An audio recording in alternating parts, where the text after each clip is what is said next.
Welcome back everyone. We now resume the session. This session will be chaired by Dr. B.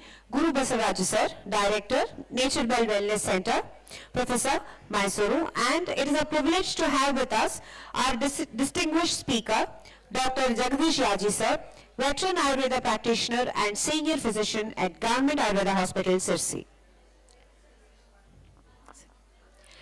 May I now invite Dr. Jagdish Sir and Dr. Guru Basavaraja Sir to kindly come on stage.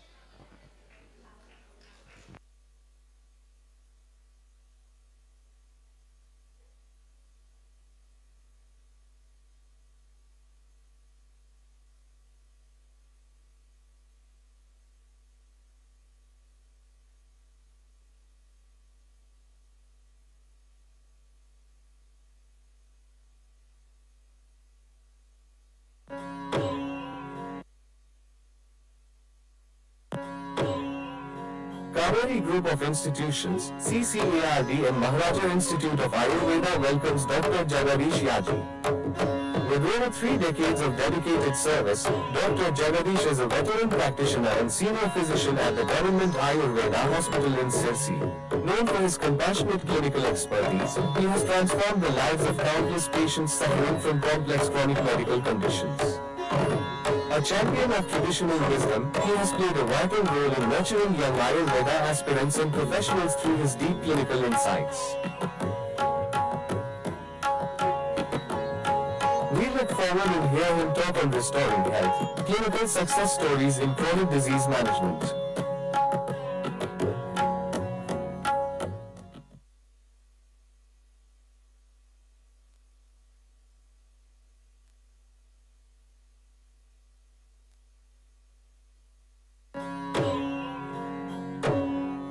Delegates, chairing this session is our distinguished chairperson Dr. B. Guru Basavaraja, Director of Nature Bell Wellness Center, Mysuru.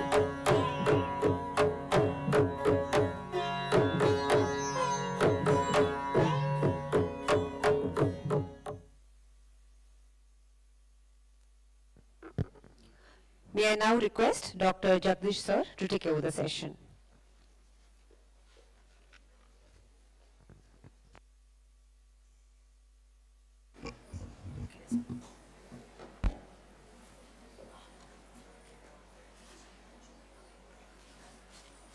Guru Brahma, Guru Vishnu, Guru Devo Maheshwara, Guru Sakshat Parabrahma, Tasmai Sri Gurave Namaha. So my Bhakti Pranamas to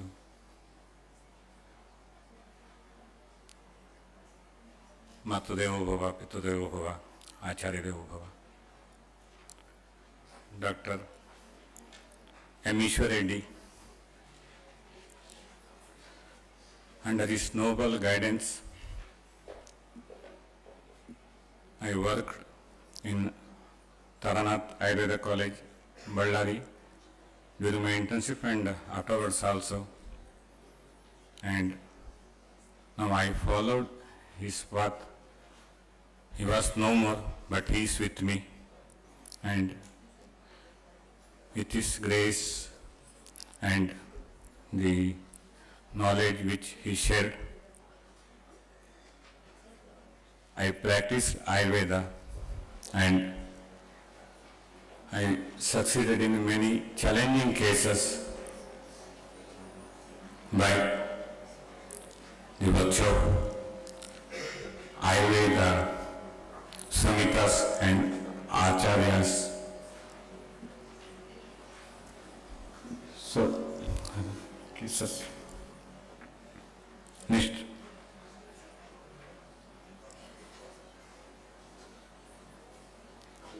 So I will take some 8-10 clinical success review of different conditions.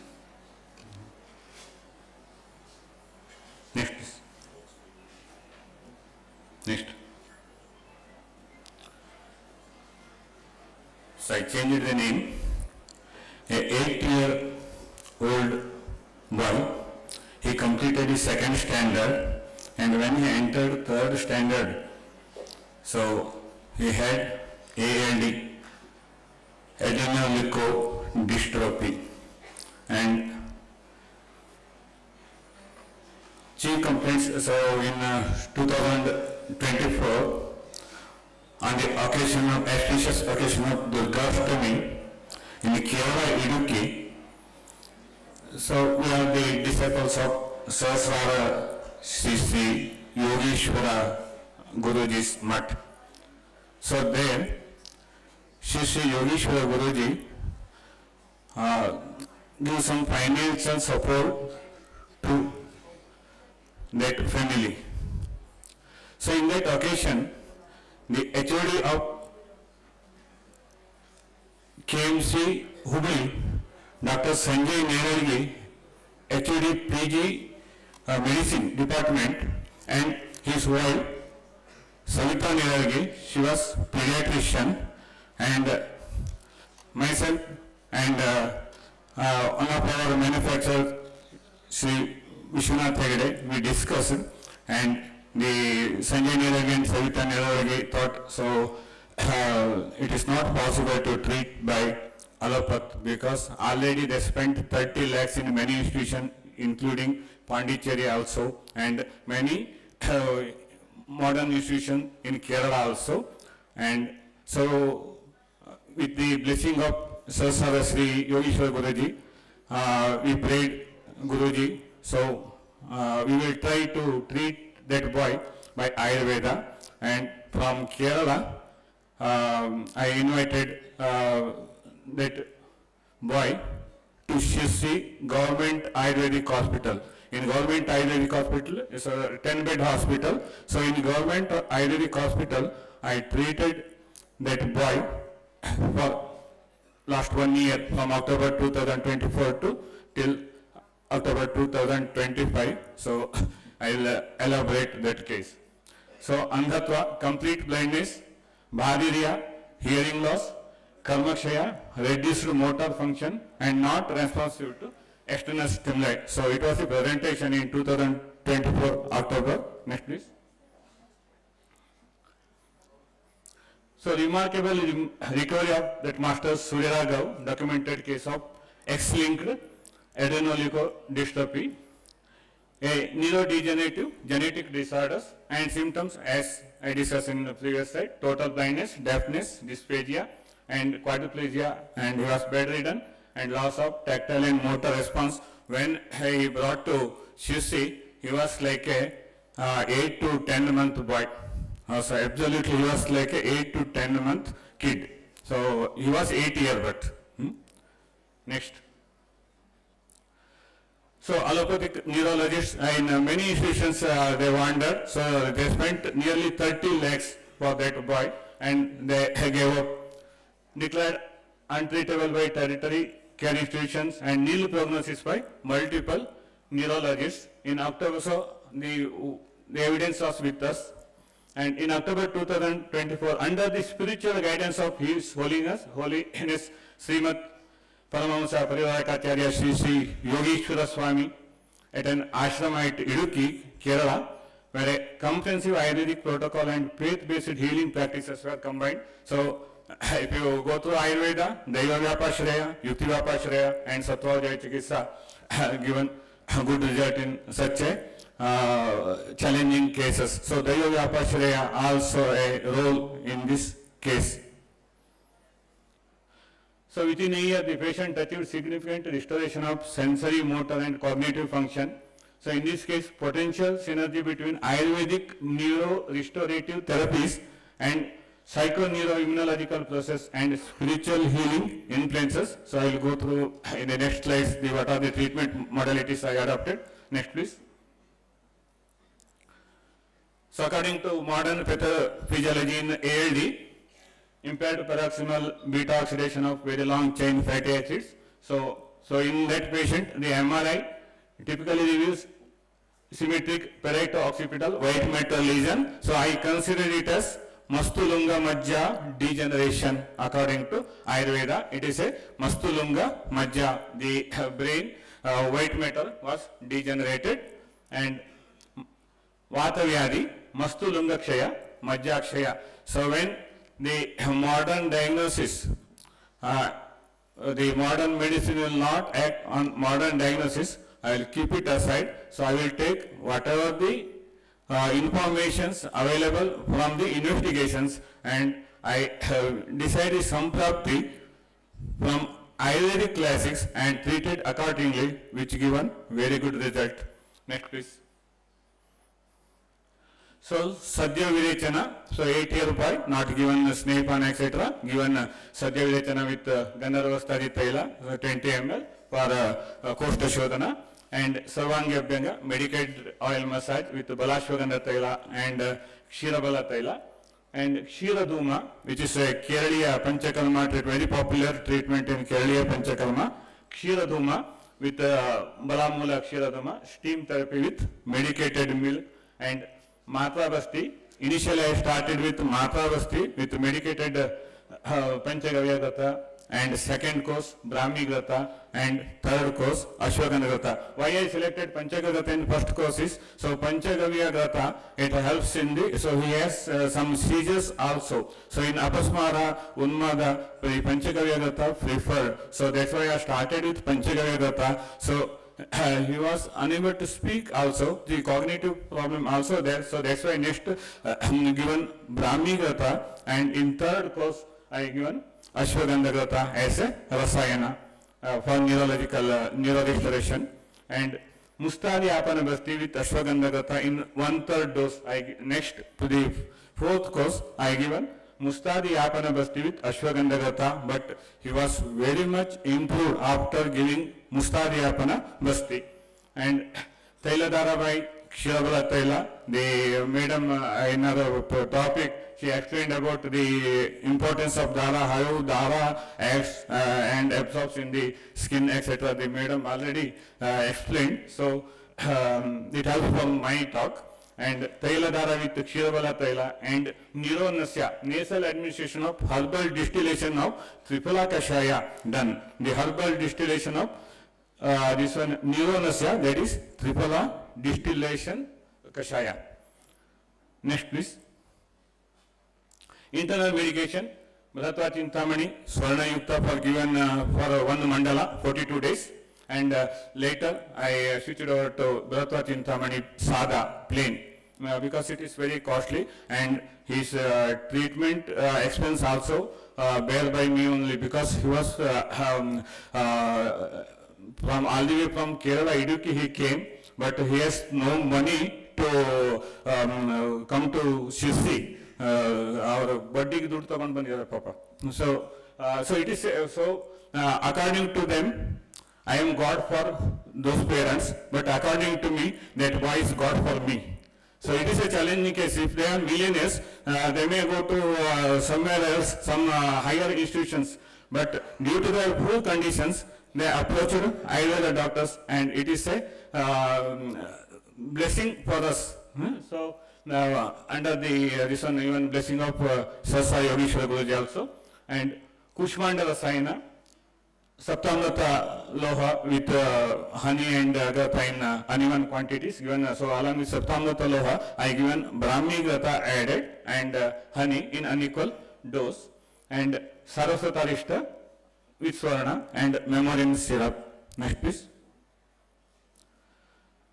So Daiva Vyapasha Chikitsa, so along with Yukti Vyapashraya, spiritual regime, daily guided prayers and mantra recitation. So earlier he can't hear, but his when his this one Shravana Shakti improved, then some chanting some mantras from mobile, and so we kept that mobile with near to his ear. So that will act on the this one neurohormonal transmitters of the brain. Though he has no sight, but he can hear. So later, so earlier he was dumb and deaf. So at the age of 8 years, not by birth, at the age of 8 years his problem started. And meditation practices by the family as prescribed by the Sasa Yogeshwara Swamiji, he guided his parents with some mantra to chant, and that mantra will affect on that boy. So these are all the belief of Ayurveda Samhitas. because in every the Charaka, Sushruta, Vagbata, in Apasmara, Unmada, in all the cases, even in Kushta, so Kushta is by curse also. So that's why the Daiva Vyapasya Chikisa is a part of Chikisa according to Ayurveda. And a constant faith-based positive environment created for that point. Next please. So timeline December 2024, after first course of treatment, so eye movements towards verbal stimuli, smiling response, and at February 25, response to touch, reduction in rigidity, May 25, improved limb flexibility, initiation of voluntary movements, and increase in neck holding capacity. Some of the Matavasti, so the mother of that boy, she is a nursing profession. So I guided some of the Matavasti and nursery treatment to her mother, staff nurse. So she is a staff nurse, but to look after that boy, she resigned the job and she is looking that boy. So she staff nurse. So I informed that teacher that staff nurse for giving how to administrate Mata Basti, how to administrate Nasya, and they administrated in Idukki, their native place only. And only Yapana Basti and some of the major procedures we adopted in Government Ayurvedic Hospital, Shusri. And May 25, that increases in neck holding capacity and initiation of voluntary movements. And by July-August 25, partial recovery of sight and hearing, improved vocalization. So complete blindness, he was not observing any light reflex or anything, but now he starts recognizing the light reflex and somebody moves in front of him, so he will recognize, not recognize the base, but he will recognize the some shadow. So that was the improvement by August, and improved vocalization, and at October 25, restoration of mobility, speech and sensory function, and decreased in muscle wasting, and observing the light reflex also. Next please. So these are the reports of that by Amrita Institute of Medical Sciences, Department of Pediatrics, JIPMER, Pondicherry, discharge summary. Next please. Before treatment, he was like a 8 to 10 month kid. Next please. So after treatment, so when his hearing started, he is appreciating. Next please.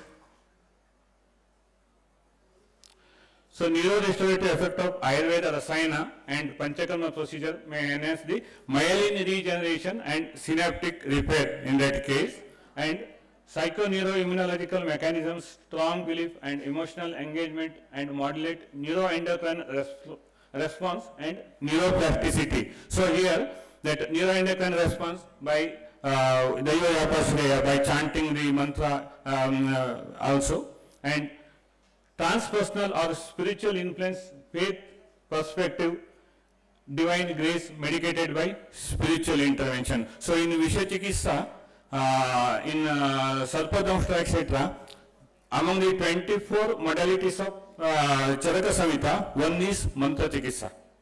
So in Vishachikissa and Sarpadamshta, so Mantra Chikissa also there. So it is Kali Yuga, but the Daiva Yapasya, Daiva is with us, so you should believe in such conditions.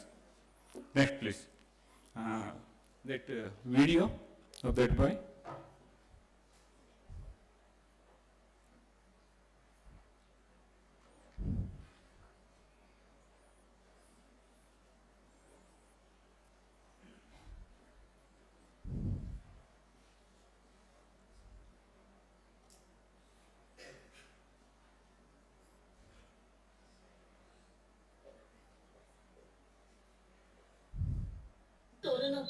നമുക്ക് നോക്കാം.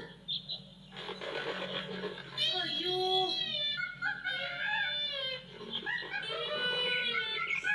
അയ്യോ, എന്റെ വാല് മുറിഞ്ഞേ. അയ്യോ, കരഞ്ഞിട്ട് കാര്യമില്ല, You see the rolling of eyeball now. There is no rolling of eyeball initially. വൈദ്യരെ വൈദ്യരെ ഒന്ന് വേഗം വായോ. എന്താ എന്തു പറ്റി? എന്തിനാ കിടന്ന് നിലവിളിക്കുന്നത്? എന്റെ വാല് മുറിഞ്ഞു. You see his expression? വേഗം മരുന്ന് വെച്ച് കെട്ടി തരണം. നോക്കട്ടെ.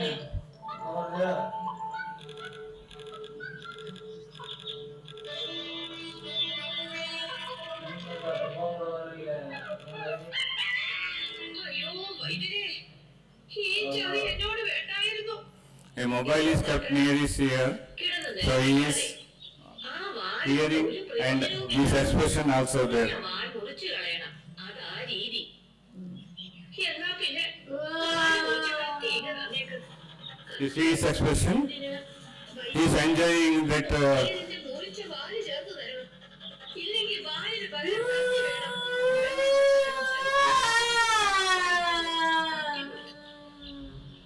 കത്തി വാങ്ങി ഒരനന്യ യാത്രയായി.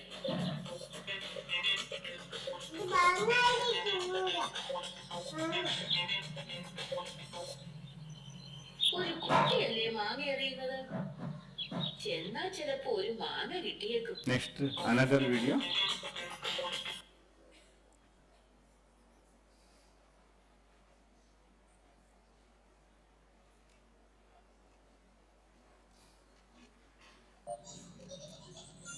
നടക്കബാ.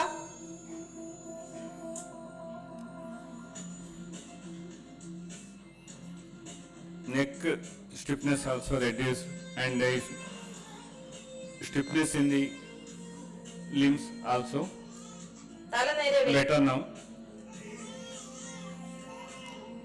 Around May 24.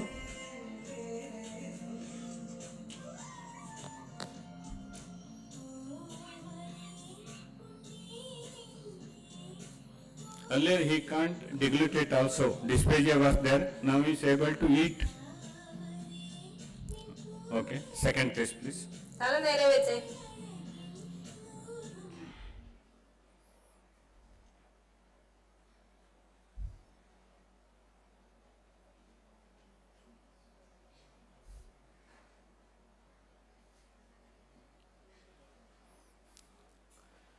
So another interesting case. Chief complaint, fever on and off, mild generalized weakness, body ache, fatigue for 5 days. And the final diagnosis, multiple bleeding, aneurysm, infective.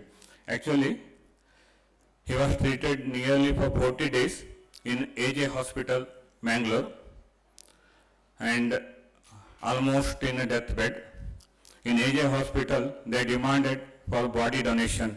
So he may survive for another 4 or 5 days. He was almost in, the multiple organ involved. So they demanded for body donation. A doctor from Kumta, he advised his family members, so don't donate the body. And they brought back by ambulance, and at Kumta, the Ayurvedic doctor, he told, so it is not, I am not able to treat this patient, and he referred the patient to Government Ayurvedic Hospital CC for me on the day of Deepavali. Only one symptoms favor for treatment. Graheshu Anuguneshu. One, another is Yunaha. He is a 32-year-old. Otherwise, almost in deathbed case. Next, please. So when I told you, when modern diagnosis and modern treatment was not responded for modern diagnosis, so as per C.P. Shukla of the walking chalk of Jamnagar, he used to tell, don't accept the modern diagnosis as it is, but don't neglect it. So I taken the diagnosis, but I diagnosed in Ayurvedic way only. Asanjata balo yastu. So that is the Charaka Jwara Chikitsa. in Punaravartaka Jvara. Asanjata balo yastu Jvara mukto nishevate Vajjameta narastasya Punaravartate Jvaraha. Durateshu cha dosheshu Yasya va vinivartate Swalpenapi apacharena Tasya vyavartate punaha. And Chirakala pariklishtam durbalam hina tejasam Achirenaiva kalena sahanti Achirenaiva kalena sahanti punaragata Achirenaiva kalena sahanti punaragataha Atava api paripakam Dhatushveva malanishu. So this point is very, very important. If you go through the modern pathophysiology, the reversible injury and irreversible injury, and according to Charaka, Dharana Moksha and Adharana Moksha. If patient is respond for medicine, if patient is respond for treatment, reversible injury. If patient, the cells or the organs not responding for treatment, Dharana Moksha, reversible injury and irreversible injury. So that principle was there in Charaka, Jvara, Adhyaya. So Achirenaiva kalena sahanti punaragataha atavapi paripakam dhatushveva malanishu. So according to Ayurveda, Aharan pachatichiki doshan aharavaditan dhatung kshineshu dosheshu. So if there is a dosha kshinata, next dhatu kshinata, the tissue lysis takes place. When a tissue lysis starts, the patient will be go for irreversible injury, dharana moksha. Dhatushveva malanishu. If dhatupaka akas, if doshapaka akas, the patient will relieve from the disease. And if dhatupaka starts and doshapaka, the malapaka starts, the patient will go for serious conditions. And that's why Achirenaiva kalena sahanti punaragataha atava api paripakam dhatushveva malanishu yanti and dinatam shvayatum glanim pandutam na anna kamatam kandurut kota pidakaha kurvat yagnincha te mradum. So these are the important principles explained in Charaka Samhita in Punaravartaka Jvara. And Punaravartaka Jvara is not only for Jvara, Punaravartaka Jvara for Anya Vyadhi also. That sentence also mentioned in the Charaka Chikitsasthana Jvara Adhyaya. So the typhoid may relapse, the Kamala, jaundice may relapse, malaria may relapse. So Punaravartaka Jvara is not only for Jvara. So any disease, if we neglect it, asanjata balo yastu Punaravartate Jvaraha, when the patient not followed the diet regime. So earlier in modern science, they are giving antibiotics, they are giving treatment, but they are not advising Patya. But now in corporate hospital, dietitians are also there. So I am reading Udayvani every Sunday. So in every Sunday from Manipal Institute, they will Ahara, Arogya, last column is there. So in Ahara and Arogya, the dietitians, this one column was there in Udayvani every Sunday, and there the dietitians column was almost Ayurvedic Patya. So nowadays, so earlier, they are, even after delivery of this one mother, so they will not address any Patya. So that's why, so in many cases I observed, so during the postnatal period, the rheumatoid arthritis starts. During the postnatal period, if in puerperal conditions, in neonatal conditions, if mother not follow the Patya, the chances of getting rheumatoid arthritis. So in many cases I observed.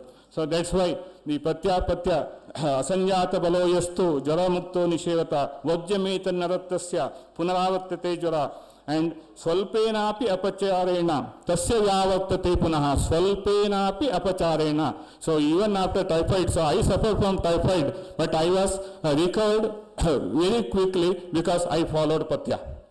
And the physician advised me some omeprazole like that. I told the physician, I not taken even single omeprazole during my typhoid fever. I taken Mudga Yusha along with this one Rakshamla with Mudga Yusha, Punarpuli, Kokam. So the symptoms you see, so all the symptoms was there in that patient. So the symptoms: deenatam, shvayatum, glanim, pandutam, na anna kamatam, kandu rutkota pidakaha, kurvantyagnincha te mradum.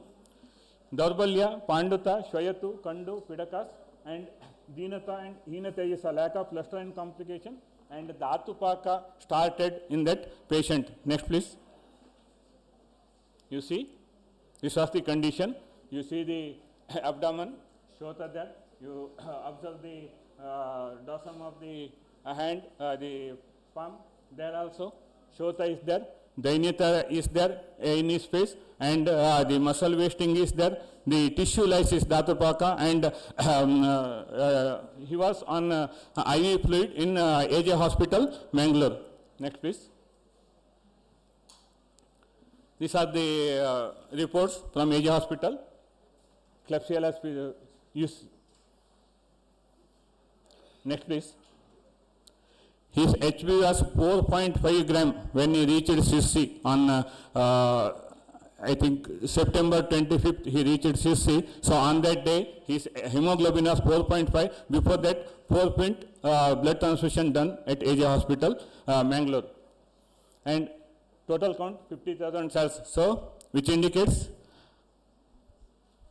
high level of infections. The septicemia started 50,000 total count, and urine routine almost normal, and LFT, SGOT, and the total protein and serum albumin was higher level. Next please.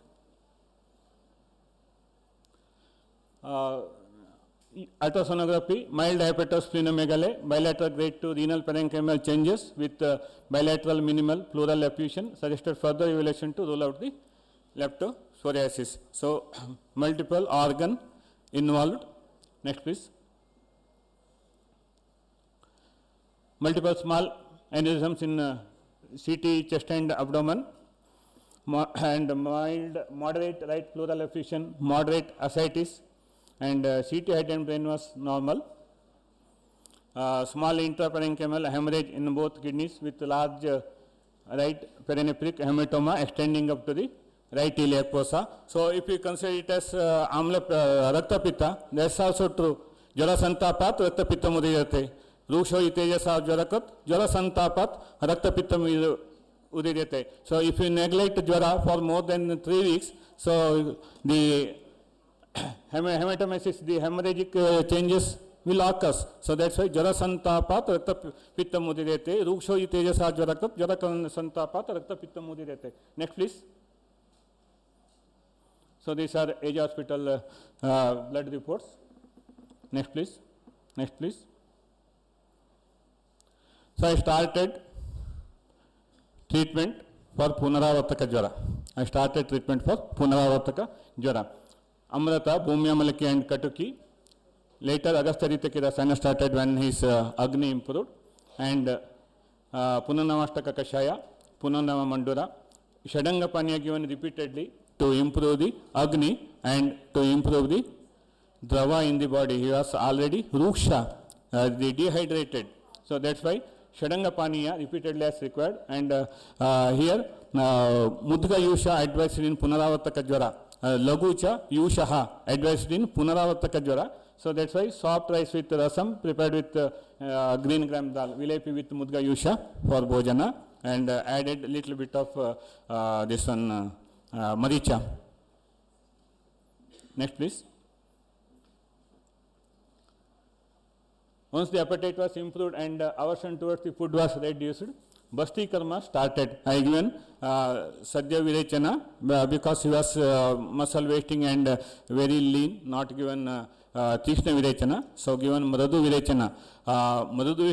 Mradubihi Shodhanaihi Shuddhaihi Yapana Bastaya Hitaha. So this line was mentioned not by me. It was mentioned in Charaka Samhita in Punaravartaka jwara itself. Mradubihi Shodhanaihi Shuddhaihi. Mradubihi Shodhanaihi Shuddhaihi Yapana Bastaya Hitaha. So that's why when the Agni Pradurvava started, Basti started initially. So then Indu Kantagrata given 70 ml and Mustadi Yapana Basti for Kala Basti. So after Basti Chikisa, given Chaitanya Rasayana of this one, Dr. M. Ishwaredi sir's very good preparation. He was my guru also, Rashastra Guru, Dr. M. Nagi Reddy, Dr. Nagi Reddy, L.N. Nagi Reddy. Chaitanya Rasayana, Dhatri Loha and Punana Mandala. His hemoglobin level was 4.5 gram when he reached CC. Not given single pint blood transfusion in CC. 4 pint blood transfusion given at AJ hospital before coming to CC. Dhatri Loha with Punana Mandala to be added, and gradually normal food started. Spicy, curry and fried food, etc. Abhishandi like curds, kato and amla rasayukta aharas were avoided. So Guru Abhishandi Ahara contraindicated in Punaravartaka Jwara in Charaka Chikitsa Sthana. Guru Abhishandi Aharas contraindicated in Punaravartaka Jwara because Asanjata Balo Yastu. That's why not give Abhishandi and Guru Ahara, which was heavy for Agni or digestion. So diluted cow milk with rice was advised. So madam mentioned the importance of the cow milk. So cow milk should be the cow has to eat green grass, and if gives milk or the cow eat this one leaves in the forest area, and that milk is medicated. If you give cattle feed for cow and you give that milk, so that is not medicinal value. If you, that is for tea and coffee. That milk is essential for tea and coffee, but that milk has no medicinal value. Huh? Yes, A1 milk nowadays. And diluted cow milk with rice was advised. And after 40 days, again follow up Mustadyapana, Yoga Basti, and started, and Bhargava Rasayana added. Presently we observed, and patient himself appreciating heaven and hell difference. So once again, he also my God. Next please. So by December, from 4.5 to hemoglobin level was 7 gram. Namaste madam. Okay. Dr. Aruna and Dr. S.C. Mangalgi was my guru in Ballari Taranatha Ayurveda College. So madam taught me Charaka Samhita Chikitsa Sthana. And sir, Agadha Tantra and Roga Nidana.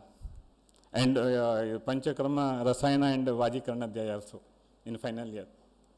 So my pranamas to gurus.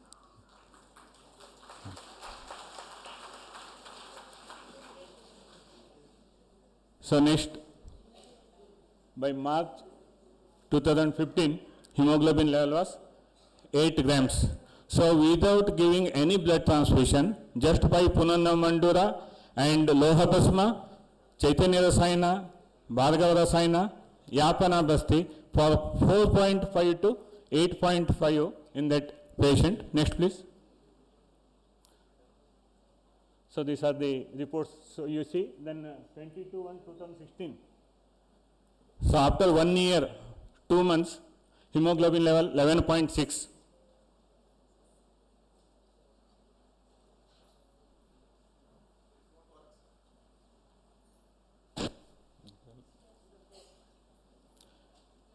So hemoglobin 11.6 and ESR 20 and his LFT also improved. The follow-up this one ultrasound also comparatively better now. Next please.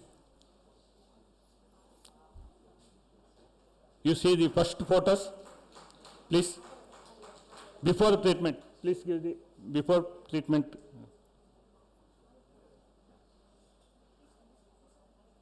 Yes. Initially, the patient was like this, muscle wasting, the mild ascites, and even edema, pedal edema also, in the wrist also you see the edema, Agni Mandya and everything. So after a year, after Matra Basti and Yapana Basti and Rasayana Chikitsa, so he was improved like this, you see.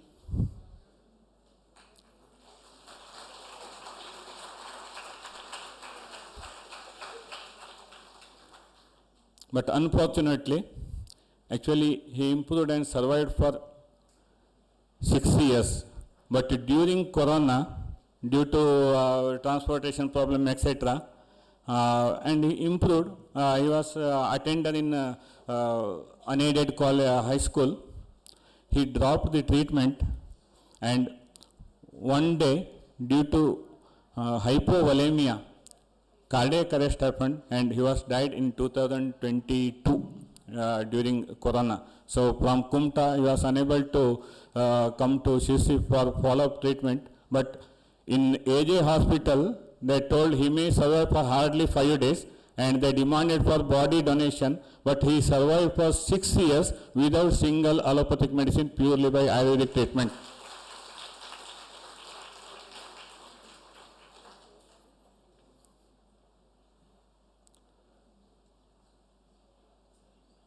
You see, from 4.5 to 11.6 m, and ESR also 20 mm earlier was high, and earlier total count was 50,000. When he came to CC, his total count was 50,000. Septicemia started in that patient. I told now, only favorable condition is Yunaha, Graheshu Anuguneshu.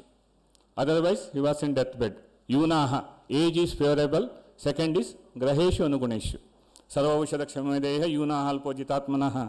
So, Graheshu Anuguneshu, Yunaha Alpo Jitatmanaha, Graheshu Anuguneshu. That's why Sadhya or Satya Sadhya. Next, please. Case 3. So, this is also very interesting case. The chief complaint, Pita Mutra, Pita Netra, Annadvesha, Kandu, and Udara Shula.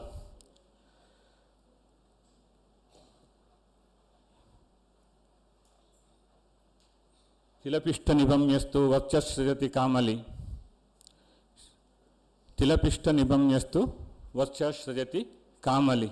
So, Shleshmana Ruddha Margam Tatpittam Kapharer Jayat. So, that treatment I adopted in this patient. Shleshmana Ruddha Margam Tatpittam Kapharer Jayat.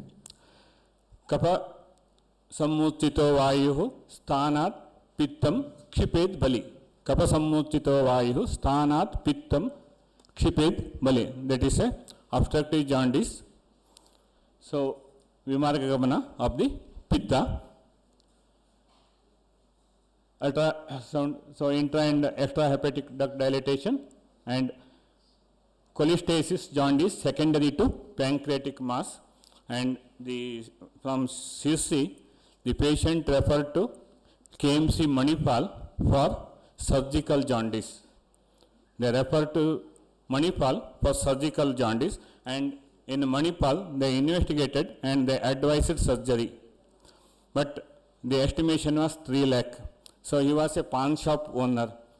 So that's why he told, I have not money with me, so I will arrange 3 lakhs and I will come for surgery, he told to the surgeon. Fortunately, somehow somebody referred to our Ayurvedic hospital. So many times I told as per the CP Shukla of Jamnagar. So don't accept modern investigation as it is. So whenever required, you take it, but treat according to Ayurveda. Kapha pradhane dosheshu. So here, Shleshmana Ruddha Margam Tatpittam Kapharajayat. So I have not given importance for that surgical jaundice. I started Ayurvedic line of treatment. Next, please. Trikatu Churna with honey and lemon juice, Arogya Dinivati, Patola Katoravini Kashaya, Bhumyamalaki Gudichi Churna, and Katithi Churna. So sometimes I told in Yukti Vyapasha Chikitsa, intuition is very much important. So when we were in the chair of Vikramaditya ಚೇರ್ನಲ್ಲಿ ಇದ್ದಾಗ intuition ಬರುತ್ತೆ. ನಾವು ಅದೇ ಬಸ್ಸಲ್ಲಿ ಹೋಗುವಾಗ ಯಾರೋ ನಮ್ಮ ಹತ್ರ ಏನಾದರೂ ಸಜೆಷನ್ ಕೇಳಿದ್ರೆ ನಮ್ಗೆ ಇಂಟ್ಯೂಷನ್ ಬರೋದಿಲ್ಲ. ಸೊ ನಾವು ಫಿಸಿಷಿಯನ್ ನಮ್ಮ ಚೇರಲ್ಲಿ ನಾವು ಕೂತಾಗ ಇಂಟ್ಯೂಷನ್ ಬರುತ್ತೆ, ಅಥವಾ ಇಂಟ್ಯೂಷನ್ನು ಆ ಪೇಷಂಟನ್ನು ಉಳಿಸ್ಲಿಕ್ಕೋಸ್ಕರ ಬರುತ್ತೇನೋ ಭವಿಷ್ಯ. ಆ ಪೇಷಂಟಿನ ಏನೋ ಪುಣ್ಯ ನಮಗೆ ಇಂಟ್ಯೂಷನ್ ರೂಪದಲ್ಲಿ ಬರುತ್ತೆ ಅಂತ ನಾನು, ಯಾಕಂದ್ರೆ ಮೆನಿ ಟೈಮ್ಸ್ ಆಗಿದೆ. ಯಾಕೆಂದರೆ so I added triphala guggulu here, but triphala guggulu is not indicated in kamala, but I told no, for that report, mass effect was there and surgical mass was there. So that's why one medicine I added, Triphalagugulu, for that patient. The other medicines was they indicated in Rudrapatak Kamala or Kamala. And so when Tilapishta change it to Pita Purisha, the normal color of the stool attained, and his Agni, his this one appetite also improved, and itching also reduced. So earlier he has severe itching. So when there is a Rudrapata Kamala, he has severe itching. Itching also reduced by oral medication, and then I started Snehapana with Mahakalyana Kagata and Abhyanga, Marichari Tela, and Virechana by Trivatlaya. So as we know in Kamala, Isha Sneha, Vishabhigata Pidakaha, Kushtashopa Visharpinaha, Kamala Pandumeha Tanam, Nati Snigdan Vishodayat. Here, Anati Snigda, Snehapana, and Abhyanga Marichari Tela, and not given steam bath, only hot water bath given, steam also not advisable in this case, and that's why I have given hot water bath and Virechana by Trivatlaya. Next please. So afterwards, for my interest, actually he was all right. I taken another ultrasonography for my interest, and no intrahepatic duct dilated, you observe. So in Manipal, they suggested, so pancreatic mass, extrahepatic mass was there, and for that they advised surgery. But in later stage, no intrahepatic duct dilated, liver normal size and morphology. Till today, he is quite happy and healthy.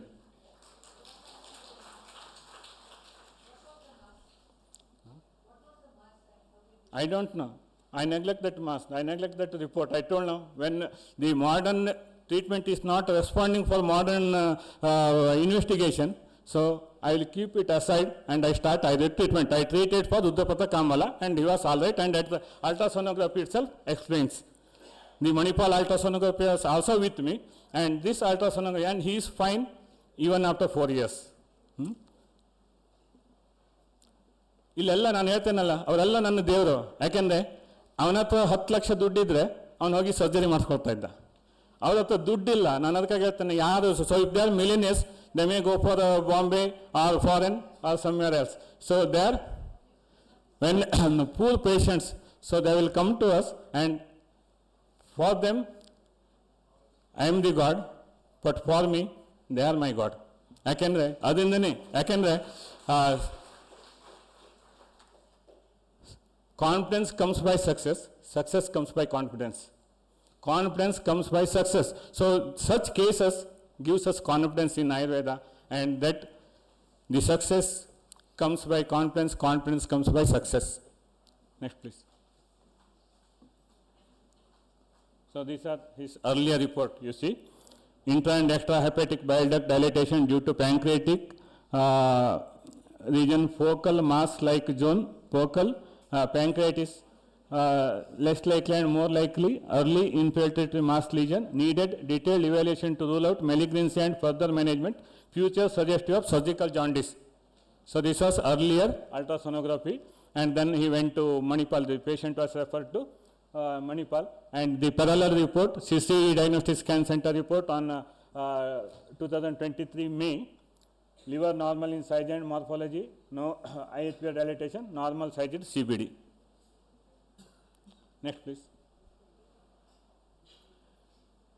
Case 4, Vata Rakta. So according to me, not according to me, Allah, according to Charaka, so Vata Rakta is 3 types. One is Vatolvana Vata Rakta, another is Raktolvana Vata Rakta, and another is Kapamedo Avaranajanya Vata Rakta. So if you consider Kapamedo Avaranajanya Vata Rakta, it is a very vast disease. Even cerebral infarction, even IHD, everything by Upadrava Vata Rakta. So Marmagraha Upadrava Vata Rakta. So how Marmagraha occurs? The atherosclerotic condition.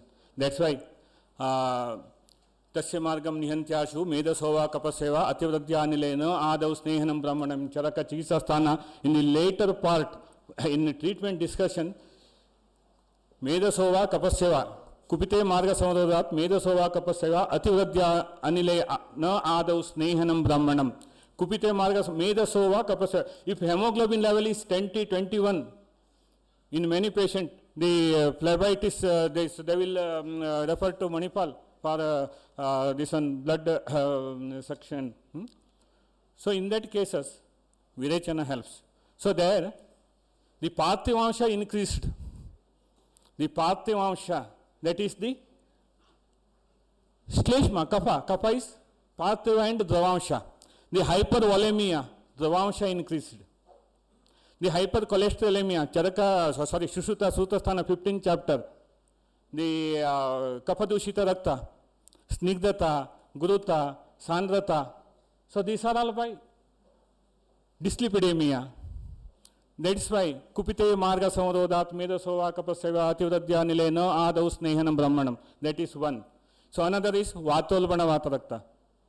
So if Rakta Vradhi, in the Charaka, the Samprapti of Rakta Pitta in Ashtanga Hridaya, Kupitam Pittalai, Pittadram, Raktancha Murchitam, Kupitam Pittalai, Pittadravam, Raktancha Murchitam, Pittadrava Rakta Murchita, the Rakta volume will increase. When Rakta volume increased, once again the chances of hemorrhage or something happens. So that's why the Upadra Patrakta, maybe IHD, maybe infarction, maybe hemorrhagic, maybe a retinal hemorrhage. So everything may caused by, if you neglect Vatrakta, Kriya Kalam Nayhapayet. If you neglect the Kriya Kala, the Sanchaya Parata Doshaha Nayanti Uttaragatihi. So that's why. So the necrosis and swelling in the toes with a lot of club, diagnosis peripheral vascular insufficiency. He was admitted in Annapaya Hospital, Mangalore, and they suggested surgery. His relatives brought his video record of the patient, and I don't know, by intuition only. I told, so you brought back, so I will treat by Ayurveda. And I treated Ayurveda according to Charaka, so Vatarakta Chikitsa, and he was amputation, already two fingers, two toes amputated, but his leg was not amputated, so he was recovered. So next please. No, this one, tobacco, smoker. TAO case.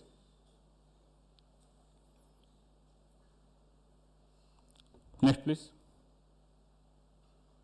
So treatment adopted Mahatikta Kagrata Snepana, Abhyanga, Pindataila, and Nimamrita the Castile for Videchana, and Anvasana once again Mahatikta Kagrata, and Nirobasti with Manjishta the Kashaya with Gomutra and Gugulu, Tiktagrata. So Ksharavasti given with Rakta Prasadana for Manjishta used. Next please. You see the difference. Next please. And till he was healthy. Amputation ಮಾಡೋದು ಬೇಕಾಗಿಲ್ಲ, up to below the ನೀ ಆಂಪುಟೇಷನ್ಗೆ suggest ಮಾಡಿರೋ case ಅದು. Manipal ಎನ್ಎಫ್ಐದಲ್ಲಿ ಸರ್ಜರಿಗೋಸ್ಕರ admit ಆಗಿರೋ case. ಅವರ relatives ಹೇಳಿದ್ದಕ್ಕೆ ಬಂದು treatment ತೊಗೊಂಡು ಇದು ಅವರು ಲಿಂಬೆಹಣ್ಣು ವ್ಯಾಪಾರಿ ಅವರು ವ್ಯಾಪಾರ ಮಾಡ್ಕೊಂಡಿದ್ದಾರೆ ಪಾಪ. Next, so another very interesting case. A patient with A primary infertility and no menstruation more than 1 year, from TSS hospital Shissi referred to gynecologist Hubli. So there the investigation done, and in CT macroadenoma near pituitary. So one of the Prajavani press reporter, so I treated 2-3 infertility case and succeeded. So by that she referred that patient. But according to Hubli gynecologist and endocrinologist, she was in early menopause conditions, and hyperplasia of the endometrium was there.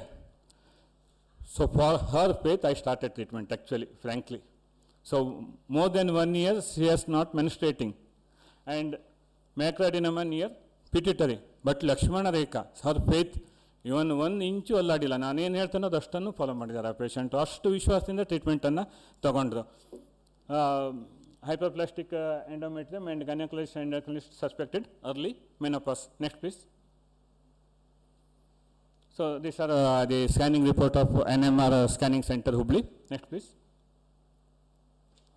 Treatment adopted, started with Google Tiktagata Snehapana, because macroadenoma, I consider it as Granthi.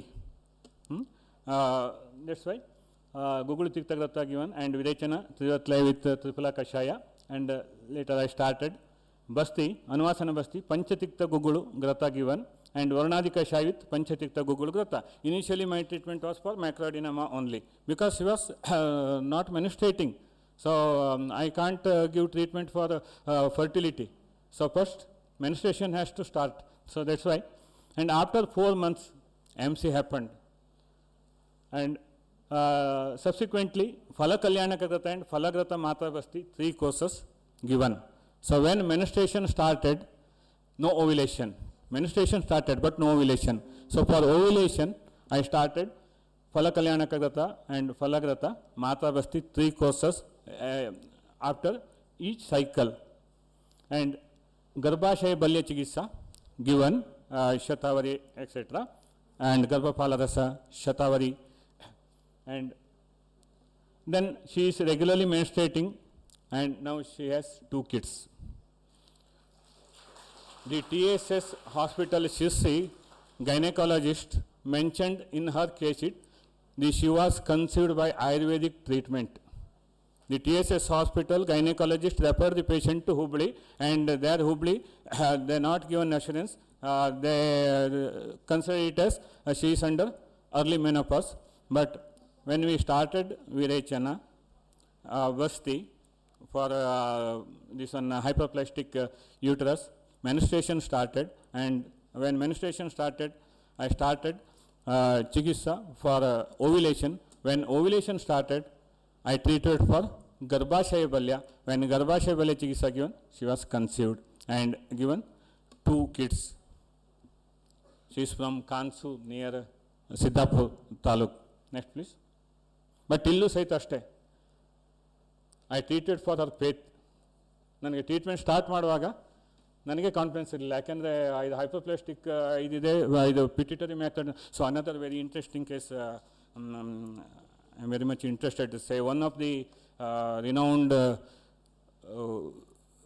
advocate from Davanagere, so during in 2019 or 20 corona time, he had some severe headache, and this one sodium level was low, weakness, etc. Referred to Vellore. So in Vellore they diagnosed it as pituitary macroadenoma, and the Vellore, in Vellore the surgeon told surgery is also not possible in that case, and he may survive for hardly 6 months, and they not given this one, so some placebo medicine given, and he is a very renowned advocate. The surgeon explained everything. ಶಿಶು ಬಂದ ನಂತರ ಕ್ಲೈಂಟ್ಸಿಗೆ ಹೇಳಿದ್ರು, ನಿಮ್ಮದೆಲ್ಲ ಫೈಲ್ಸನ್ನು ತೊಗೊಂಡೋಗ್ಬಿಡಿ, so I will not continue your cases ಅಂತಂದರು. ಆಗ ಕೆಲವರು ತುಂಬ ಫೇಮಸ್ ಇದು ಅಡ್ವೊಕೇಟು, ಇಲ್ಲ ನಿಮ್ಮ ಅಸಿಸ್ಟೆಂಟ್ಸ್ ನೋಡ್ಕೊಳ್ತಾರೆ, ನಾವು ಸದ್ಯಕ್ಕೆ ನಿಮ್ಮ ಫೈಲನ್ನು ಕೆಲವು ತೊಗೊಂಡೋದ್ರು, ಕೆಲವರು ತೊಗೊಂಡೋಗಿಲ್ಲ. ಕೊರೋನಾದಲ್ಲಿ ನಮ್ಮಲ್ಲಿ ಬರಲಿಕ್ಕೆ ಸಾಧ್ಯ ಇಲ್ಲ. ನಾನು ಹಿಂದೊಮ್ಮೆ ಅವರಿಗೆ ಬೇರೆ ಒಂದು ಅವರಿಗೆ ವಾಯ್ಸ್ ಅಬ್ಯೂಸ್ ಇತ್ತು, ವೋಕಲ್ ಕಾರ್ಡ್ ಪ್ರಾಬ್ಲಮ್ ಇತ್ತು, ಆಗಲೂ ಬೆಂಗಳೂರಿನಲ್ಲಿ ಸರ್ಜರಿ ಸಜೆಸ್ಟ್ ಮಾಡಿದರು. So by nasya treatment his voice was improved. He continued his argument in the court. Actually suggested by judge itself. So you go for Ayurvedic treatment ಅಂತ ಅಂದ್ಬಿಟ್ರಂತೆ ಕೋರ್ಟಲ್ಲಿ. ಒಂದ್ಸರಿ ಮಾತಾಡ್ತಾ ಇದ್ದಾಗ ಧ್ವನಿ ಹೋಗ್ಬಿಡ್ತಾರದು. ಸೊ ಅರ್ಲಿಯರ್ ಅವರು ಬೆಂಗಳೂರಿನಲ್ಲಿ ತೋರಿಸ್ಯಾರೆ, ENT ಸರ್ಜನ್ನು, ಅಲ್ಲಿ ಪೊಲಿಪ್ ಇದೆ, ಸೊ ಸರ್ಜರಿ ಮಾಡಬೇಕು ಅಂತ ಹೇಳಿದರು. ಬಟ್ ಕಾಂಚನಾದ ಗೊಗ್ಗಳು ಎಲ್ಲ ಹಾಕಿದ್ದೆ, ಮತ್ತು ನೆಸ್ಸೆ ಮಾಡಿ ಅವರು ಆರಾಮಾಗಿದ್ದರು. ಸೊ ಅದೇ ಒಂದು ನೆನ್ಪಿಟ್ಕೊಂಡು ಅವರು ಬರ್ತೇನೆ ಅಂದರು. ಬರಲಿಕ್ಕೆ ಸಾಧ್ಯ ಇರಲಿಲ್ಲ, ಯಾಕೆಂದರೆ ಆಗ ಟ್ರಾನ್ಸ್ಪೋರ್ಟೇಷನ್ನೇ ಇರಲಿಲ್ಲ, ರಿಸ್ಟ್ರಿಕ್ಷನ್ ಇತ್ತು. ಅವರು ನಾನೇನಾದರೂ ಮಾಡಿ ಪೊಲೀಸಿಗೆ ಹೇಳ್ಕೊಂಡು ಇದು ಮಾಡಿಕೊಂಡು DC ಪರ್ಮಿಷನ್ ತೊಗೊಂಡು ಬರ್ತೇನೆ, ಇದು ನಾನು ಲಾಸ್ಟ್ ಸ್ಟೇಜಲ್ಲಿದ್ದೇನೆ, ಒಂದು ಸಲ ನಿಮ್ಮನ್ನು ನೋಡೋಗ್ಬೇಕು ಅಂತಂದರು. ಕೊನೆಗೆ ಆಯಿತು ಅಂಥೇಳಿ ಕರೆದೆ. ಪಿಟ್ಯುಟರಿ ಮ್ಯಾಕ್ರೋಡೆನಮ ಕೇಸ್ 2020 ನಾವು ಟ್ರೀಟ್ಮೆಂಟ್ ಸ್ಟಾರ್ಟ್ ಮಾಡಿದ್ದು. ಇಂಟ್ಯೂಷನ್ ಅಂತ ಹೇಳಿದಕ್ಕೆ ನಮ್ಮಲ್ಲಿ ಅಷ್ಟಚೂರ್ಣ ಇತ್ತು, ಅಷ್ಟಚೂರ್ಣ ಕೊಟ್ಟೆ ನಾನು. ಅಷ್ಟಚೂರ್ಣ ಕೊಟ್ಟ ಮೇಲೆ ಅವರದ್ದು ಸೋಡಿಯಂ ಲೆವೆಲ್ ನಾರ್ಮಲ್ ಬಂತು. ಸೊ ಲಾಸ್ಟ್ 1.5 year ಈಗ ಸೋಡಿಯಂ ಇಂಜೆಕ್ಷನನ್ನು ತಗೊಳ್ಳೋ ಆಗತ್ತಿಲ್ಲ. ಅದರ್ವೈಸ್ ಎವ್ರಿ ಮಂತ್ ಸೋಡಿಯಂ ಇಂಜೆಕ್ಷನ್ಸನ್ನು ತೊಗೊಳ್ಬೇಕಾಗಿತ್ತು ಅವರು. So till today he is quite healthy. ಅವರ ಎಂಡೋಕನಲಿಸ್ಟ್ ಇದು from Bapuji medical college Davangere ಅವ್ರು ಹೇಳ್ತಾ ಇದ್ದಾರಂತೆ, some miracle happens in your case ಅಂತ ಹೇಳ್ತಾ ಇದ್ದಾರಂತೆ. ಯಾಕಂದರೆ 2020 ಇನ್ ಅನದರ್ 6 months ನಿಮ್ಮದು ಲೈಫ್ ಸ್ಪಾನ್ ಅಂತ ಹೇಳಿದವರು ಈಗ 2025 ಡಿಸೆಂಬರ್ವರೆಗೆ ಇನ್ನೂ ಅವ್ರು ಸರ್ವೈವ್ ಆಗಿದ್ದಾರೆ, ಇನ್ನೂ ಕೋರ್ಟಲ್ಲಿ ಇದು ಆರ್ಗ್ಯೂ ಮಾಡ್ತಾ ಇದ್ದಾರೆ, is healthy. So that is also pituitary macroadenoma ಕೇಸೆ. ಬಟ್ ಇಲ್ಲಿ ಇಂಟ್ರೆಸ್ಟಿಂಗ್ ಅಂತಂದರೆ ಈಗ ಮೇಡಮ್ ಆಗ ಥೈರಾಯ್ಡ್ ಬಗ್ಗೆ ಅವರು ಹೇಳಿದ್ರಲ್ಲ, ನಾನೊಂದು ಪ್ರೆಗ್ನೆಂಟ್ ವುಮೆನಿಗೆ ಇದು ಹೈಪೋಥೈರಾಯ್ಡಿಸಮ್ಗೆ ಚಿತ್ರಕಾರ್ಯುಟಿ ಕೊಟ್ಟಾಗ ಥೈರಾಯ್ಡ್ ಲೆವೆಲ್ ನಾರ್ಮಲ್ ಬಂದಿತ್ತು, because it is a metabolic disorders. So that's why if you go to Charaka Samhita grahani adhyaya, see all nija ರೋಗಸ್ ಫ್ರಮ್ ಮೆಟಬಲಿಕ್ ಡಿಸಾರ್ಡರ್ಸ್ ಓನ್ಲಿ. ದೂಷತ್ಯಗ್ನಿಂ ಸದುಷ್ಟೋ ಅನ್ನಂ ನ ತತ್ಪಚತಿ ಲಘೋಪಿ ಅಪಚ್ಯಮಾನಂ ಶುಕ್ತತ್ವಂ ಯಾಂತ್ಯನ್ನಂ ವಿಷರೂಪತಾಂ ತಸ್ಯ ಲಿಂಗಂ ಅಜೀರ್ಣಸ್ಯ ವಿಷ್ಟಮ ಸದನಂ ಭ್ರಮಃ ಜನೇತಿ ಅಮ್ಲಪಿತ್ತಂಶ್ಚ ಪಿತ್ತಜಾಂಶ್ಚ ಗದಾನ್ ಬಹೂನ್ ಯಕ್ಷ್ಮಪೀನ ಸಮೀಹಾದೀನ್ ಕಫಜಾನ್ ಕಫಸಂಗತಾಂ ಕರೋತಿ ವಾತ ಸಂಸೃಷ್ಟಂ ವಾತಜಾಂಶ್ಚ ಗದಾನ್ ಬಹೂನ್ ಶಕ್ರರೋಗಾಂಶ್ಚ ಮೂತ್ರರೋಗಾಂಶ್ಚ ಮೂತ್ರಸ್ಥಂ. So Ashmadi is also metabolic disorders. Pramay is also metabolic disorders. Not mentioned by Charaka in Pramay Adhyaya. In Grahani Adhyaya, Charaka mentioned Yakshma Pina Samehadin Kapajan Kapasangatam Janeti Amla Pittamscha Pittajanscha Parangadan. So that's why. So the Ashtachurna, Narikela Lavana, now iodine alla kodo badlu ive sakagatte. Narikela Lavana, Ashtachurna, they are also potential drug for improving the thyroid problems, improving the endocrine problem. So here Ashtachurna helped a lot in that advocate patient. So I given other medicines according to his problem, but Ashtachurna avoided this one sodium injections for his hyponatremia. And here another interesting case, a lady, age of 37 years, absence of deglutition, and treated in some Mangalore, I think, CCARD Hospital. So there, in investigation, in all the 10 swallow, the movement was 100% absent. Then she came to our Ayurvedic hospital, government Ayurvedic hospital. So I started Nasya treatment in that patient. At the end of first course of Nasya, deglutition started. For my interest, after 2 months, I referred once again to Mangalore Hospital. So there the same investigation followed, and next investigation, all the 11 swallows was normal. See, the esophageal high resolution manometer report dated 12/7/2024, contractility of esophagus was 100% absent in all the 11 swallows. No habits of tobacco smoking. So here 2 things, one either mechanical obstruction or neurological problem. So if it is mechanical obstruction due to CA of the Annavashotas esophageal tract, needs chemotherapy or some other surgery or radiotherapy, whatever may be the modern treatment. But there is no mass effect. So she is not habits of tobacco, gutka like that, and but difficulty in swallowing both liquid and solid foods.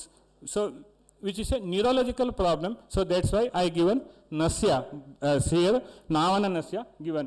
So on 7/10/2024, follow-up investigation report, normal esophageal motility 100%. So next please, next slide. So Abhyanga Mahanarayana Taila, which was in our hospital stock, and Balamulak Shiraduma. So Balamulak Shiraduma in Vak Sangha, etc., Adita Vak Sangha, very effective. So Keraliya Panchakarma, the Balamulak Shiraduma. So I am regularly adopting Balamulak Shiraduma before Nasya in Adita, Swarabanga, Swarasada, like even Bahushula also. So in Apavaka like conditions also, Balamulak Shiraduma followed by Nasya gives very good result. So Nasya by Kshirabala, 110 Avapita Taila. Next please. Internally Mahatridam Sarasa and Neurocare drops, that is Kshirabala, 110 Avapita Taila of Pentacare, and she has this one cough reflex while eating, etc. That's why Haridra Kanda, Avipatikara Churna, Sitopala. Gastritis also there, enteral gastritis also there. So Sitopaladi Churna, Guduchi Sattva and Tankana given. Next please. On the 6th and 7th day of Nasya treatment itself, deglutition improved. On October 1st, she was able to drink and eat normally. Next please. You see the parallel reports. So in esophageal high resolution monometry report. So after improvement, you see all the deglutition normal, and so here 100% failed peristalsis. You see the contact is 100% failed peristalsis, but here motility normal.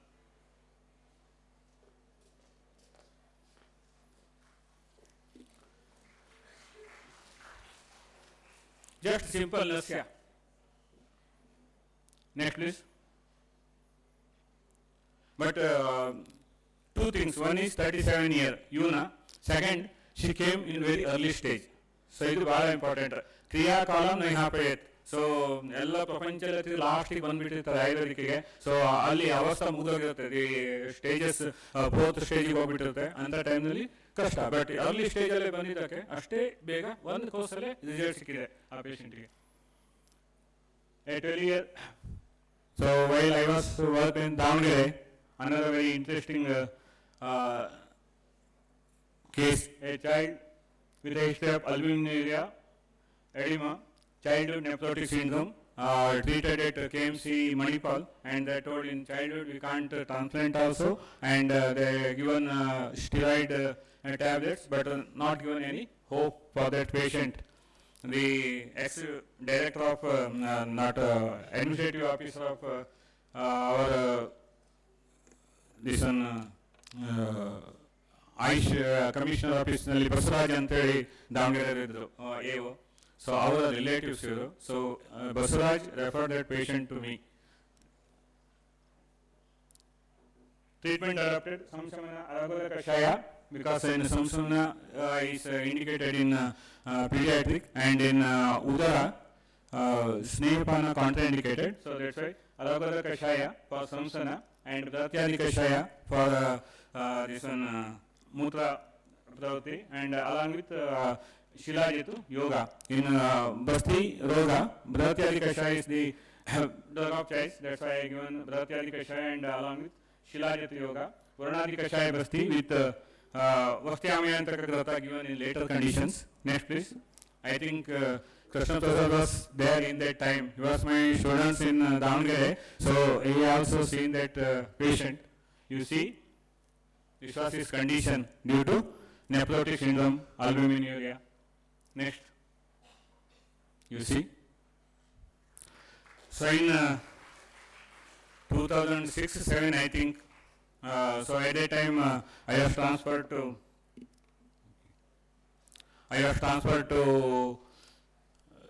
Davangere to Karwar.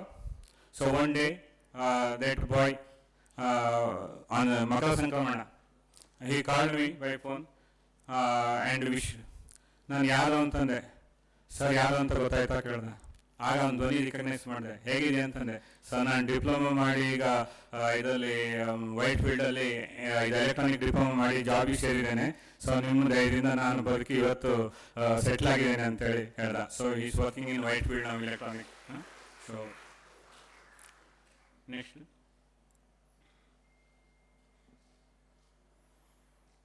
So ಇದು ಅಷ್ಟೇ interesting case, but ನನಗೆ 5 ನಿಮಿಷ time ಇದೆ. So ನಾನು ಹಾಗಾಗಿ ಮುಂದೆ ಹೋಗ್ತೇನೆ. So ಇದು ಸಹಿತ ಸೇಂಟ್ ಜಾನ್ಸ್ ಮೆಡಿಕಲ್ ಕಾಲೇಜ್ ಬೆಂಗಳೂರಿನಲ್ಲಿ ಇದು ಟ್ರೀಟ್ಮೆಂಟ್ ಮಾಡಿ ಮತ್ತೆ ಮುಂದೆ ಆಗಲ್ಲ ಅಂತ ಅವರ ತಂದೆ ತಾಯಿ ತನ್ನ ಹತ್ರ ಹಣ ಇಲ್ಲ ಅಂತೇಳಿ ಮಲಗಿಸಿದ ಕೇಸು. ಅವರ ಭಾವ ಇದು ನನ್ನ ಹತ್ರ ಕರ್ಕೊಂಡ್ಬಂದು ಟ್ರೀಟ್ಮೆಂಟ್ಗೆ. ಅವ್ರು ಮೊದಲು ದಾವಣಗೆರೆಯಲ್ಲಿ ವರ್ಕ್ ಮಾಡಿದವರು. ಇದು ಸೊ ಟ್ರೀಟ್ಮೆಂಟ್ ಸ್ಟಾರ್ಟ್ ಮಾಡಿದ್ಮೇಲೆ complete, so up to 9th standard she was fine. So when she entered 10th standard, she started with a fever. So they diagnosed it as some extrapulmonary tuberculosis. So arthritis also there, polyarthritis was there. They diagnosed as the extrapulmonary tuberculosis and given anti-tubercular drug. So anti-tubercular drug reaction happened, some jaundice started. So that's why they stopped the anti-tubercular drug and they came to Ayurvedic treatment. First I treated jaundice, then I treated her arthritis problem. She was fine.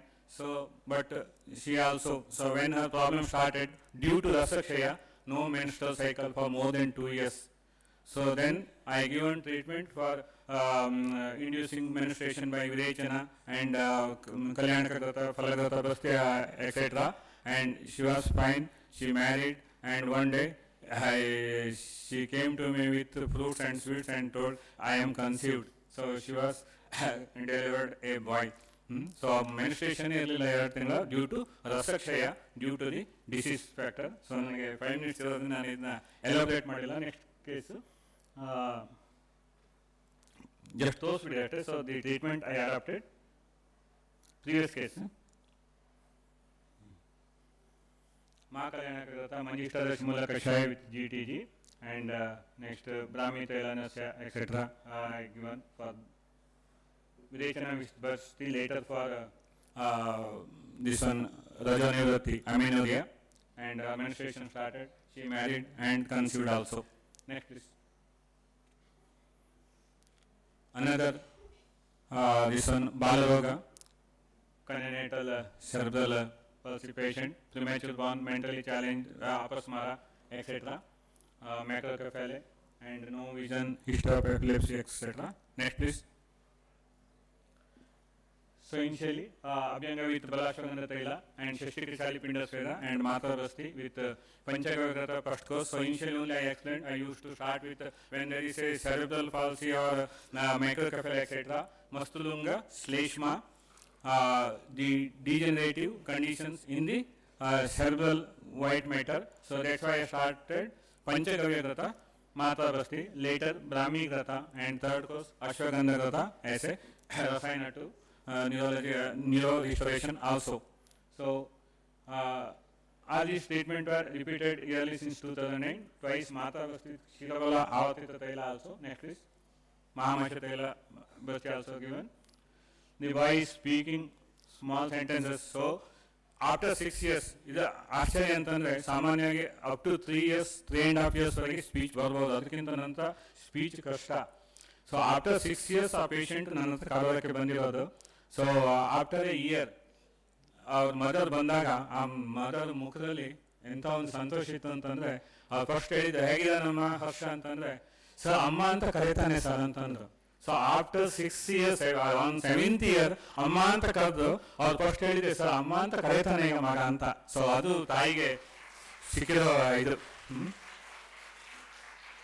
And he started speaking also, demanding. ಅವನು ಅಲ್ಲಿವರೆಗೆ ಏನು ಗೊತ್ತಾಗ್ತಿರ್ಲಿಲ್ಲ, ಏನು ಬೇಕು ಏನು ಅಂತ ಕೇಳ್ತಾ ಇದ್ದ. So this by next ನೋಡಿ ನಿಂತ್ಕೊಳ್ಳಿಕ್ಕೆ ಸ್ಟಾರ್ಟ್ ಮಾಡಿದ. ನಾವು ಅದೆಲ್ಲ ಇದು ಟ್ರೈನ್ ಅಪ್ ಮಾಡಿದ್ವಿ, ಫಿಸಿಯೋಥೆರಪಿ ಆ್ಯಂಡ್ ಪಂಚಕರ್ಮ ಥೆರಪಿ ಎರಡನ್ನು ಮಾಡಿದ್ದೇವೆ. ಸೊ ಈ ಇಂಪ್ರೂವ್ ಅಂದರೆ ಇಲ್ಲಿ ನಾವು ಯಾವತ್ತು ನಾರ್ಮಲ್ ಮಕ್ಕಳ ಜೊತೆಗೆ ಈ ಮಕ್ಕಳನ್ನು ಹೋಲಿಸಬಾರ್ದು. ಆದರೆ so like cancer, so allopathy ಕ್ಯಾನ್ಸರ್ನಲ್ಲಿ ಟ್ರೀಟ್ಮೆಂಟ್ ಕೊಡ್ತಾರೆ, ಆದರೆ ಟ್ರೀಟ್ಮೆಂಟಲ್ಲಿ ಕ್ಯೂರ್ ಆಗಲ್ಲ. ಬಟ್ ಯಾಕೆ ಟ್ರೀಟ್ಮೆಂಟ್ ಕೊಡ್ತಾರೆ? Improving ಅಷ್ಟೇ, quality of life, to improve the quality of life. So in such a child, so if you give Panchakarma treatment instead of only physiotherapy is not at all useful. So give Panchakarma therapy, Rasayana therapy, Media Rasayana and the external Abhyanga, Shashtikrisali Pindasveda etc. The quality of life will improve. So the burden on the parents will reduce. So by that ಇಲ್ಲ ಅಂತಂದ್ರೆ ಆ ಮಕ್ಕಳು 30 ವರ್ಷಕ್ಕೂ ಮಕ್ಕಳಾಗಿರ್ತಾವಲ್ಲ ಪಾಪ, ತಂದೆ ತಾಯಿ ಹೆಂಗೆ ಅದನ್ನ ನೋಡ್ಕೊಳ್ಬೇಕು ಆ ತಾಯಿ ಮಗನ. Next please. So this he was principal at Mallarihalli PU college, very excellent professor. So he was bedridden for 2 years in the Shimoga and also in Bengaluru Manipal Hospital. The neurologist ಏನು ಹೇಳಿದ್ರು ಅಂತಂದರೆ, you will not improve, the disease may progress, otherwise you may survive as it is. ನೀವು ಹಿಂಗೆ ಇರ್ಬೋದು, or disease may progress but we can't treat. ಅಂತ ಹೇಳಿದಾಗ ವಾಪಸ್ they tried homeopathy also improvement ಏನೂ ಆಗಿಲ್ಲ. So one day we conducted a camp at Sagar. So he was my first patient in that camp, first patient. ಆಗ ನಾನು ಹೇಳಿದೆ, ನನಗೆ ಗೊತ್ತಿಲ್ಲ, ಯಾಕಂದರೆ ಸಮಟೈಮ್ಸ್ ದೈವ ವ್ಯಾಪಾರ ಯುಕ್ತಿ vyapara satvadi chikitse also very much essential. So I given satvadi chikitse ನನಗೆ ಗೊತ್ತಿಲ್ಲ, ಕೊನೆಗೆ ಅವ್ರಿಗೆ ಬಾಯಿಂದ ಬಂದಿದ್ದು. ಸೊ ಇವತ್ತು ನೀವು ಗಿಡ ನೆಟ್ಟರೆ ನಿಮ್ಗೆ ಇವತ್ತು ಕಾಯಿ ಆಗಲ್ಲ, ಕಾಯಿ ಆಗೋ ತನಕ ವೆಯ್ಟ್ ಮಾಡಬೇಕು, ಕಂಡೀಷನ್ ಹಾಗೆ ಇದೆ. So till 3 courses of treatment, I can't give any assurance. After 3 courses, if any progress happens, then I will continue the treatment. So till 3 courses, you don't ask anything to me. ಏನಾಗಿದೆ ನನಗೆ ಗೊತ್ತಿಲ್ಲ, ಆಗತ್ತೆ ಅಂತ ಹೇಳಿದೆ. ಇದೇ ಉದಾಹರಣೆ, ಇವತ್ತು ತೆಂಗಿನ ಮರವನ್ನು ಇಟ್ಟರೆ ಇವತ್ತು ಕಾಯಿಯನ್ನು ಎಕ್ಸ್ಪೆಕ್ಟ್ ಮಾಡ್ಲಿಕ್ಕೆ ಆಗಲ್ಲ. ನಮ್ಮ ಇದು ಕೆಲಸ ತೆಂಗಿನ ಮರಕ್ಕೆ ನೀರು ಹಾಕೋದು, ಗೊಬ್ಬರ ಹಾಕೋದು ಅಷ್ಟೇ, ಕಾಯಿ ಬಿಡೋದನ್ನು ನಾವು ನಿರೀಕ್ಷೆ ಮಾಡಬೇಕು ಅಷ್ಟೇ ಅಂತ ಹೇಳಿದಂತೆ. ಅದ ನಂತರ ಅವರು ಇಂಪ್ರೂವ್ ಆದಮೇಲೆ ಅವ್ರು ಹೇಳಿದ ಮಾತು, ನೀವು ಹಿಂಗೆ ಹೇಳಿದ್ರಿ ನನಗೆ ಅಂತ. ನಾನು ಹೇಳಿದ್ರೆ ಸತ್ವಾಗಿ ಚಿಕಿತ್ಸೆ ವೆರಿ ಮಚ್ ಎಸೆನ್ಷಿಯಲ್. ನಮಗೆ ಕಾನ್ಫಿಡೆನ್ಸ್ ಇದ್ದರೆ ಪೇಷಂಟಿಗೆ ಕಾನ್ಫಿಡೆನ್ಸ್ ಬರುತ್ತೆ, ನಮ್ಮಲ್ಲೇ ಕಾನ್ಫಿಡೆನ್ಸ್ ಇಲ್ಲ ಅಂದರೆ ಪೇಷಂಟಿಗೆ ಹೆಂಗೆ ಕಾನ್ಫಿಡೆನ್ಸ್ ಬರಲಿಕ್ಕೆ ಸಾಧ್ಯತೆ ಇದೆ. ಸೊ ಪೇಷಂಟಿಗೆ ಕಾನ್ಫಿಡೆನ್ಸ್ಗೋಸ್ಕರ ನಾನು ಹೇಳಿದ್ದೇನೆ ಆ ಮಾತು ಅಂತ ನಂತರ ಅವ್ರು ಹೇಳಿದ್ದು ನನಗೆ ಗೊತ್ತಾಯಿತು. ಸೊ ದಟ್ ಈಸ್ ಸತ್ವಾಗಿ ಚಿಕಿತ್ಸೆ. So unable to walk without support, pain and burning sensation in the limbs, muscle wasting, loss of weight, known case of hypertension and diabetes. Next please. So these are the treatment modalities I have adopted. ನಾನು ಪುನಃ detail ಹೋಗಲ್ಲ, ಯಾಕೆಂದರೆ time problem ಇದೆ. ನಾನು ಅದಕ್ಕಾಗಿ ಅವ್ರ ಹತ್ರ 10 minutes extra ಕೊಡ್ತೀರ ಅಂತ ಕೇಳಿದ್ದೆ. ಸೊ ಇಲ್ಲಿ ನನ್ನ ಇಂಟೆನ್ಷನ್ ಇದನ್ನು ಹೈಲೈಟ್ ಮಾಡಲಿಕ್ಕಲ್ಲ, ಎಲ್ಲ ಆಯುರ್ವೇದ ಬಡಿಂಗ್ ಡಾಕ್ಟರ್ಸಿಗೆ to give them a confidence in Ayurveda.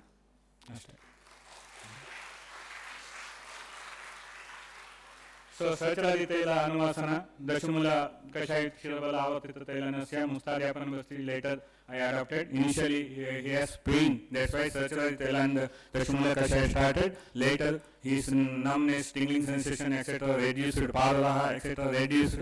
Later Shirabala Avatita Taila with Mustadyapan Basti given, Shakti Shalipinda Sweda and Griva Basti for Shirabala Taila, etc. done. So after 3 courses, 3 course ಆದಮೇಲೆ ಒಂದು ದಿವಸ ನಾನು ಅಪಾರ್ಟ್ಮೆಂಟಲ್ಲಿ first ಫ್ಲೋರಲ್ಲಿ ಮೇಲೆ ಹತ್ಕೊಂಡು ಬಂದರು. ನಾನು ಯಾರನ್ನು ಮನೆಯಲ್ಲಿ ನೋಡೋದಿಲ್ಲ. ಅವ್ರು ಬರ್ತಾನೆ ಅಂದರು, ಸಾರಿ ನಾನು ನಿಮ್ಗೆ ತೋರಿಸ್ಲಿಕ್ಕೆ ಬಂದಿದ್ದಲ್ಲ, ನೀವು ಹೇಳಿದ್ರಿ ಆಫ್ಟರ್ 3 ಕೋರ್ಸಸ್ ನಾನು ಅಲ್ಲಿವರೆಗೆ ನಿಮ್ಮ ಹತ್ರ ಏನು ಕೇಳಲ್ಲ ಅಂತ ಹೇಳಿದೆ. ಇವತ್ತು ನನಗೆ ಸ್ಟೆಪ್ಸ್ ಹತ್ಕೊಂಡು ಬರ್ಲಿಕ್ಕೆ ಆಗ್ತಾ ಇದೆ, ಅದನ್ನು ತೋರಿಸ್ಲಿಕ್ಕೋಸ್ಕರ ನಿಮ್ಮ ಅಪಾರ್ಟ್ಮೆಂಟಿಗೆ ಬಂದಿದ್ದೇನೆ ಅಂತ ಸಂಡೇ ಮೇಲೆ ಹತ್ಕೊಂಡು ಬಂದರು ಅವರು. ಅವ್ರ ನಂತರ again he continued guest lecture in Shastri Memorial Hospital, Sagar for another 2 years. Our bedridden ಇದ್ದರು. Next 2 years Shastri memorial hospital ಸಾಗರದಲ್ಲಿ ಅವ್ರು ಟೀಚಿಂಗ್ ಅನ್ನು ಆನರರಿ ಟೀಚರ್ ಆಗಿ ವರ್ಕ್ ಮಾಡಿದ್ದಾರೆ. ನಾವು till today he is working in Gokarna. ಅಲ್ಲಿ ಗುರುಕುಲ ಇದಿದೆ, ವಿಶ್ವ ಇದರದ್ದು ರಾಘವೇಶ್ವರ ಶ್ರೀಗಳದ್ದು ಒಂದು ಗುರುಕುಲ ಇದಿದೆ. ಅಲ್ಲಿ ಇಯರ್ಲಿ ಒನ್ಸ್ ಹೋಗಿ 10 days ಇದ್ದು ಆ ಗುರುಕುಲದಲ್ಲಿ ಅವರು ಇದು ವೇದಿಕ್ ಇದನ್ನು ಪಾಠ ಮಾಡಿ ಬರ್ತಾ ಇದ್ದಾರೆ. So he was work in best yoga ಇದು, ಯಾಕೆಂದರೆ ಮಲ್ಲಾಡಿಹಳ್ಳಿ ರಾಘವೇಂದ್ರ ಸ್ವಾಮಿಗಳ ಜೊತೆಗೆ ಇದ್ದವರು ಅವರು, ಮಲ್ಲಾಡಿಹಳ್ಳಿಯಲ್ಲಿ ಇದ್ದವರು ಅವರು. So next please. So these are the improvements. Muscle wasting is recovered. ಇದು ಬಹಳ interesting. So diabetic above 62 years, according to modern, muscle wasting will not regenerate. ಒಂದ್ಸಲ ಮಸಲ್ ವೇಸ್ಟಿಂಗ್ ಆದರೆ ಇವನ್ ಇದರಲ್ಲಿ ಎಲೆಕ್ಟ್ರೋಸಲ್ಲಿ ಅದನ್ನೇ ಹೇಳ್ತಾರೆ, ರಿಹ್ಯಾಬಿಲಿಟೇಷನ್ ಹೇಳ್ತಾರೆ ವಿನಃ ಇದು ಮಸಲ್ ವೇಸ್ಟಿಂಗ್ ರಿಕವರ್ ಆಗಲ್ಲ ಅಂತ. So according to modern science, one day it will be hypothesis. ಅವ್ರು ವೇಸ್ಟಿಂಗ್ ಇದ್ದದ್ದು ರೀಜನರೇಟ್ ಆಗಲ್ಲ ಅಂತ ಹೇಳ್ತಾರಲ್ಲ. So in another few years, so by the ray of ayurvedic enlight ಅದು ಹೈಪೋಥಿಸಿಸ್ ಆಗುತ್ತೆ. ಸೊ ಆಯುರ್ವೇದದಲ್ಲಿ ಮಸಲ್ ರೀಜನರೇಷನ್ ಆಗುತ್ತೆ. ಶಕ್ತಿಶಾಲಿ ಪಿಂಡ ಸ್ವೇದ ಮತ್ತು ಬ್ರಹ್ಮಾಂಡ ಬಸ್ತಿ ಕೊಟ್ಟರೆ ರೀಜನರೇಷನ್ ಆಗುತ್ತೆ. ಸೊ ಇದೇ ಎವಿಡೆನ್ಸ್ ಇವತ್ತು ಇದ್ದಾರೆ, ಅವರು ಸಾಗರದಲ್ಲಿ ಇದ್ದಾರೆ patient. Next please.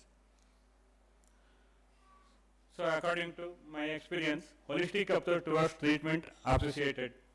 So it is necessary to follow the samprapti and lakshanas explained rather than just following only the lab reports. So repeatedly I mentioned this. So you treat according to Ayurveda. कंठोरस्य प्रतिघातात् विबंधस्य पृथग्विदैः श्वास कास कंठोरस्य प्रतिघातात् कंठ upper respiratory tract uras lungs कंठोरस्य प्रतिघातात् विबंधस्य पृथग्विदैः. So accordingly we can diagnose whether it is upper respiratory tract or lower respiratory tract. Is ಬೇಕಾಗಿರೋದು ಸಂಪ್ರಾಪ್ತಿ. So the most of the cases were almost, so the Samprapti and Lakshanas explained rather than just following only the lab reports. And most of the cases were almost given up for treatment. But by observing the Lakshanas and adopting the respective treatment procedures, Swasthya was restored in most of them. So all the cases I already explained. And yet again it is proved that though acute infections could be controlled by antibiotics, but chronic conditions can be treated by Ayurveda. And the treatment spectrum explained in Ayurveda is very vast. When properly diagnosed and right principles applied, success more than our expectation could be achieved. So these are my opinion. So with this, so I am thankful to CCARD, this conference organization, and giving me an opportunity to share some of my clinical experiences. So to inspire the budding Ayurvedic doctors. So once Dr. Anjani Murthy, when I was in internship, I am attending a modern doctors clinics for experience. ಆಗ ಅಂಜನಿ ಮೂರ್ತಿ ಅವರು ಹೇಳಿದರು, ನೀವು ಅಲೋಪತಿಗೆ ಕಲೀಲಿಕ್ಕೆ ಹೋದರೆ ನಂತರ ಆ ಕಡೆನೇ ವಾಲ್ ಬಿಡ್ತೀರಿ ಪೂರ್ತಿ. So I am expected something from you. If you practice modern, you are one among million. If you practice Ayurveda, you will be one among few ಅಂತ ಹೇಳಿದ್ರು. ಸೊ ದ್ಯಾಟ್ ವರ್ಡ್ ನಾನು ಇವತ್ತು ಇಲ್ಲಿವರೆಗೆ ಕರ್ಕೊಂಡು ಬಂದಿದೆ. So with this once again I am thankful to all my gurus and the grace of Pandit Taranath. So I treated the publics with the great Ayurveda science, and you also continue this parampara. So Ayurveda, Ayurvedic doctors, you continue Ayurveda itself. So in future, Ayurveda become Vishwaguru. ಯಾಕೆಂದರೆ ಹಳೆಬೇರು ಹೊಸಚಿಗರು ಕೂದುಟೆದಲು ಮರಸೊಗಸು ಋಷಿವಾಕ್ಯದೊಡಗೂಡಿ ವಿಜ್ಞಾನ ಮೇಳವಿಸೆ ಬದುಕು ಜಸನಕು ಸರ್ವಜ್ಞ. Thank you one and all. ಸರ್ವೇ ಜನಾಃ ಸುಖಿನೋ ಭವಂತು, ಸರ್ವೇ Santu ನಿರಾಮಯಾಃ.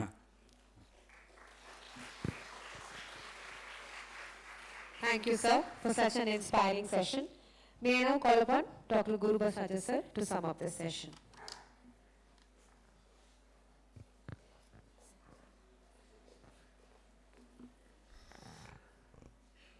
At the first outset, I would like to recognize the two dignitaries, one Yogatma Srihari and Yogesh Rakesh Acharya. I thank and congratulate Jagdish Aji for having shared his clinical experiences of 3 decades. Today, we are living in the era of super specialty. We need evidence-based approaches. He has shown almost all evidence-based experiences and cases also, and it makes proud of him. And only to add few about this, since morning, Dr. V. Prakash and others were talking about ashwagandha. Here, the ashwagandha is going to interfere in the brain cells. It's going to prevent the amyloids, unwanted amyloids in the brain cells. That's what is required in the management of problems which are related in the first case. Asnyam Sausaryam Brahmasthimiradarsanam has been mentioned about the Majjakshaya Lakshanas also. And particularly for the benefit of the students, Vatasya Samanopakramha Tela Bengo Bastirureka. So that has to be kept in mind. And whenever you talk about the neurological disorders, you should keep 3 factors in mind. One, Karma Pradhana, Vedana Pradhana, and also Karma Kshaya. So Ruddhi Kshaya, that has to be kept in mind. This has been able to manage. And coming to the second case, I will conclude in another 4 or 5 minutes. I can take 5 minutes? Just 5 minutes. No, even much faster also. I am very much interested to give my own additions, explanations for the results what you occurred, but due to the paucity of time, I will to constrain my son. And regarding the relapsing fevers, the pattern of fevers is still a big challenge to the presenting. And it is nothing strange nowadays because there is a need for unconventional antibiotics is going on. Unconventional antibiotic. Because of the reduced molecules, now the need for, nothing strange in this. Because nature has given both melody and remedy at the same place. The shabby area, which gives rise to the birth of Anopheles mosquito, gives rise to the malaria fever.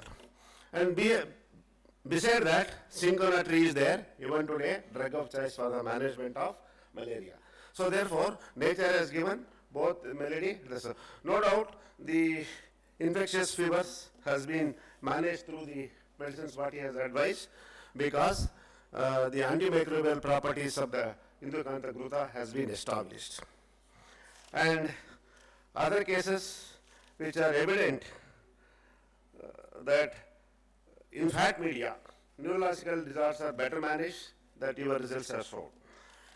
And with this, I think, particularly when you mentioned about the peripheral vascular disease, this is again a big challenge due to the lifestyle disorders.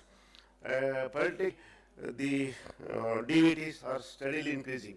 The management of DVD is again a big challenge for the treatment purpose also.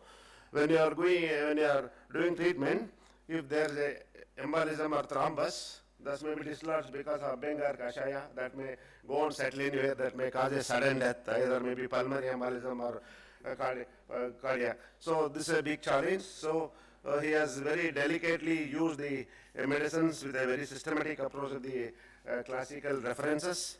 And also it is said, Indriyastu Manonataha, Manonatastu Marataha. So therefore, a collective approach for the management of Yuktiyapasaya, Sattvavaya, and Devyapasaya.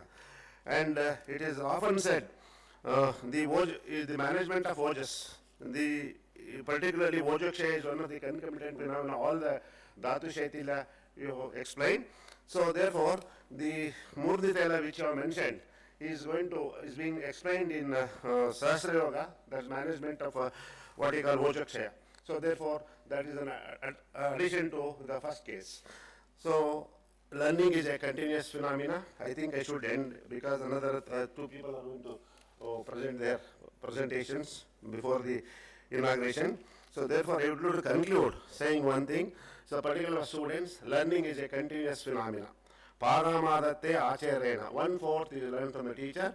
Paramadatte sahapati beva. If our classmates are good, we are going to learn from our classmates also.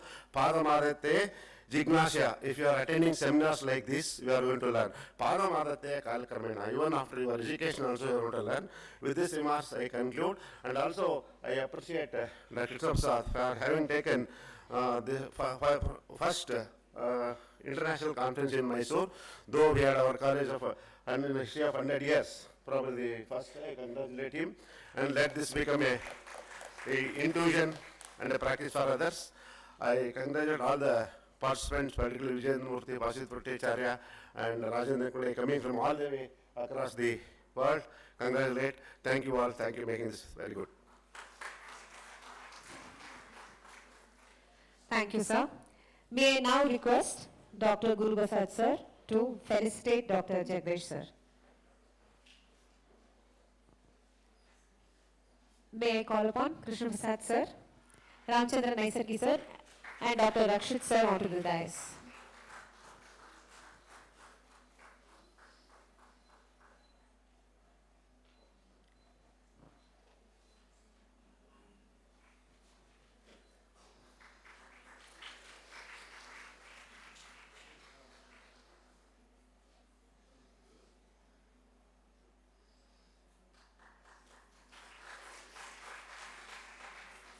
May I now request Dr. Krishna Prasad sir to felicitate Dr. Guru Prasad sir.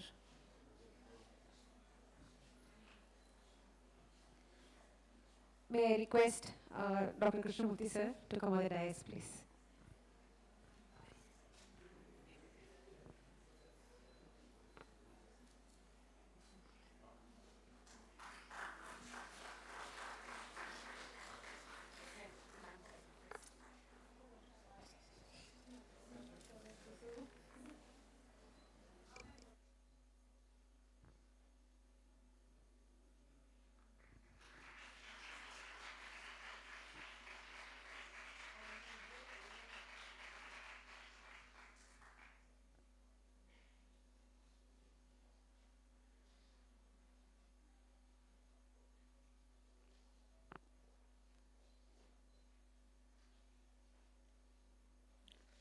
Thank you, sir.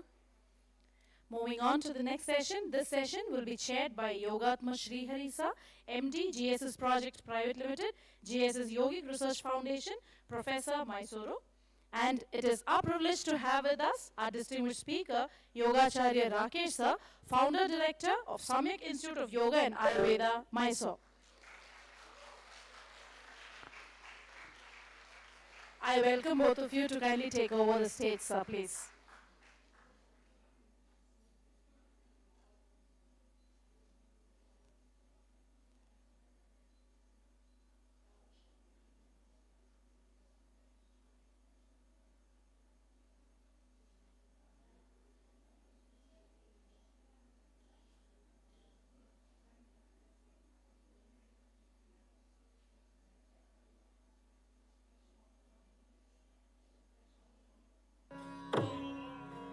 Cauvery Group of Institutes, CCARD and Maharaja Institute of Ayurveda welcomes Sri Yogacharya Rakesh. Yogacharya Rakesh is the founder director of the Samyak Institute in Mysore, a traditional Gurukula dedicated to the authentic preservation of yoga and Ayurveda. With over a decade of teaching, he has mentored students from 80 different nations across more than 100 professional yoga teacher trainings. Holding master's degrees in Sanskrit and yogic sciences, he continues to champion the classical Gurukula tradition to promote global holistic health. We look forward and hear him talk on mind to metabolism, Upanishadic insights into yoga or behavioral healing.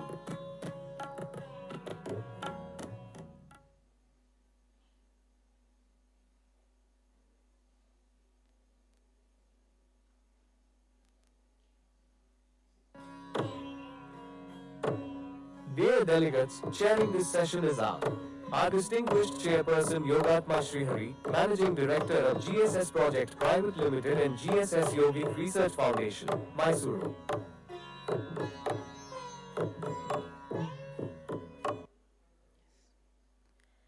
Now I would request Yogacharya Rakesh sir to take over the session.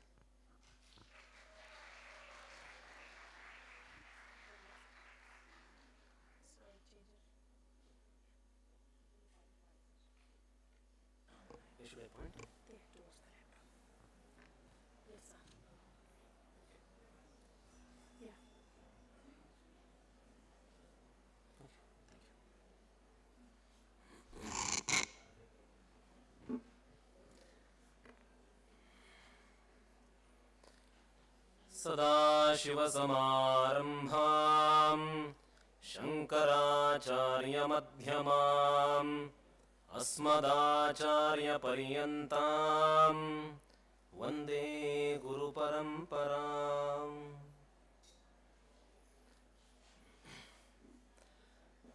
Namaste everyone. Thank you. Hope I will be entertaining enough while talking about Upanishads.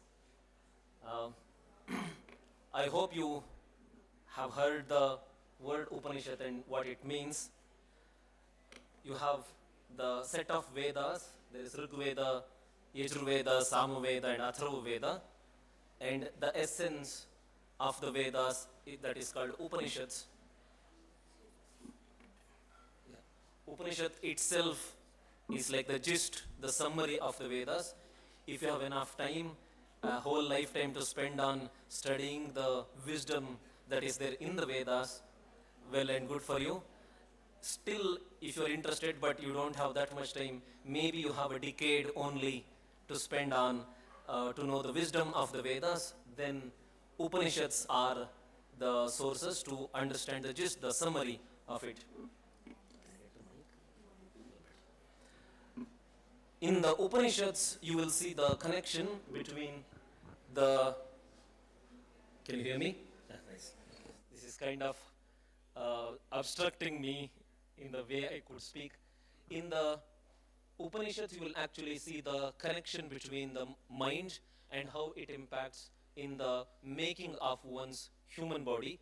And one of those, which is considered to be one of the largest Upanishads, is called Chandogya Upanishad. And there is a very interesting story that comes in. The story is always a backdrop in order to convey a very beautiful idea. There is a student and he is completing his Gurukula education on those days for 12 years. And the father is very happy that he is coming back after 12 years of education, and not easy. So he has been waiting for that day. And then when he is completing, the father is getting ready, decorating the house. There's a long path, there's a gate, and fingers crossed, waiting for my son to come back home. And when he is so excited, when he sees his son coming on the way, looking at the way his son is walking in, he is disappointed. He feels like this was not supposed to be, because the way the son was walking is with his chest held high, and it looks like he has quite a good amount of attitude, ego, even after 12 years of study. The moment he comes in, instead of hugging the son, instead of saying like, I'm very happy that you are back, the father asks him, hold on, wait. Have you studied that thing by which everything else is studied? The son says, I have studied a lot of things. And father says, no. Have you studied that thing by which everything else is studied? And then son says, I don't think there is anything like that. Now, father says, go back to the teacher and ask him to teach this by which everything is studied. Eka vijnanena sarva vijnanam. And he says, okay, let's try. We have spent 12 years, maybe another day, not a bad idea. Then he goes back to his teacher and says, can you tell me, is there something through which everything is studied? And the teacher says, yeah, there is something like this. If you study that, everything else is studied. The student says, but you never told me this in the 12 years of time. And the teacher says, you never asked me. Sometimes you have to ask the right questions in order to get the right answer. So he says, you never asked me that, so I did not tell you. And now he says, okay, now tell me, what is that through which everything else is studied? Then he says, instead of me telling you this now, I want you to be in silence for some time and think over, introspect, and then come back to me tomorrow, I will tell you. And then he goes under the tree inside the Gurukula and sits and meditates. And here the beginning of a new exploration starts in Chandogya Upanishad. They say that the first time that he discovers, he starts realizing that everything is the physical body. That's what the whole idea is. If you get to know this body, you know everything. So he comes back the next day to the teacher and says, oh my God, I got to know. And he says, it's all the physical body. And when he says that everything is just about the physical body, and that's where there is a very beautiful explanation, if you can go to the next one. So there you have an explanation saying that there is a mantra that he says, Annam Ashitam. This is where the teacher says, Annam Ashitam, whatever that you eat, that is Tredha Vidhiyate. It is classified into 3 sections, and this Upanishad is talking about, at least if you go back dating, probably the bare minimum idea, the timeline of Upanishad should be somewhere around 7,000 to 8,000 years back. And he says, Annam Ashitam, whatever that you eat, Tredha Vidhiyate, it is classified into 3 parts. Tasya Yasthavishtaha Dhatuhu, the one that is the biggest one, that is Purisham Bhavati, that is becoming the excretory part that goes out. Yaha Madhyamaha Tan Mamsam, whatever the mid part of it, the essence of it, after the major part that goes out, the essence of it that becomes the flesh of the human. And Anishtaha Tan Manaha, the essence, the gist of what you have eaten, that becomes the mind.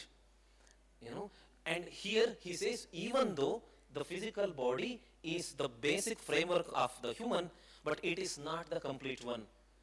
And here there is also a small detail that you should see, which comes from another Upanishad called Taittiriya Upanishad, where you have the discussion of Pancha Koshas, where you have the Annamaya Kosha, which probably all of us are very familiar, and then you have Pranamaya Kosha. In the Pranamaya Kosha, what is prana, that is explained, and it's such an interesting idea. Generally, the moment we hear about prana, we always think of some vital force, some energy. The easiest word for prana is life. That is exact translation, it is life. And it is explained that from all the 5 different elements, you are actually consuming prana. And it is such a great mechanism that, the guy who is sitting up there has created for us, that you actually take prana, you consume prana from all different sources. First one, that you have earth element. And this is where from earth element, you take prana and you make it your system. That is the food that we eat. If the food that we are eating, if that has prana, means if that has life, only then that food that you are eating converts into your life.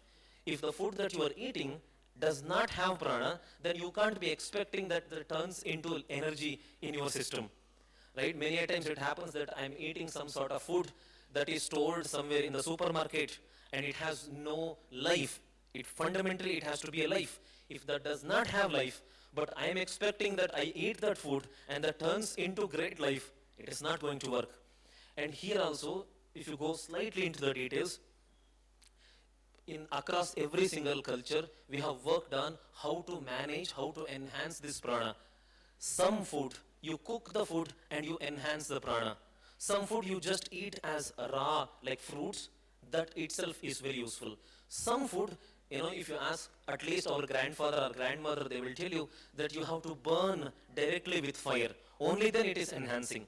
Some food you have to boil it with water, only then it is enhancing.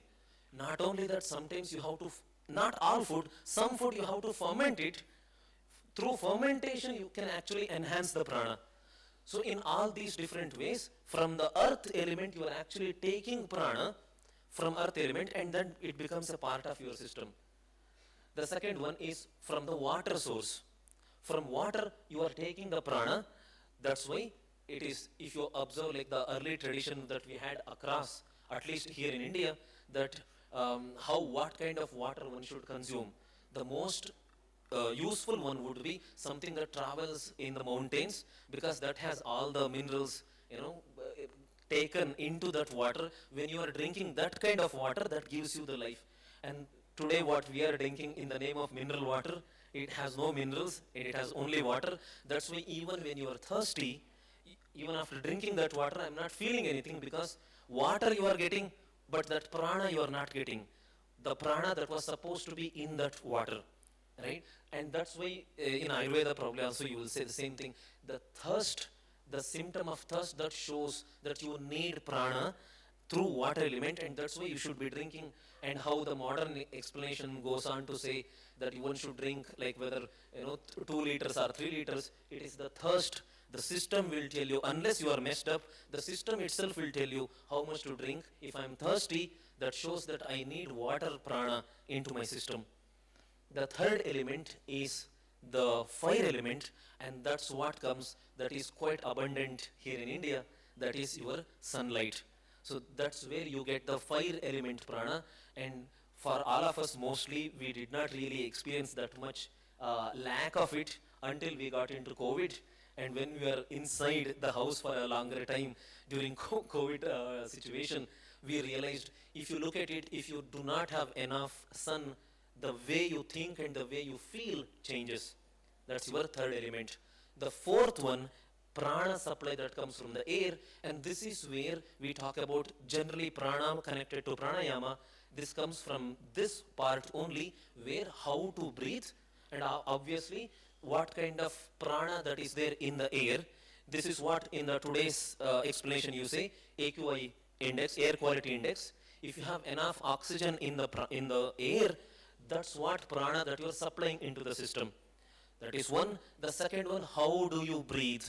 And we always discuss in the yoga teacher training courses at Samyak that it's very fascinating to see people how very, with a lot of effort, people messed up the way to breathe. Many a times the shallow breathing is so deeply learned that they breathe so shallow that the breathing is not supplying enough prana. So you need to breathe properly. That's why pranayamas really help to supply prana in the way you breathe properly. The last one, I hope I'm not making you bored. There is one more element left.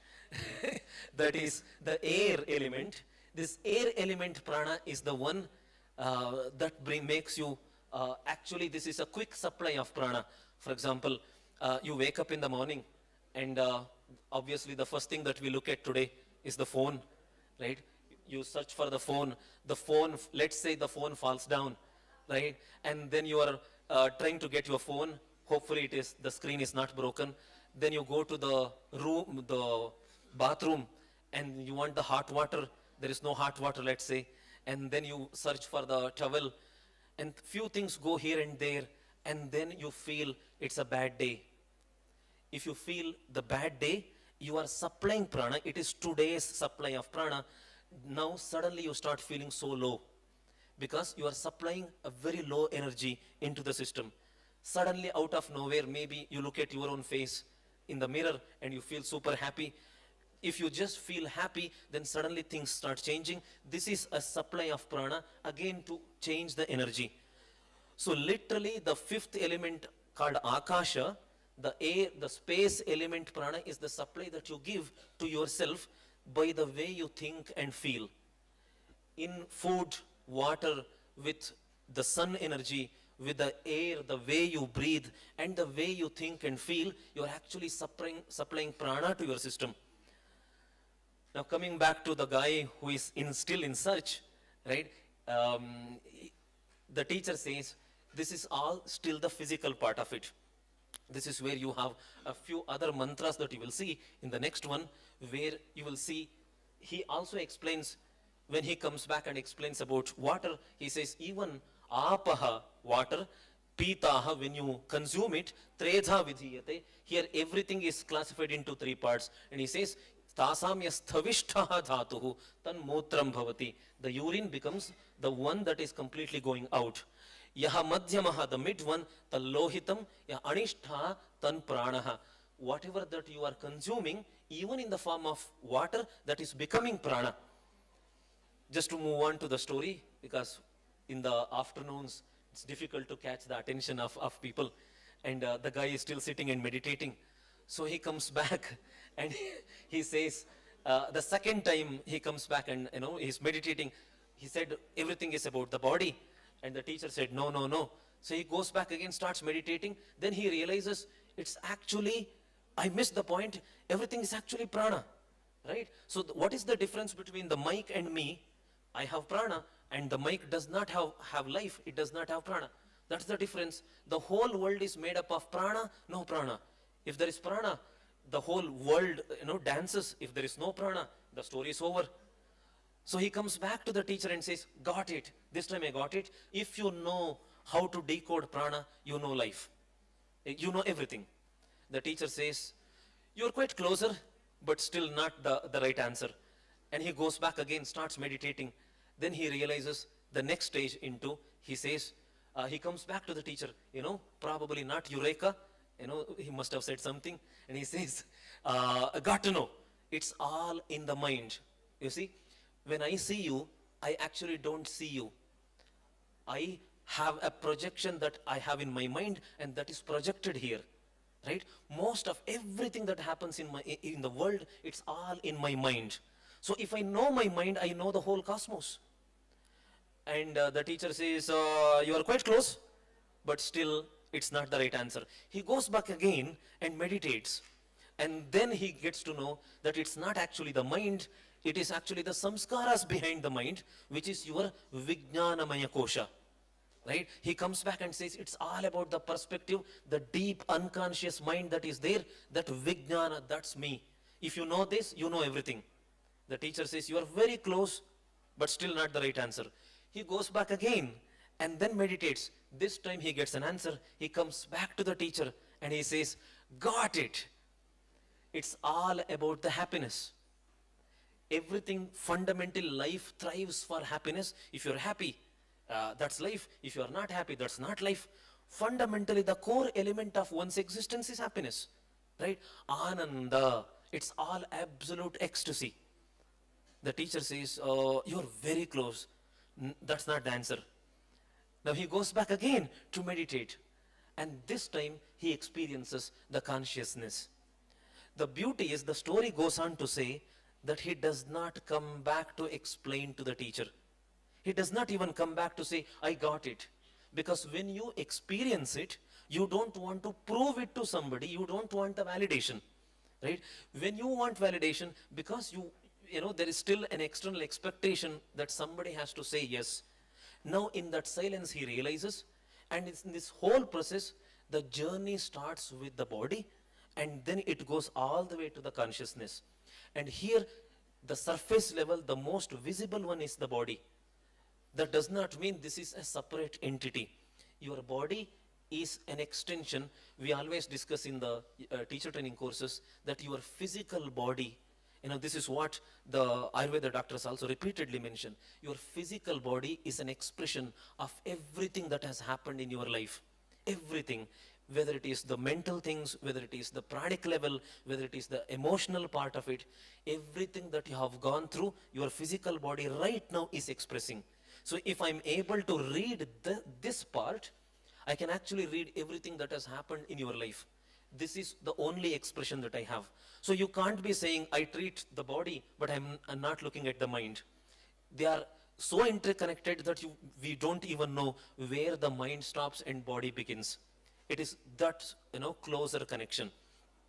So if you really want to build the practice, you can't be expecting, if you are building a healthy body, you can't be expecting to ignore the mind and build the body. These are, I'm only validating the discussions that you will see in Ayurveda, that you will see in Sushruta Samhita or Charaka Samhita. This is nothing new for an Ayurveda doctor. There's nothing new that how body-mind connection is. My only effort is to bring you the idea that these discussions were already there in the Upanishads itself. You will see the repeated explanations in later in the Gita, you know, in Shankaracharya's explanation. So this is not something new, just like how you will see in Ashtanga Hridaya or Charaka Samhita. In the same way, you will see this in the Upanishad time itself, in the stories of Rama, in the stories of Krishna. Even in Gita also you will see, like Ayusattva Balarogya Sukha Priti Vivardhanaha Rasyaha Snigdhaha Sthiraha Hridyaha Aharaha Satvika Priyaha. You have 4 different types of food put together becomes a complete food.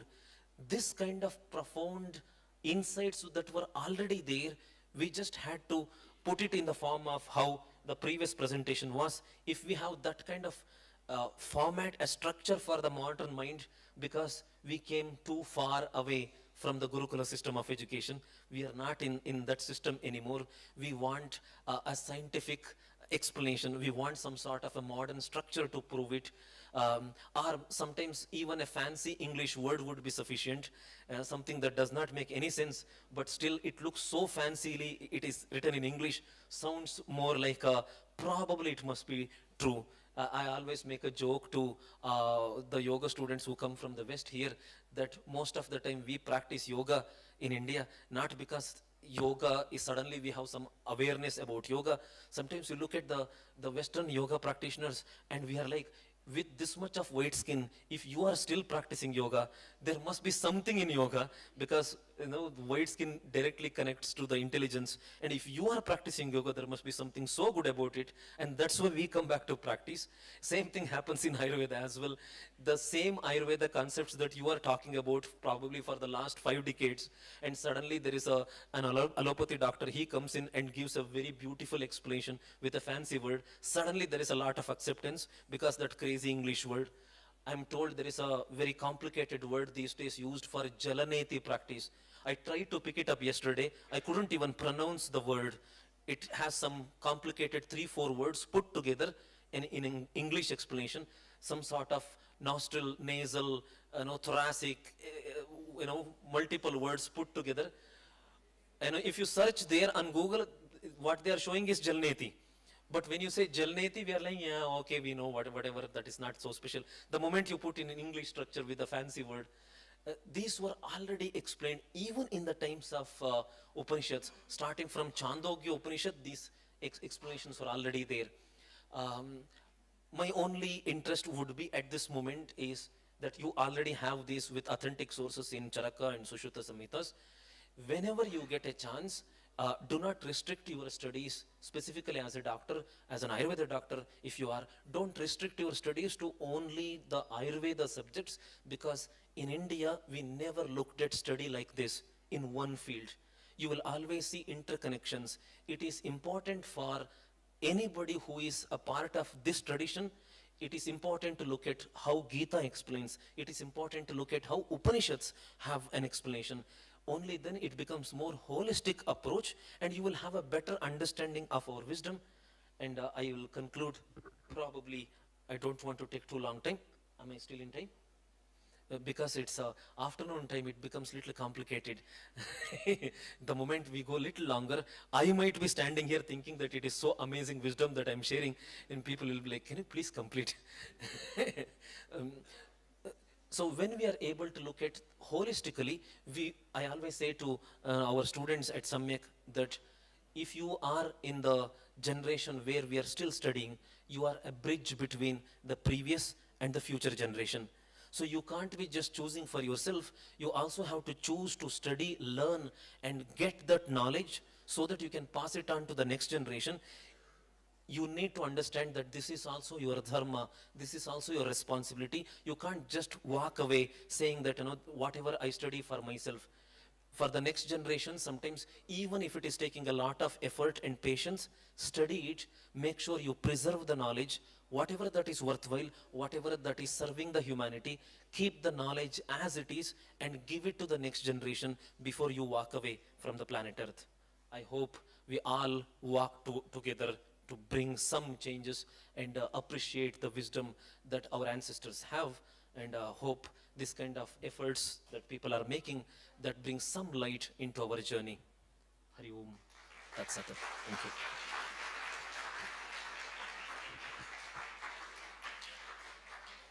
Thank you, sir.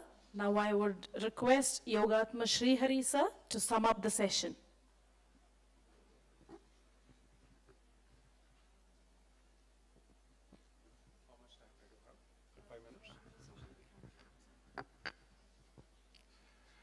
My pranams to all. Excellent presentation by Rakesh ji. It's beautiful presentation of body and mind. Being a yoga practitioner and an Ayurvedic observer, promoter, motivator, everything. I started my yoga by the age of 6, probably around 53 years. Now I am practicing. What I have learned from yoga is, or anything, is how to unlearn whatever we have learned. We have complicated systems like anything. 15-20 years earlier, we had small information. Let's assume it's 100 units of information. Last 20 years, we have increased it to 1,000 units of information. We have abundant data available. Unfortunately, or fortunately, we are unable to analyze what information is needed, what is not needed. Friends, I'll just take 3-4 minutes to conclude. Our earlier ancestors told us one shloka which has to be recited in the morning. Karagre vasate Lakshmi, Karamadhye Saraswati, Karamule sthite Gauri, Prabhate Karadarshanam. It's a very good shloka. Unfortunately, we put 3 ladies in a frame and started praying by rubbing our hands. We never knew what it is. I'll just condense this, put it in a management format and give it to you, which can be useful for you. If you open your eyes in the morning, the first thing you get is your phone. We will see what has been posted yesterday and what result has been today, how many likes, how many dislikes, how many forwards. Good morning, good evening, every message is, you just open your phone, your information starts. Then you open your computer, you open your TV, everything, your information starts. 99.99% of the information that we get in a day, definitely we don't need it. Everybody should have received a lot of messages when on your birthday or your wedding anniversary days. But my concern is you should have received more than 1,000 good morning or happy birthday messages, but who is there for deleting it? Whether the person who gave the message is deleting it or you have to delete it. So all these messages are garbages in our mind. What Rakeshji mentioned was the same. If 1% is the body, 99% constitutes our mind. So management of informations. We have lot of data. Data converted to knowledge, knowledge converted to wisdom. If you have 1 lakh information, only data which is converted to knowledge is around 100, and out of that we need only 1 wisdom. If we can segregate this into management of needed information, management of not needed information. This is the Saraswati Stotra, Karagre, Vasate, you can call it Lakshmi or Saraswati. The first is management of informations. Why is yoga needed is, yoga is needed if you have a fit body, and as he mentioned pranayamas, your brain is charged with energies, and with your energy and eyes closed you can segregate what is needed and what is not needed.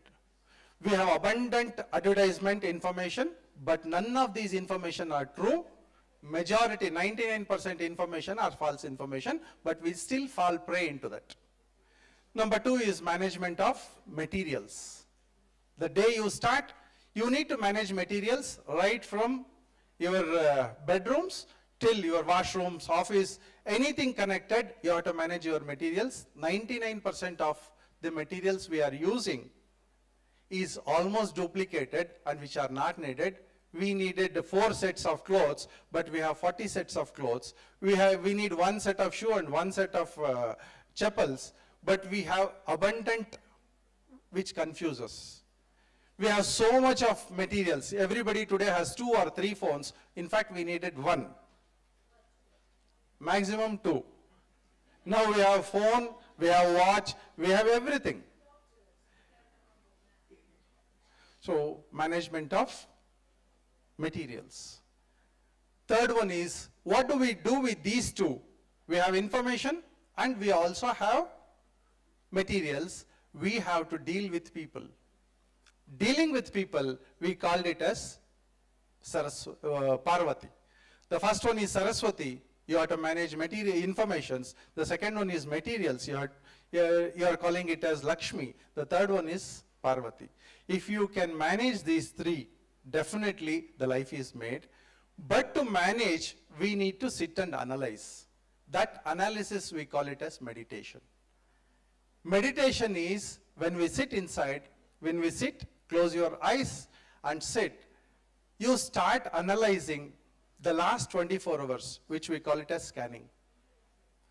At scanning, you will analyze all these, what is needed, what is not needed, what are the experiences that we had, good experiences, bad experiences, and what were the words used and how we used it. Have we disturbed others? Have we disturbed ourselves? All these comes in your meditation. The second one is the rectification. The first one is the scanning. The second one is the planning. Last 24 hours of scanning and the next 24 hours of planning. Friends, the whole life is nothing but management of life. You call whatever subject. You call it as yoga, you call it as Ayurveda, you call it whatever subject, you have to manage your life. Probably here, the whole hall, the next 60 years, we may not see anybody up here. It is only management of life. So how do we manage? We have to exist, we have to coexist, and we have to comfortably coexist with information, materials, and with the people. Friends, I'll conclude with the mind powers. Our mind has 3 powers. One is the power of memory. Everybody here has the power of memory. We call it as M1. That is memory 1, memory inwards. Anything you see, anything you hear, anything you taste, out of your sensory powers, senses, everything is connected going to the memory.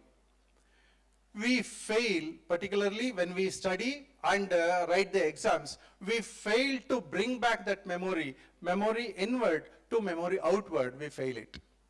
Majority informations we know where we have kept the keys yesterday, but morning we forget to find the keys. We forget to find something, we keep on forgetting. So to increase that memory power. The second one is analysis power. We have a lot of memories, we have a lot of information. How do we analyze? We call it as the second power of mind. The third power of mind is the decision making power.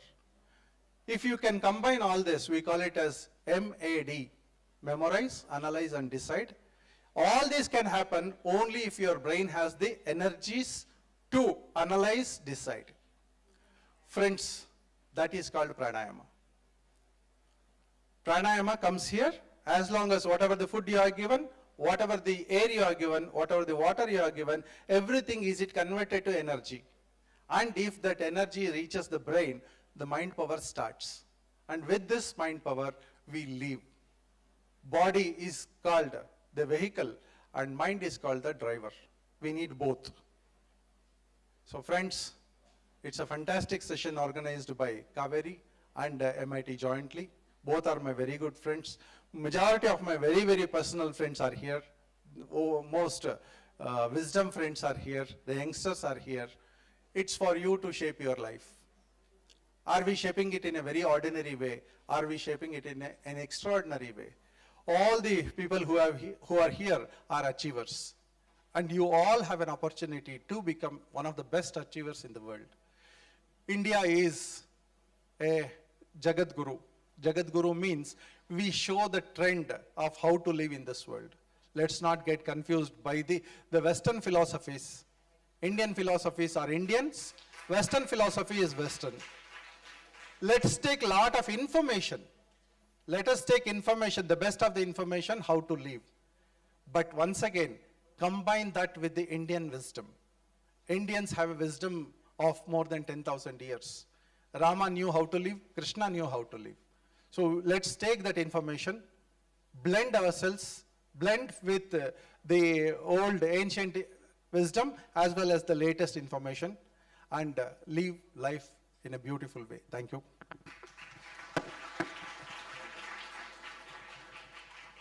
Thank you, sir.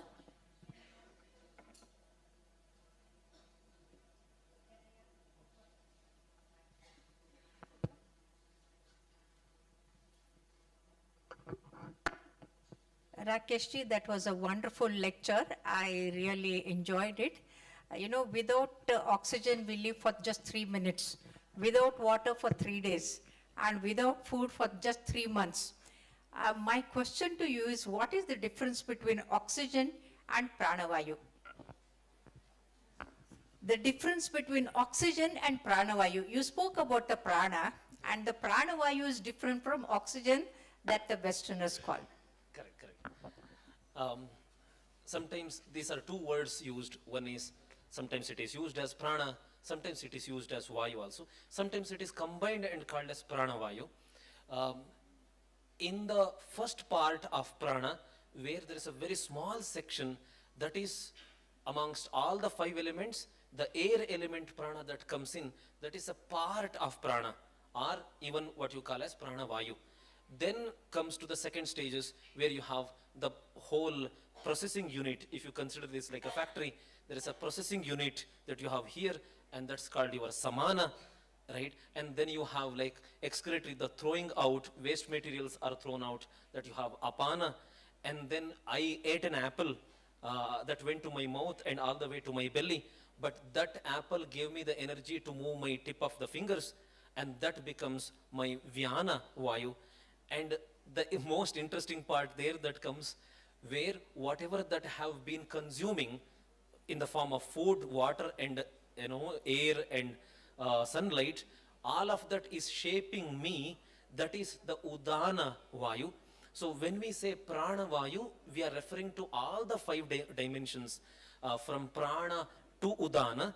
And this udana is the most important one, where whatever I consume, the food, water, anything that I'm consuming, it is actually shaping me In Ayurveda also we say quite the same thing in yoga also, around 28 to 30 days of time, this is what making me. So literally that prana is making me. The moment we say prana vayu, we are talking about all these different layers of our existence. Oxygen is a very small part of it, which is not, this is a very important part of it definitely, but it's a small part of it, very minute component of it, not necessarily the major part. Like that's not exactly prana, that's a part of prana. Hope I'm not. Thank you. Thank you, sir. I now call upon Dr. Jairaj sir to felicitate our guests. I would request Yogatma Srihari sir to felicitate Yogacharya Rakesh ji.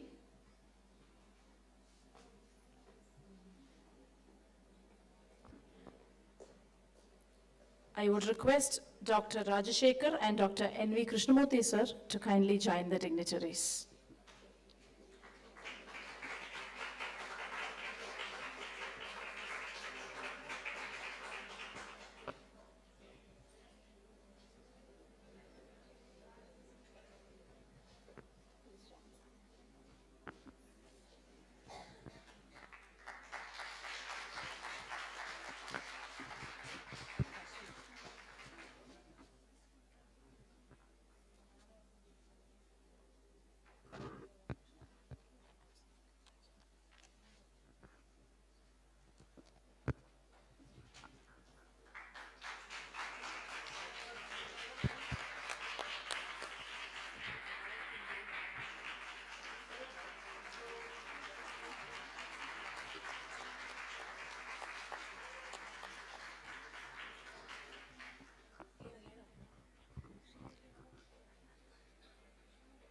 I request Dr. Krishnamurthy sir to felicitate Sri Hari sir.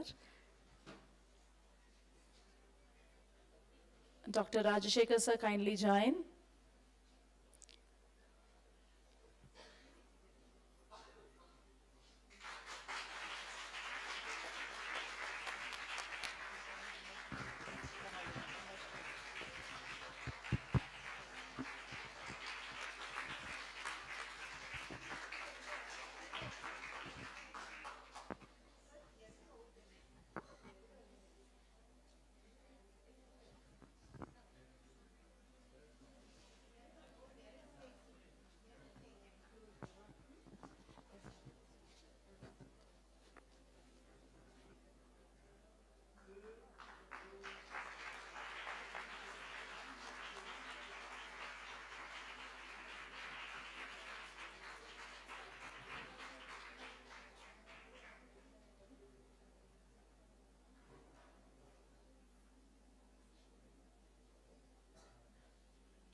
Moving on to the next session. This session will be chaired by Dr. Srivatsa, Principal JAMC Mysore, and it is a privilege to have with us our distinguished speaker, Dr. Vinaya Padiyana ma'am, a distinguished naturopathy and yoga physician.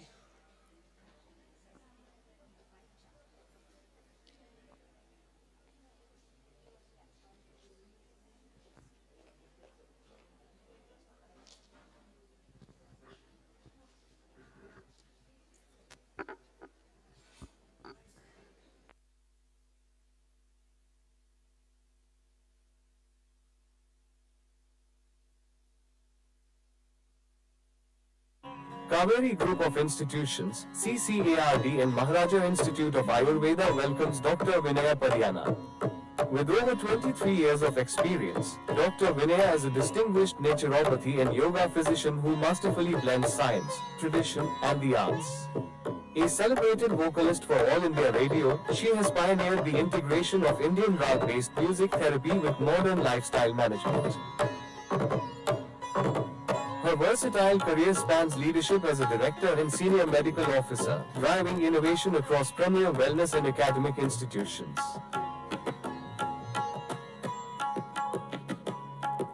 We look forward and hear her talk about music for wellness.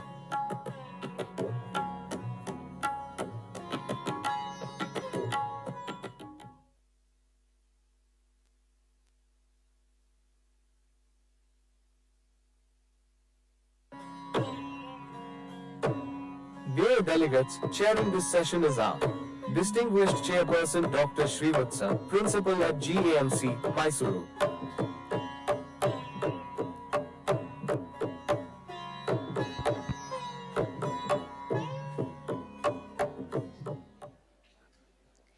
May I now invite Dr. Vinya ma'am to take over the session.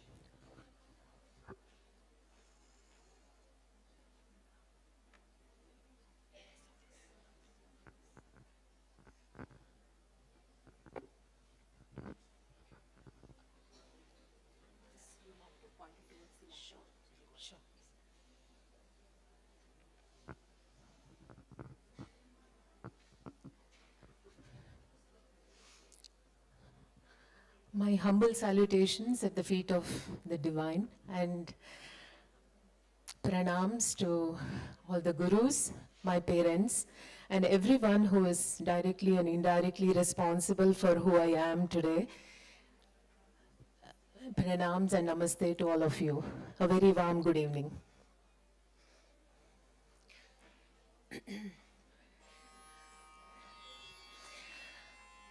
परमयोगी जना भागधेय श्री परम पुरुष परात्परा परमात्मा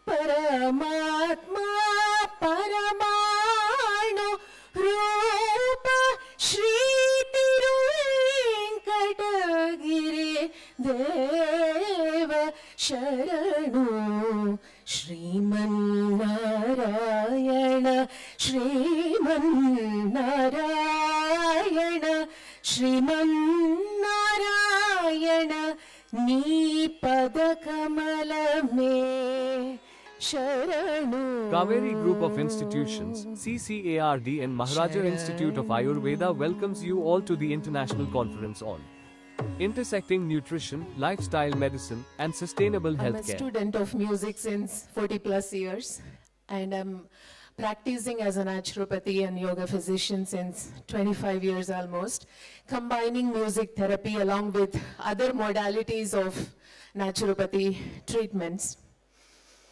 Why I started my session with the beautiful composition of Annamacharya is, if I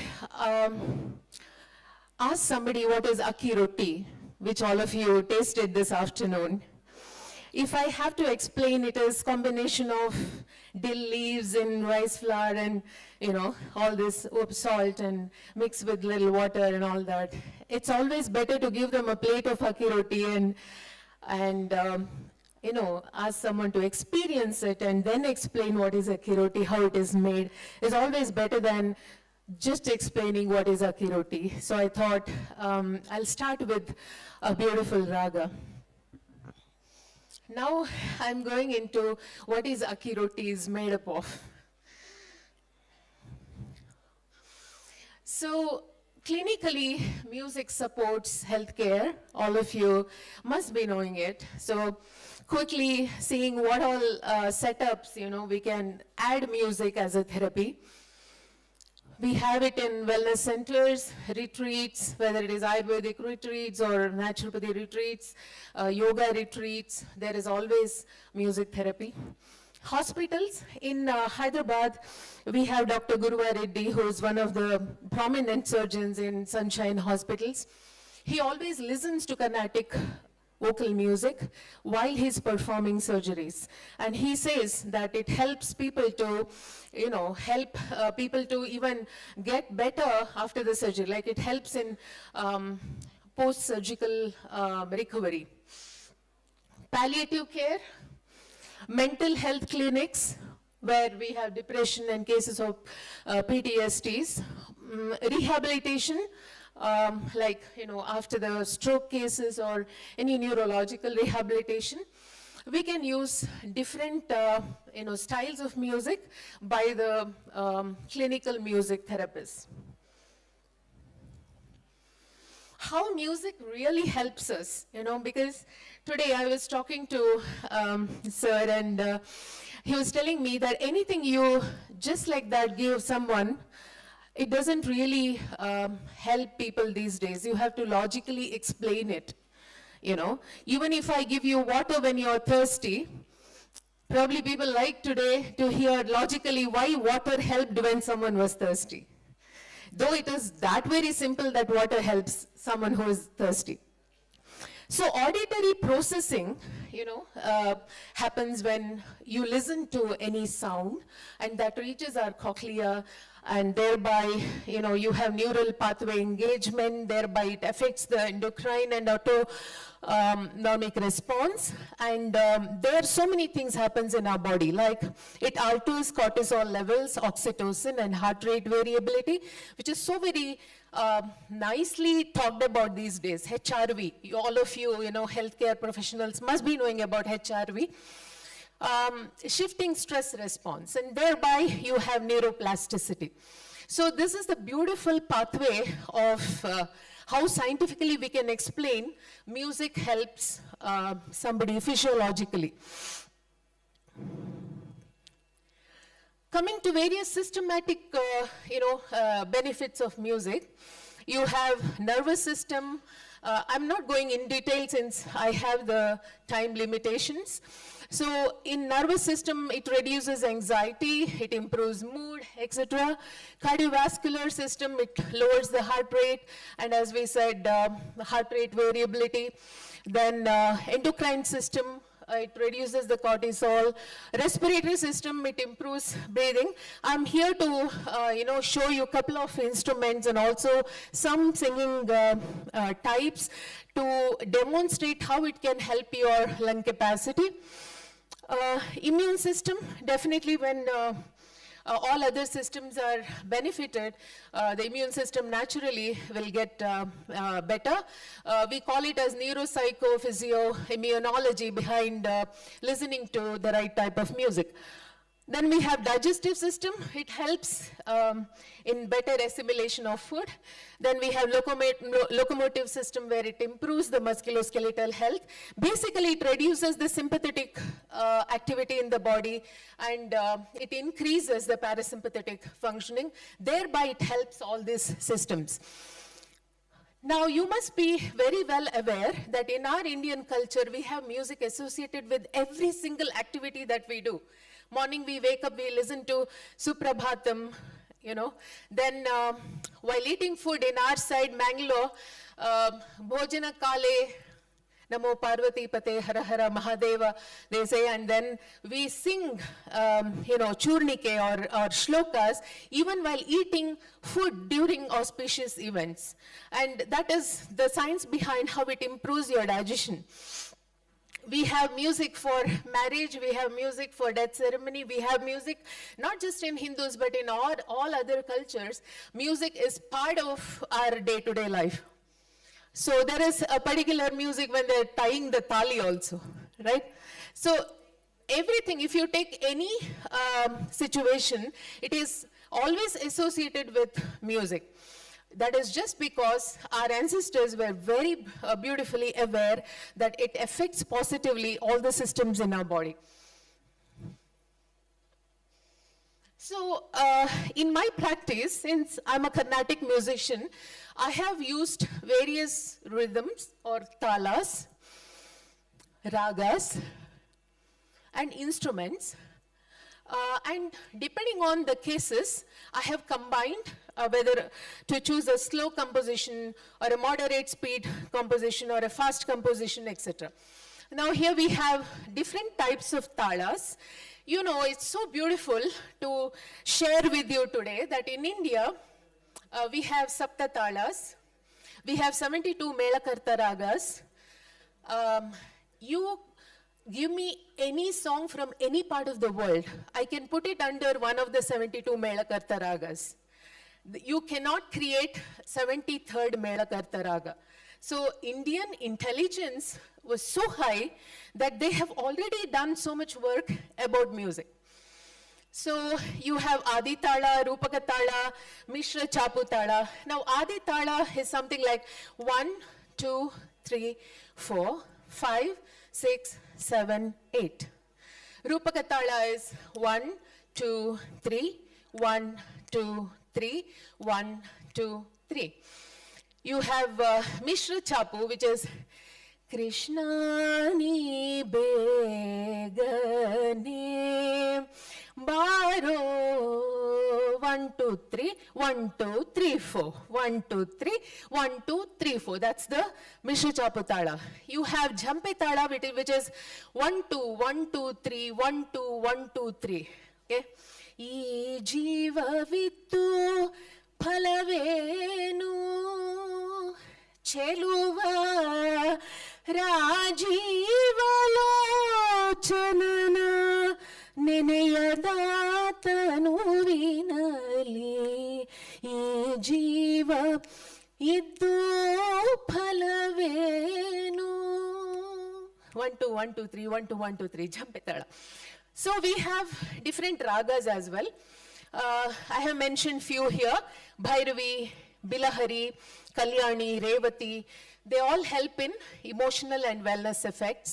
We have instruments like Shruti. Now I sang a composition in the pitch G sharp. All of you have cell phones. All of you have this free app called as Tambura Droid. So which is an excellent way of keeping this Shruti, various Shrutis as background whenever you are doing some activities. So we choose different instruments, we match raga and tala, and we use it clinically. Coming to chakra, this is my area of interest, where I have correlated 7 notes to 7 chakras, and we have jiva swaras in every raga. Okay? So I have just mentioned here, Sa corresponds to Mooladhara, Ri for sacral or Swadhisthana, Ga for solar plexus, Ma for heart or Anahata. Now, Mooladhara chakra is Sa. So I have mentioned Maya Malava. We get these references in Sangeeta Ratnakara and other texts of Carnatic music.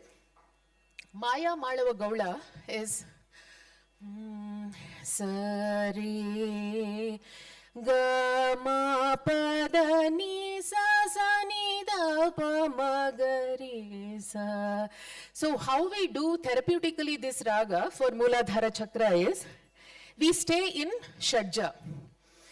Sa re ga re sa ni da ni sa sa sa re ga ma ga re sa re ga ma pa ma ga ma ga re sa. So you land in sa, that kind of improves the imbalances in the chakra of Mooladhara. Then you have Swadhisthana, Karahara Priya. Any idea why this raga is called as Karahara Priya? All of you are very well versed in Sanskrit, so correct, ma'am is right. Kara and Hara. Kara is donkey and Hara is Shiva. So it is equally loved by both donkeys and Shiva. That means it's that kind of a popular raga. Okay? You have many compositions in this raga. Sa Ramani Samanamevaru Sarigama Padani Sasani Davamagari Sari. Ri is the place where this raga has the jiva swara. So that is why it corresponds to Swadhisthana imbalances. Similarly, you have solar plexus Ga. And you have a beautiful raga called Hamsadwani. Hamsadwani is termed as a Sarva Roga Nivaraka.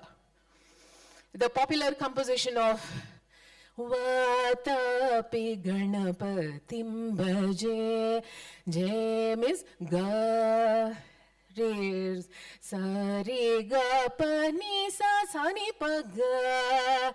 Ga pa ni sa ri re sa ni pa ga ga ni pa ga ga ni pa Pagare ga paga.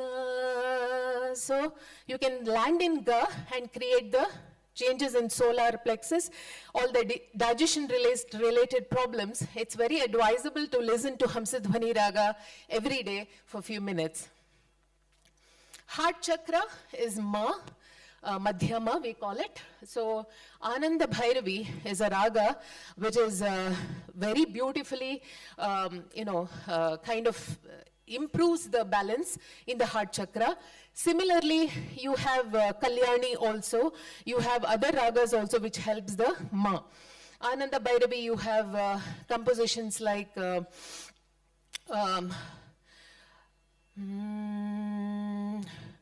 I could give another raga which is Kalyani.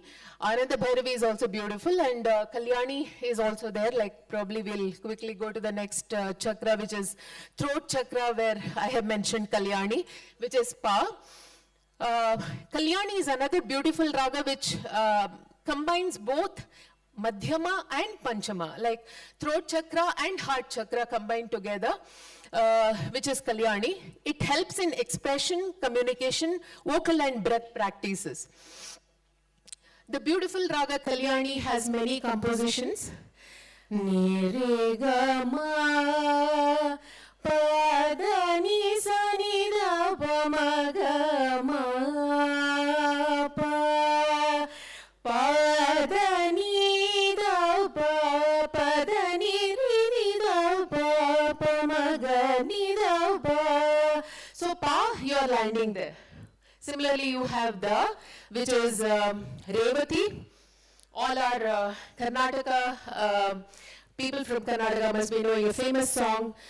Jogada siri bedakinalli tungiyatene balukinalli sahyadriya lohada Cauvery Group of Institutions, CCARD and Maharaja Institute of Ayurveda welcomes you all to the International Conference on Intersecting Nutrition, Lifestyle Medicine and Sustainable Healthcare.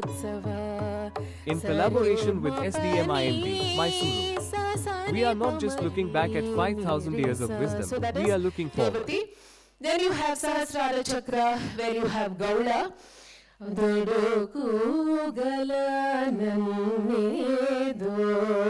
Which is for the Sahasrara Chakra. So how we can include all this in our treatment modalities or in our day-to-day lives. So I have listed a couple of them. So 2 to 5 minutes of breathing before stressful tasks along with music. Suppose someone is facing a tough situation, you can always include listening to music. You have workplace, you can create your own workplace playlists. You can, depending on which chakra is at imbalance. To restore concentration, you can always use music. You can use music in traffic driving. So whenever there is traffic, recently I'm in Bangalore. I was in Hyderabad but shifted to Bangalore for a project, and there's never-ending traffic in Bangalore, but I never have any complaint about it because I use that situation to practice my singing session. So if there is a traffic signal, Sasari sari sari ga riga gama sasari riga sari saga sari ga ma riga riga ma ma pa riga gama riga riga ma ga riga ma pa ga ma pa ma pa da. By the time I complete this entire cycle, the traffic is green. Household chores. Someone is bored with cleaning the vessels, utensils. You have to clean the house again, kids and their work and all that. Play your favorite music, and I think that will reduce the burden of household chores. You can have weekly group singing in your community, which will help. These days it's becoming very popular in the name of satsangs and all that. You can have sound bath sessions. So here I should also include your Garbha Samskara is another way where we can include music therapy. Sound baths to the pregnant woman, pre and post natal care. Children, if you have a child who is like very, very, troublesome, you can use music. I have used it for my son who is here with me. So my son never gave me any trouble to go to bed, to eat food, or, I bring him to, all this kind of symposiums and conferences, which is not his subject, but he never has any complaints. He's one of the very understanding persons I have blessed with in my life. So because I have always subjected him to various sorts of chantings and Carnatic music. Before bed, we had a ritual from the day one. We used to chant Shanti mantras and Ramaskandam, Hanumantam, and it also ends with Om Namo Narayanaya, Om Namo Narayanaya, Om Namo Narayanaya. By the time I chant the third Om Namo Narayanaya, he will be yawning. And even today, he's here in Mysore studying engineering. I homeschooled him, in fact, but he's studying engineering, and our day never ends before he calls up and tells Om Namo Narayanaya. So we can include many of such practices in childcare. Caregiver-led strategies. Now, if I sing something like this,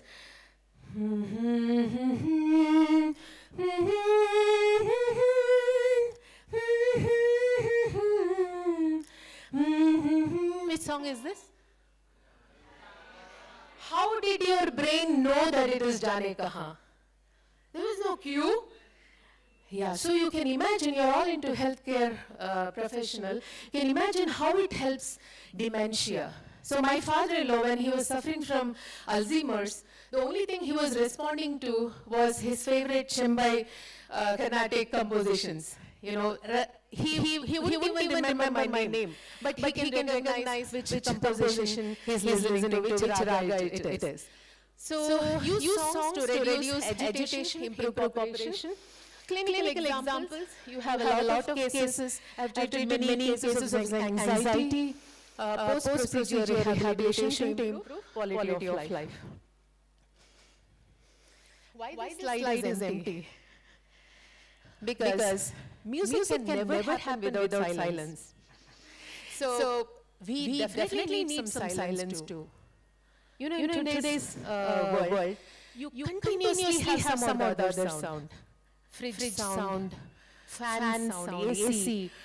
These can drain your energy. So try to have as much as possible the sounds of the nature, or silence, pure silence, which is so very important. And I'm here to show you a couple of instruments that we use in sound healing. So I want you to guess what it is. Can somebody hold the mic for me?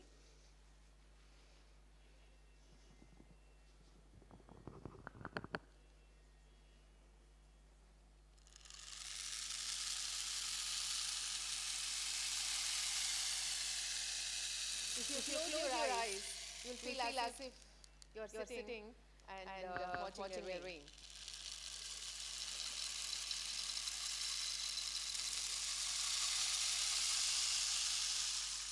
So this is one beautiful meditation equipment. Someone who has difficulty to meditate otherwise can use such instruments to be in the present moment and enjoy the healing effects of the sound. We also have these bowls. You must have seen it. I've got the smallest one here because it was easier to carry. We have a set of seven of various sizes, which corresponds to different notes. We place the individual and the seven bowls and practice sound healing in our centers. So you can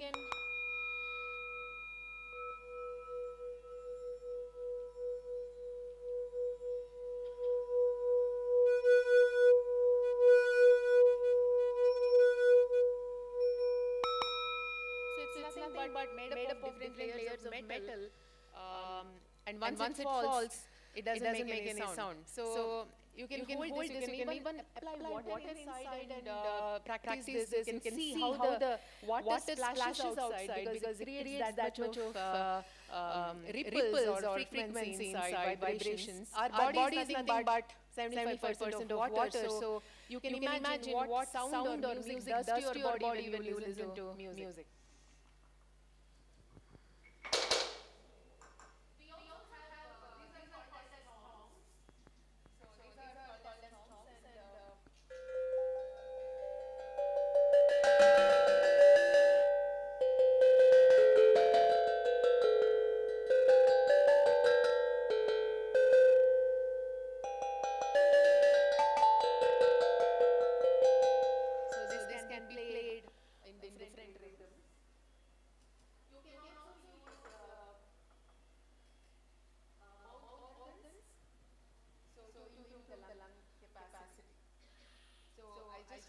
One in the local market here, didn't find one at home because I shifted to Bangalore. So this also can be another way of improving your lung capacity using the mouth organ.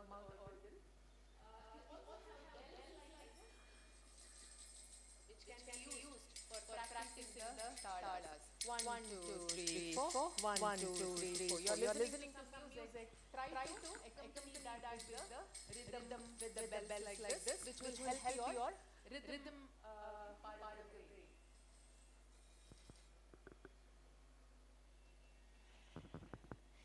I want all of you to cooperate with me and sing something along as practical session. So I have chosen a simple bhajan. So try to sing one line without taking a breath in between. So that we can see how we can improve our lung capacity. Rama Rama Rama Rama Rama Nama Tarakam Rama Krishna Vasudeva Bhakti Mukti Dayakam Janaki Manoharanga Sarvalokanayakam Shankaradi Divyanama Punyanama Kirtanam. Now let's do two lines in one breath. Okay? Rama Rama Rama Rama Rama Nama Tarakam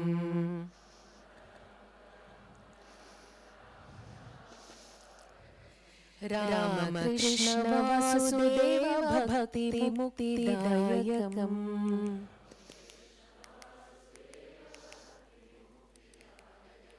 Janaki Manoharanga Sarvalokanayakam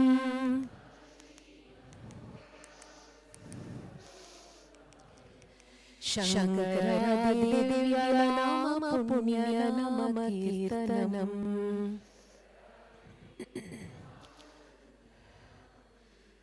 You can change the tempo and try to fix it in one breath, making it 4 lines at a time. Rama Rama Rama Rama Rama Nama Tarakam Rama Krishna Vasudeva Bhakti Mukti Dayakam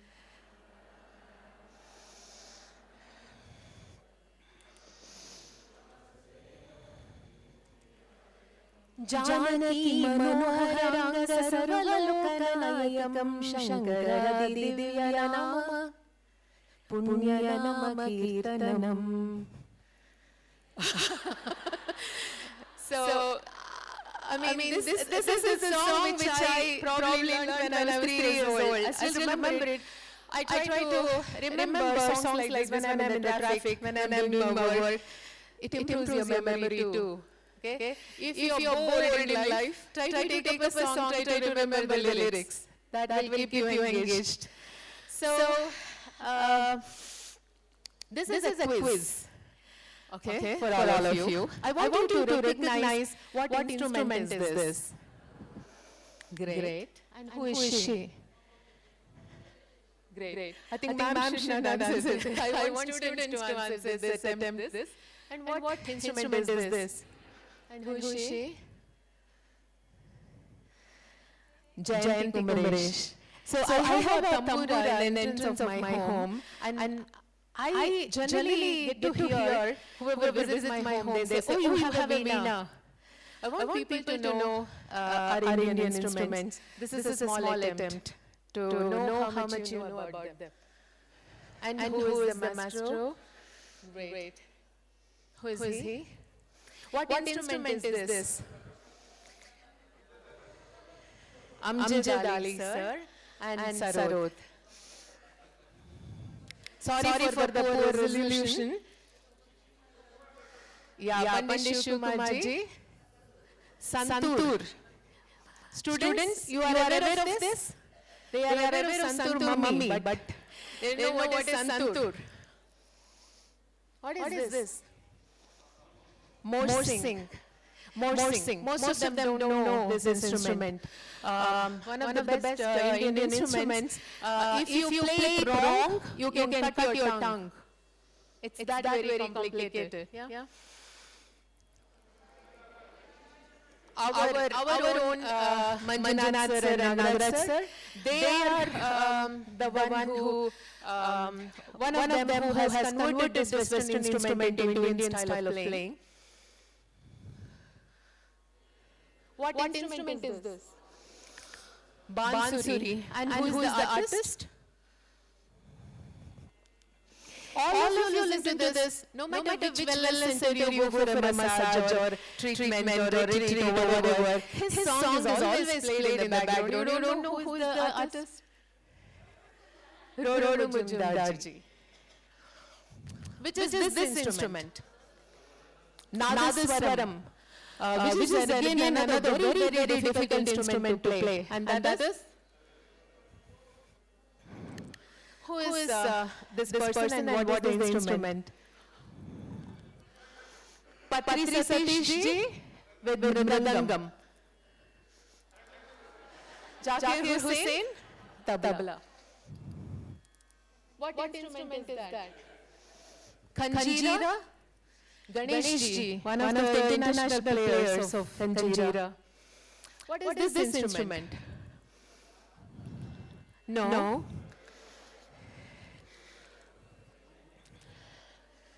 No. I'm happy I have one instrument which none of you know. This is called as pakwas. In all ISKCON bhajans, you listen to this. ISKCON, if you visit ISKCON, you see people playing this live as well.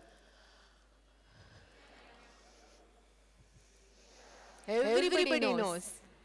So, this is also a small effort from my side. I go to schools and colleges. I try to show them Indian instruments wherever possible live. Otherwise, at least the pictures or the audio. Because I wish everybody knows all the Indian instruments, whether it is ghattam or mridangam or tabla or everything. And my humble request to you people is try to incorporate all the Indian system of music instruments in your wellness journey, whether for your own self or for the people you are treating.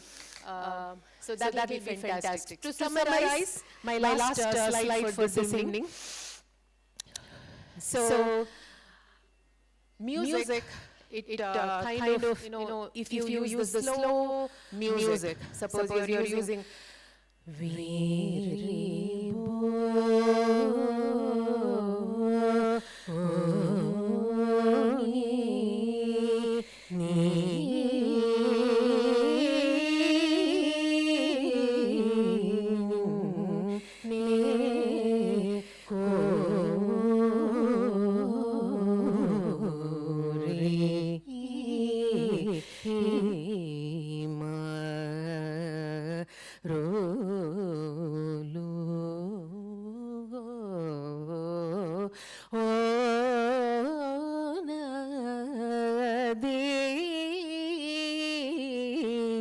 If you're using this kind of music live, It can definitely reduce your heart rate if somebody is having a palpitation or high heart rate issues. Repetitive sounds induce alpha and theta brain waves. That's why repetitive music always calms people than something very new, something very out of the world. Predictable melody creates psychological safety and improves HRV. Music lengthens exhalation to stimulate the vagus nerve. If you take a deep breath, or om, if you chant, if you take a deep breath and make a humming sound. Okay, can we do that?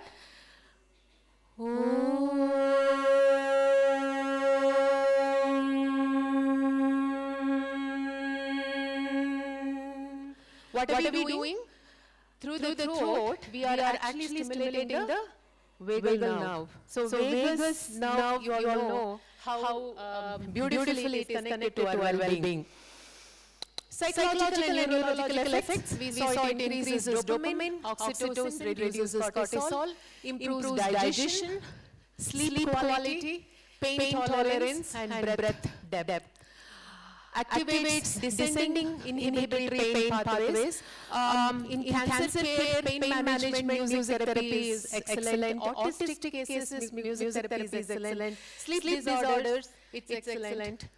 And also anxiety. Evidence from RCT research shows effects on anxiety, HRV, and stress biomarkers. Key studies, these are not stories, they're all based on researches. So, Meenakshi Ravi ma'am, I've just listed a couple of people who have done research on Carnatic music and its therapeutic benefits.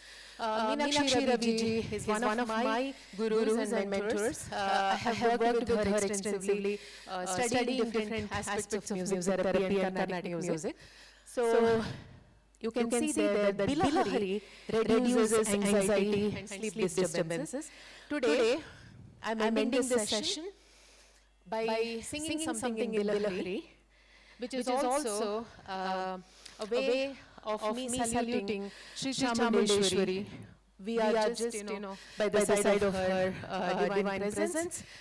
So this is my tribute to Sri Chamundeshwari Ammanavaru.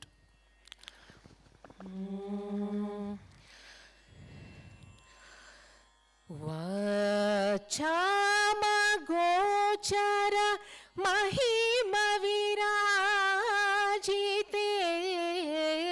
varaguna bharite vakpati mukhasura vandite vasudeva sahaja ate Rakanishachar sannibhavadane Rajivalochane Ramaniya kundaradane Rakshita bhuvane Manivasane Vak pradhana vikhyate muni janute suprite Shri Karataraka mantra toshita chitte sada namaste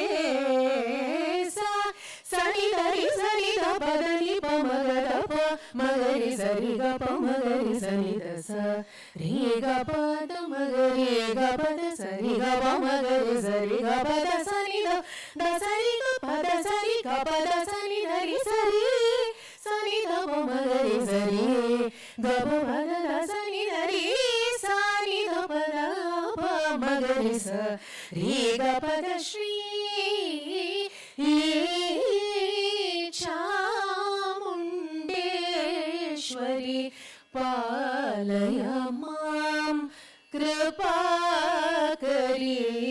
shankari shrita janapalini महाबलाद्रिवासिनी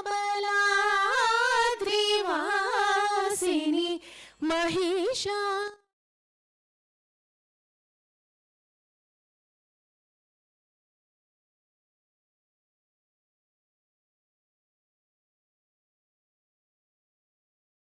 Thank you very much. This is the Raga Bilahari. Now, if three things, if I can request you. Number one, next time whenever you are subjected to any healing sounds, sound of a bird or rain or healing bowls, singing bowls, or listening to classical music or any music for that matter, if you know that it has scope beyond entertainment, I'm very glad. Number two, if you can replace live music, whether it is singing or instruments or sound, whatever it may be, than the recorded sounds wherever possible. If you can add live music in your yoga sessions, if you can add live music in your bhajans, if you can add live sessions of music in your healing centers, I'll be really happy. And before I end my journey in this planet, I wish to see music therapists prescribing ragas and thalas and compositions, just like any other practitioners are prescribing therapies or medicines. So with this, I conclude my session. Thank you very much. Thank you. I thank all the organizers for giving me an opportunity to present my views on music for wellness today. Thank you. Namaste.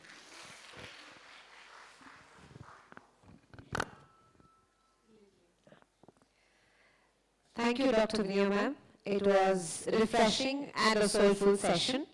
May I now invite Dr. Srivatsa sir to just sum up the session.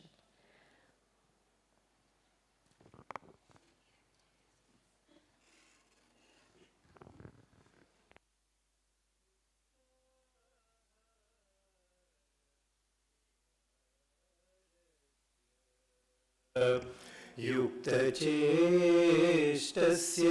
कर्मसु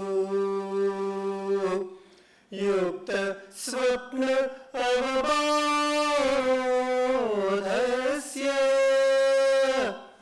योगो भवति.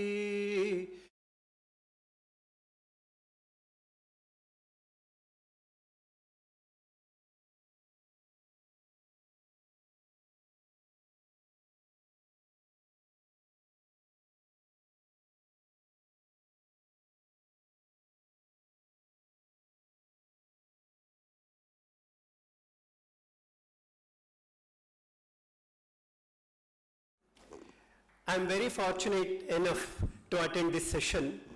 Madam started the session with Raga Bhauli. I am ending the session with Raga Madhyamavati because in Carnatic music we start the session with Bhauli Ragam generally. Of course we prefer Madhyama Hamsadhvani also, but we end the session generally with Madhyamavati as well as Raga Revati, Sindhu Bhairavi, many. As she has introduced Raga Bhauli, I thought let me talk about Madhyamavati. That's why I rendered Raga Madhyamavati.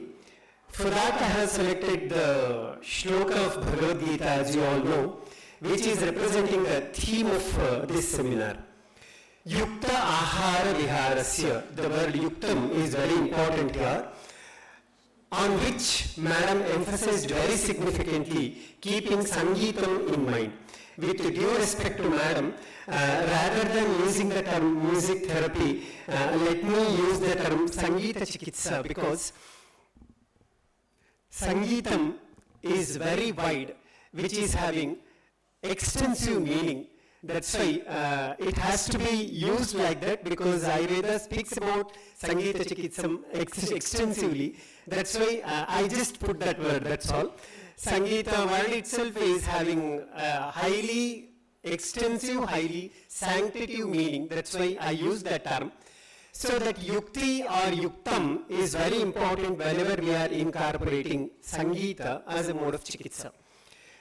Madam very rightly pointed out all the principles of Carnatic music which should be incorporated when we talk about Sangeeta for Chikitsa. It is not like therapy, it is not something called as very superficial incorporation of some tune, some rhythm. It is not like that, it is beyond that. That's why we consider them as raga, bhava, tala, laya. Along with that one, we give importance even for compositions, which Madam very rightly pointed out. We make use of the compositions of Muthuswami Dikshita, we make use of the compositions of Tyagarajar. Regionally also, we consider the compositions like various Dasa Parampara as well as Vachana Parampara. So when we compose all these components very properly, then Sangeeta will be very effective, which we are supposed to keep in our mind. Madam very rightly pointed out how Sangeeta blends very properly with human life, highlighting the three important components of Sangeeta Chikitsa. One is Shanti, second one is Dhriti, third one is Deepti. Sangeeta is pointing towards these three components when it is used for the management. There should be tranquility, there should be organized flow of thought, there should be illumination of knowledge. So that is the ultimate goal of a Sangeeta when we are incorporating Sangeeta for the management of various diseases.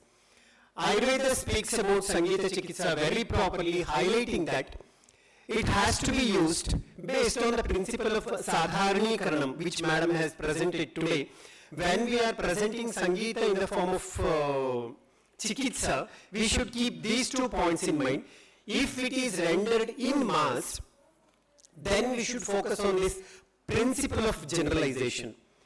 Sangeeta is not for roga, it is for rogi. This point always we have to keep in mind. Music when it is used for therapy, it is not for disease.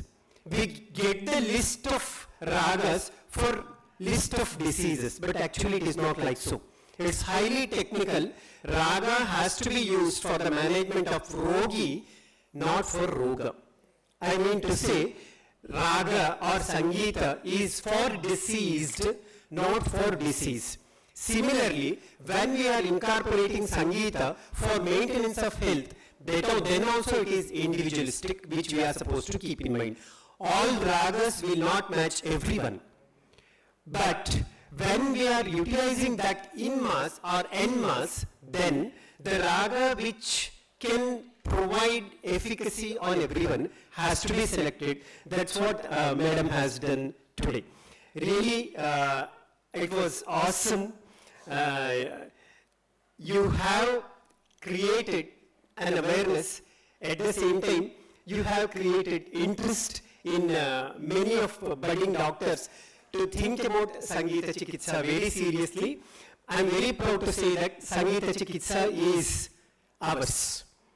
Bharatiya Vidya, it is our property, it's our responsibility to realize it, it's our responsibility to incorporate it, it's a part of Ayurveda, it's a part of Charaka Samhita. Go through that, you have a lot of references, you have a lot of information, you can practice it if you have interest, that's all.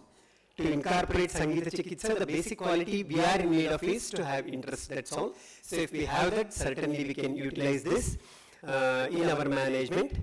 Thank you, the organizers, for giving me an opportunity to share few of my thoughts with you all. Thank you one and all.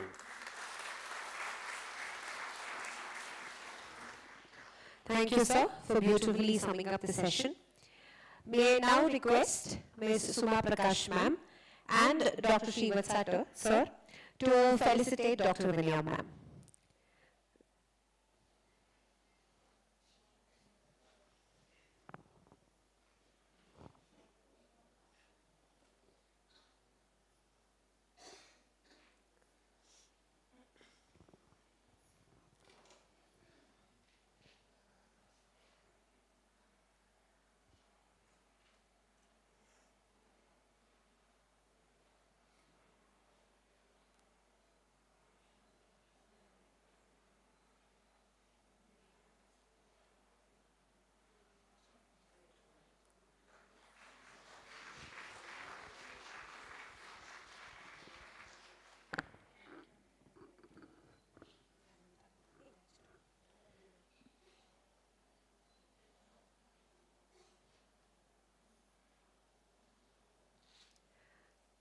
May I now request Raghavan Krishnan sir to felicitate Dr. Srivatsa sir.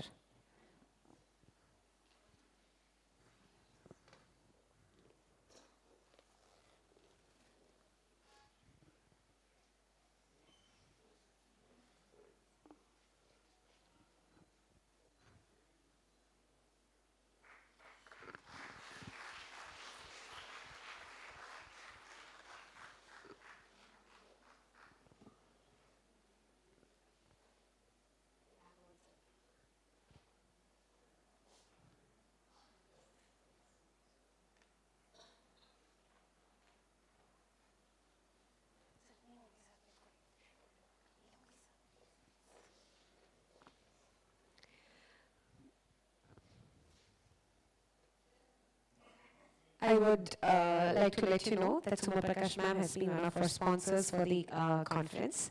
Thank you, ma'am.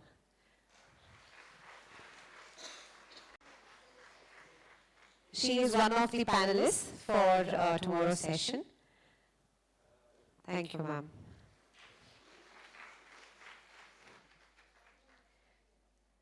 I request N. Krishnamurthy sir to give a token of appreciation, gratitude to Raghavan Krishnan sir.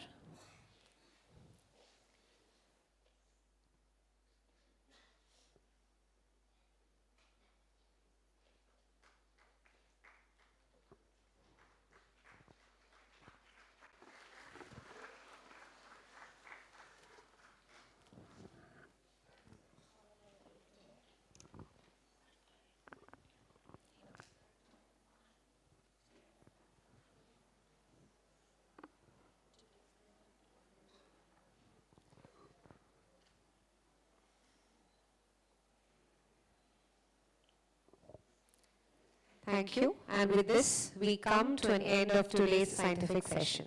Thank you. I would like to thank our sponsors once again, Shri Doodh Papeshwar Limited, Cortical Ayurveda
ಸಾಕು ಬಿಡ್ರಿ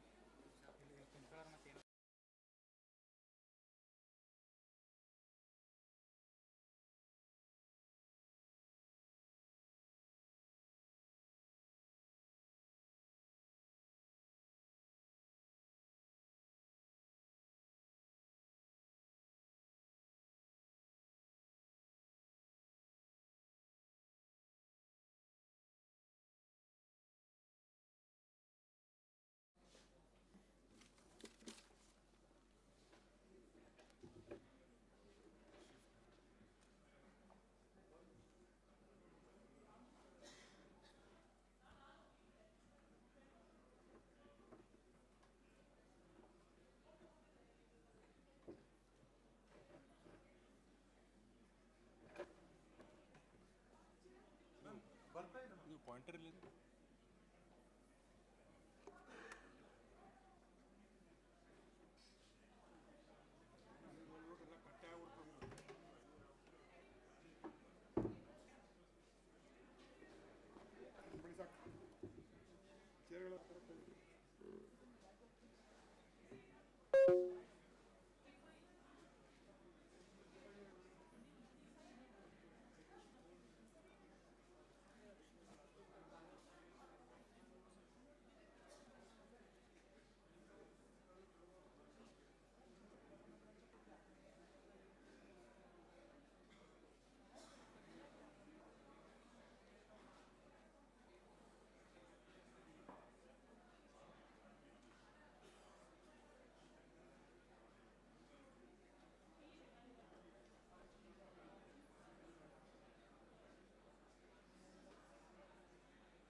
ಇಲ್ಲ ಇಲ್ಲ ಚೇರಿಂದ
Good evening, ladies and gentlemen.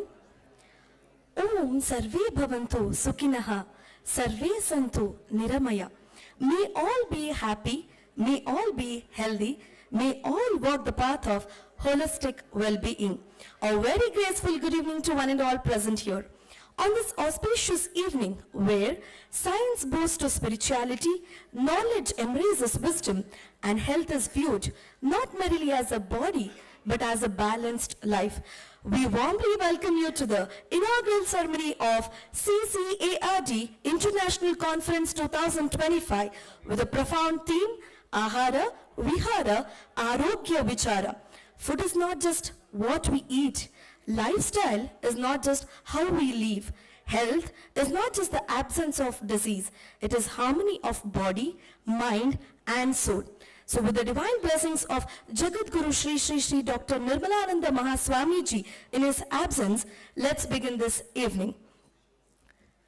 Traditionally, every meaningful beginning in our culture starts not with a speech, but with a sound that purifies. The chanting of the Vedas is believed to align the mind, the space, and the intention of a gathering. I now invite Vidwan Ravichandra Bhatt and Vidwan Manjunath Hulla to commence this inaugural ceremony with Veda Ghosha.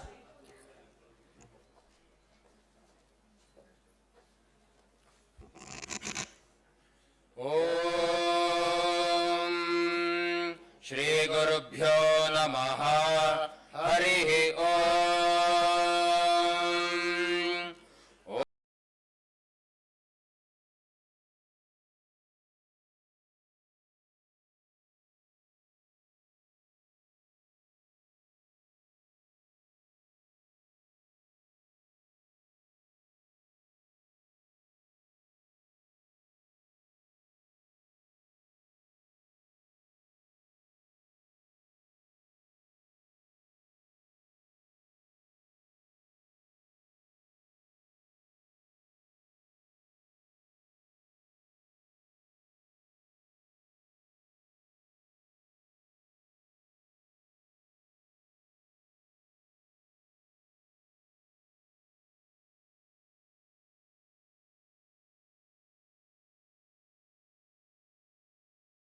Deva Vedaduh Purutra Bhuristhatram Bhurya Veshayanti Mayaso Annamatyayo Vipashyati Yah Praniti Yagi Shrunotyuktam Amantavo Mantau Pakshayanti Shrudhishrutat Shraddhivante Vadami Ahameva Swayamidam Vadami Jushtam Devebhirutamanushebhi Yankamaye Tantamugram Granomitam Brahmanam Tamrishim Tam Sumedha Aham Rudraya Dhanuratanomi Brahmadvishesharave Antavau Ahanjanaya Samadam Granamyahandyava Prithvi Avivesha Aham Suve Pitaramasya Murdhanmamayonirapsva Antas Samudre Tato Vitishte Bhuvananu Vishvotam Vashvanopasprushami Ahameva Vata Iva Pravam Yarabhavana Bhuvanani Vishva Paro Diva Parayena Prithivya Tavati Mahina Sambhavuva Om Swasti Pantha Manucharema Surya Chandramasa Viva Punardadata Gnada Janata Sangame Mahi Swastyayanam Tarkshamarishtanemir Madbhutam Vayasam Devatanam Asuraghravindra Sakam Samatsu Bruhadyasho Navamivaruhema Amho Muchamangira Sangayan Swastya Treyam Manasa Chatarksham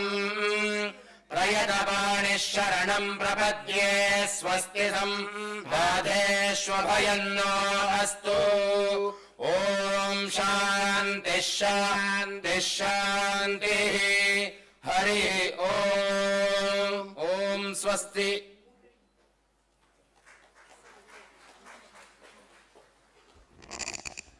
thank you for invoking such sacred vibrations and setting a serene tone for the evening. I now request to present a memento in the token of gratitude to both the Vidwans.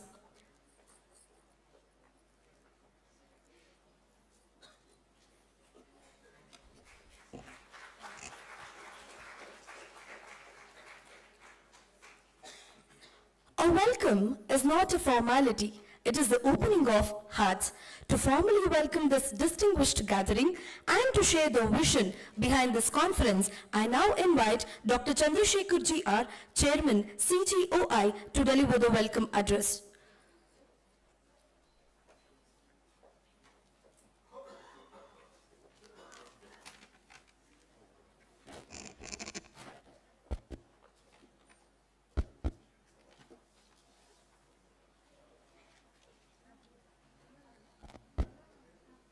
Very good evening to one and all. It is my great pleasure and privilege to extend warm and heartfelt welcome to each and one of you for this inaugural ceremony of Chandrashekar'S Cauvery Ayurvedic and Research Development International Conference 2025, being held in the vibrant city of Mysore, which is known for rich heritage, academic tradition, and enduring contribution of holistic thorough learning. We are deeply blessed by divine blessing of Jagat Guru Sri Dr. Nirmananda Mahaswamiji, our revered spiritual guide and eternal source of inspiration. Though our Holiness is unable to present in this occasion due to personal reasons, for unavoidable emergency circumstances, we are honored by his gracious blessings and esteemed presence of Aditya Shri Mahaswamiji. Sri Somanath Swamiji is also sent a message of his blessing to the audience. We are profoundly honored to have our chief guest today, Dr. C.N. Ashwath Narayan, former Deputy Chief Minister of Karnataka. He is a dynamic and visionary leader, educationist, entrepreneur, and able administrator. He is known for his good governance. He has been conducting every year a good governance day in a very big way in the state of Karnataka on the birth anniversary of Shri Atal Bihari Vajpayee ji. That known for his importance and his keen on giving a good governance. He is a very good administrator. He is well known for his, when he was an Higher Education Minister, for his implementation NEP, new National Education Policy implemented is the only state which was implemented. His contribution in higher education and research, innovation, governance have played a pivotal role in shaping the Karnataka academic and institutional landscape. Sir, we are grateful for your presence and your continuous encouragement to knowledge-driven initiatives, sir. You are welcome to our international conference, sir.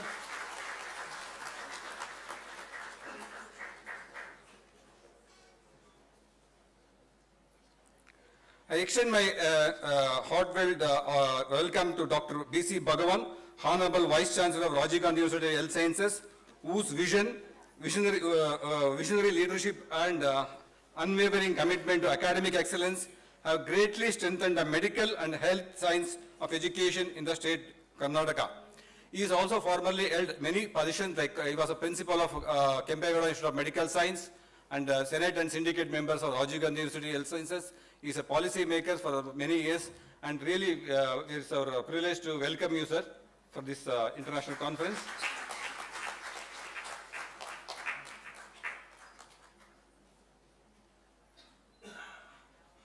I am pleased to extend a special and cordial welcome to our esteemed guest of honor, Sri G.T. Devegowda, MLA, and former Minister, MLA of Chamundeshwari constituency, for his constant support to the healthcare and education initiatives. He is a pioneer in cooperative sector, but still he is very much keen on education and healthcare. He is a constant supporter of our entire doctors community. Sir, we welcome you to this international conference, sir.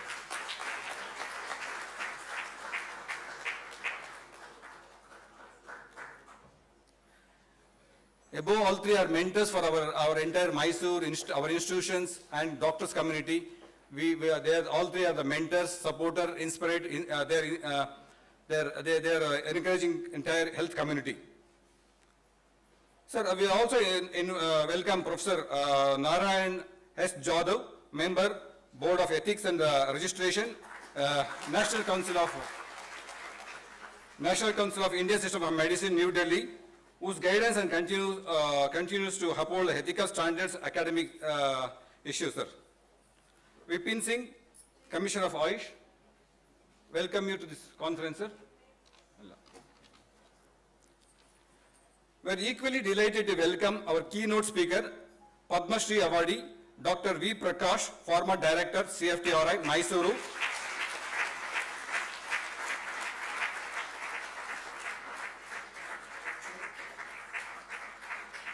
A distinguished scientist and eminent thought leader. Sir, we look forward for your insightful address, which will undoubtedly set the intellectual tone for this conference, sir. We welcome you to this conference, sir. The theme of this international conference, Ahara, Vihara, Arogya, Vichara, beautifully encapsulated the foundation principles of the holistic health and sustainable living. At a time when the world is facing alarming rise in lifestyle-related disorders, environmental change, and essential escalating healthcare costs, these principles remind us that true health is achieving through balanced integration of diet, lifestyle, and environment, and mindful living. This conference aims to revisit these three timeless concepts while firmly anchoring them to contemporary scientific research, clinical evidence, and indiscriminate disclosure. This conference is the outcome of academic collaboration between Cauvery Ayurvedic Medical College and Hospital, Mysore, and Maharaja Institute of Ayurvedic Medical Science, Mandya. I place on record my sincere appreciation for the leadership, faculty, and team of all our partner institutions for their cooperation, professionalism. I also express my deep gratitude to SDM Institute Management Development, Mysore, for its gracious support and providing exemplary academic environment to conduct this meaningful dialogue and learning. I also welcome Dr. Prasad, who is the director of this SDM Institute. Sir, this atmosphere is really vibrant and gives a lot of encouragement to conduct many more conferences, sir. I would also like to acknowledge the dedicated efforts of organizing committee, scientific conveners, faculty members, students, volunteers, sponsors, supporters who tirelessly contributed, have made this conference possible. And also I welcome our co-organizer, trustees, Dr. Murali, and also Dr. Naresh, the trustees of Maharaja Institute of Technology, Maharaja Ayurveda College. With these words, I once again extend my cordial welcome to one and all for this Chandrashekar'S Cauvery Ayurvedic Research Development International Conference 25 for every success. Thank you one and all. We look forward for the contribution.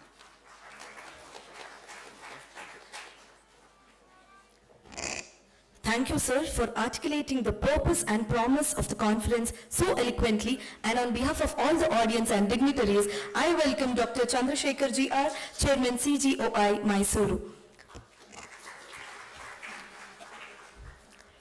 Deepam Jyoti Parabrahma, Deepam Jyoti Janardhana, Deepo Haratune Papam, Deepam Jyoti Namostute.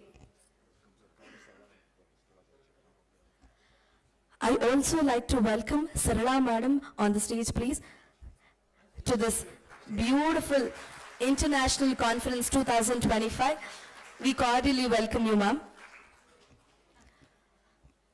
ಜಗತ್ತಿನೆಲ್ಲೆಡೆ ಕವಿದಿರುವಂಥ ಕತ್ತಲು ತೊಲಗಿ ಆ ಪರಬ್ರಹ್ಮನ ಸ್ವರೂಪವಾಗಿರ್ತಕ್ಕಂಥ ದೀಪದ ಜ್ಯೋತಿಯ ಬೆಳಕು ನಮ್ಮೆಲ್ಲರ ಬಾಳಲ್ಲಿ ಸುಖ, ಸಂತೋಷ, ನೆಮ್ಮದಿಯನ್ನುಂಟು ಮಾಡಲಿ ಎಂಬ ಆಶಯದೊಂದಿಗೆ let us now illuminate this conference with the lightning of lamp symbolizing knowledge, hope and enlightenment.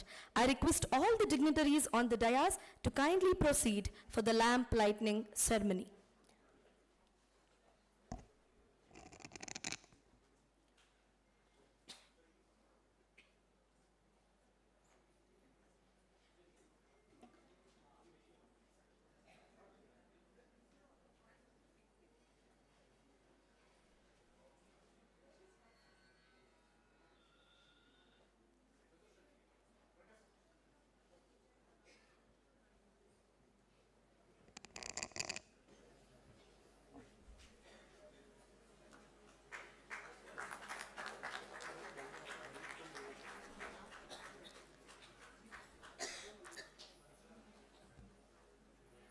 Ladies and gentlemen, let's hear a big round of applause for all the dignitaries on the dais for illuminating this conference.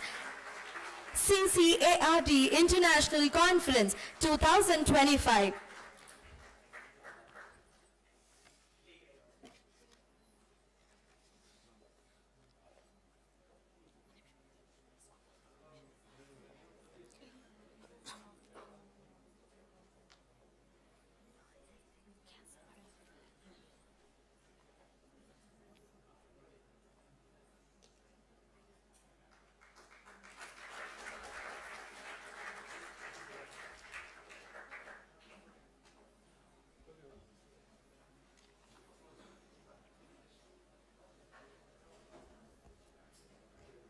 We are truly grateful to all the dignitaries on the dais for illuminating this conference.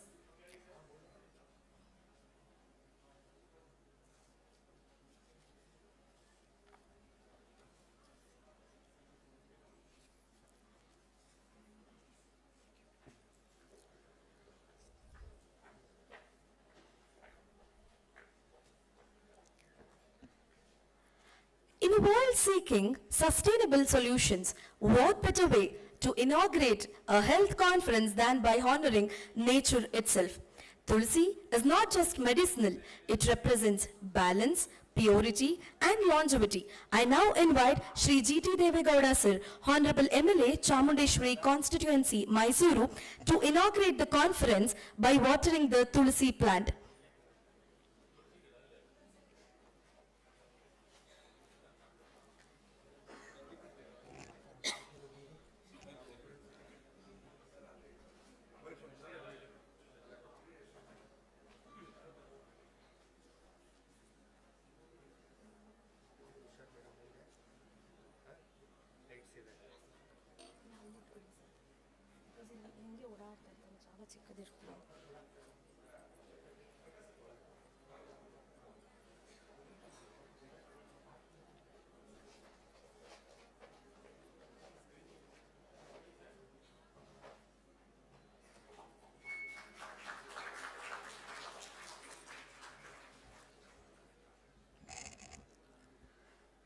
Thank you everyone for inaugurating this conference in a meaningful way.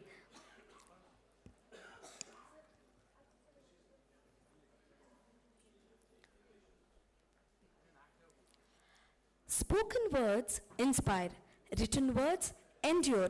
The conference souvenir stands as a testimony to collective research, shared wisdom and academic excellence.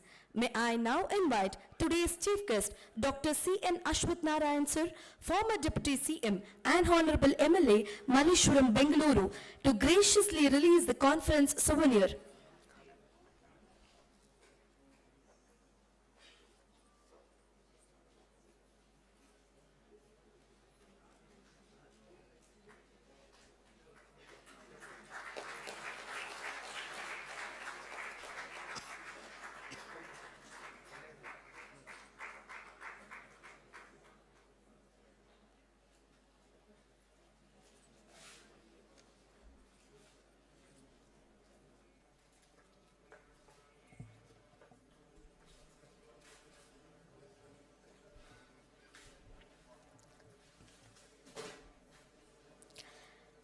Ladies and gentlemen, boys and girls, here we have Dr. C.N. Ashwath Narayan sir, former Deputy CM of Karnataka, Honorable Member of Legislative Assembly, Malleshwaram constituency, releasing the conference souvenir.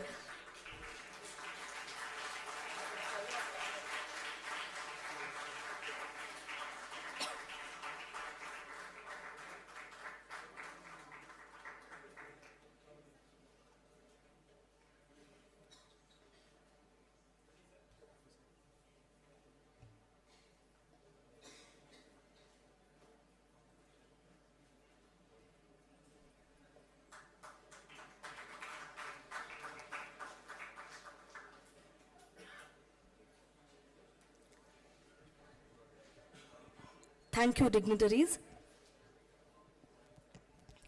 Moving on, a keynote address is not just an introduction. It is a compass that guides all the discussions ahead. It is our privilege to invite Dr. V. Prakash sir, Padma Shri awardee, former director, CFTRI Mysuru, to deliver the keynote address.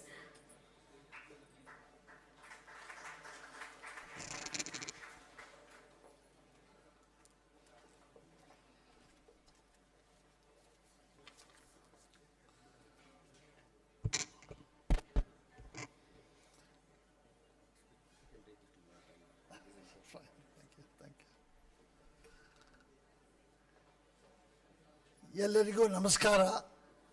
ಈ ಸಂಜೆ ಎಂಥ ಒಂದು ಸುಸಮಯ ಅಂದರೆ ಆ ಕಡೆ ಸೂರ್ಯ ಮುಳುಗ್ತಾ ಇರ್ಬೋದು, ಈ ಕಡೆ ಸೂರ್ಯ ಹೇಳ್ತಾ ಇದ್ದಾನೆ.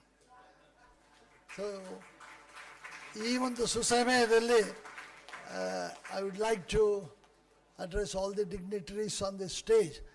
And there are two very important dignitaries here whom I know well, but they may not know me so well. Of course, Sri Devegowda ji is very closely associated with CFTRI and also many other places. And I live in Vantikopal, and he also lives in Vantikopal. So we share the same Vihara, Ahara and Arogya. And Sri Dr. Ashwath Narayan may not know me very well. Right from P. Ramadev's time in Malleshwaram, I am a 6th Main Road Malleshwaram boy, and therefore we are supposed to know each other, but the occasion was not there.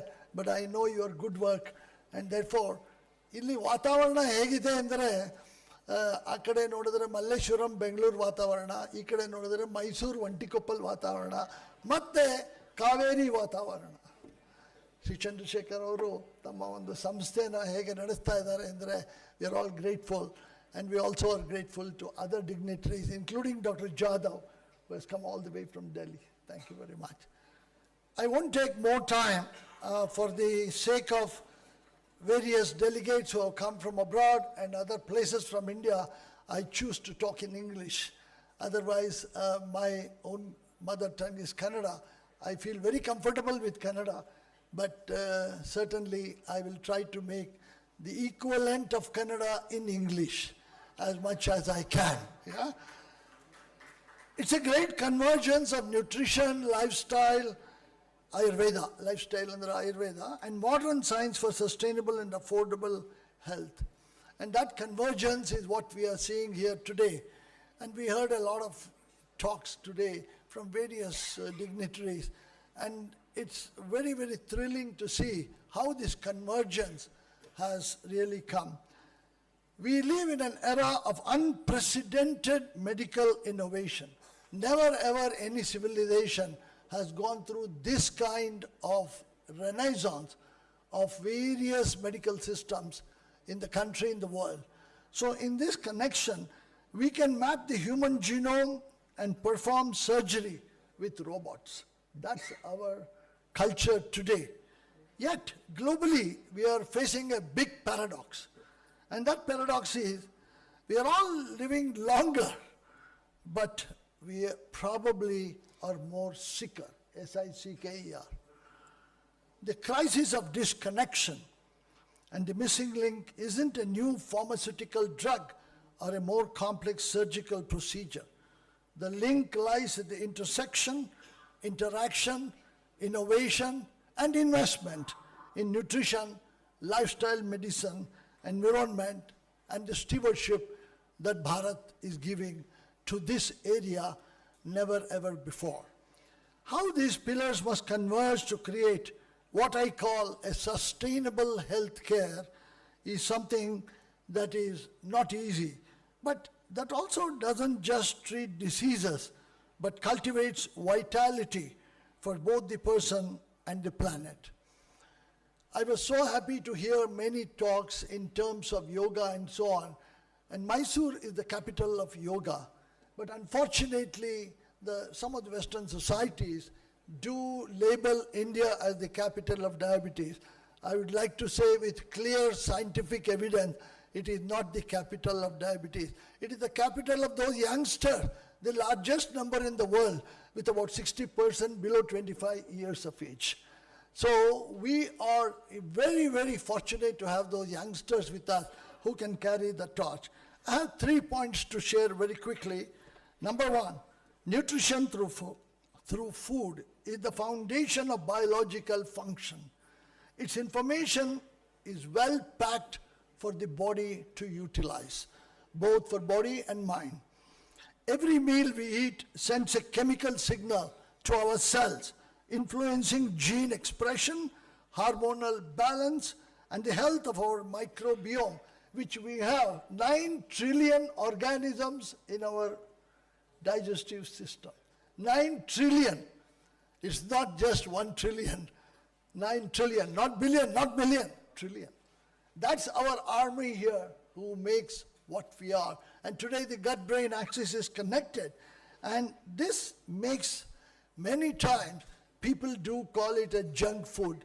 I would always correct those people who call food a junk. It is not the food that is junk. It is the diet that is junk. ಆಲೂಗೆಡ್ಡೆ ಒಳ್ಳೆಯದು. ಆಲೂಗೆಡ್ಡೆನ ಬೇರೆ ಥರ ಮಾಡಿದ್ರೆ ಅದು junk diet ಆಗಿ junk ಆಲೂಗೆಡ್ಡೆ ಆಗುತ್ತೆ. ಆಲೂಗೆಡ್ಡೆನ ಬೇಯಿಸ್ಕೊಂಡು ತಿಂದರೆ there is no problem. So ಅದರಿಂದ we have to be very careful what we label without our knowledge. Everybody says junk food, we also say junk food. No food is junk.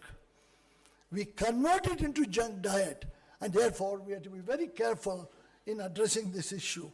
We also know that many of the primary drivers of non-communicable diseases and also many of the metabolic syndromes arise out of Ahara, Vihara. Matte, most important one is the lifestyle in terms of the whole system being involved in the environment where we don't have control. We may have a little bit control on Arogya because we can select our food. We may have a little bit control over the lifestyle, which we can change a little bit. But on the environment, we have zero control. And therefore, if we pollute the planet, we pollute our blood. It's very important to realize everything that you throw there is going to come back to you with the soil microbiome in symbiosis with the digestive microbiome in the tummy. Therefore, to begin with, it's not easy and affordable approach to sustainable health and quality lifespan, but we will strive hard. In about roughly by 2047, we must have a Viksit Bharat, as we all know. But how do we do that? Is the pathway that we need to think right from today and not in the last minute. We should never do that, and we should actually achieve it by 2040. Why not? So not only doubling the farmers' income, but doubling the farmers' profit is important without polluting the atmosphere and the soil. My second point is lifestyle as a primary intervention.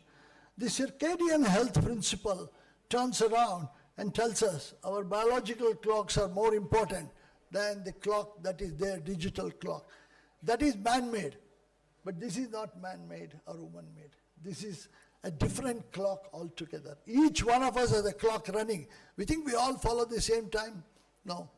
Somebody is hungry at 6 o'clock, somebody is hungry at 9 o'clock, somebody is hungry at midnight, 2 o'clock.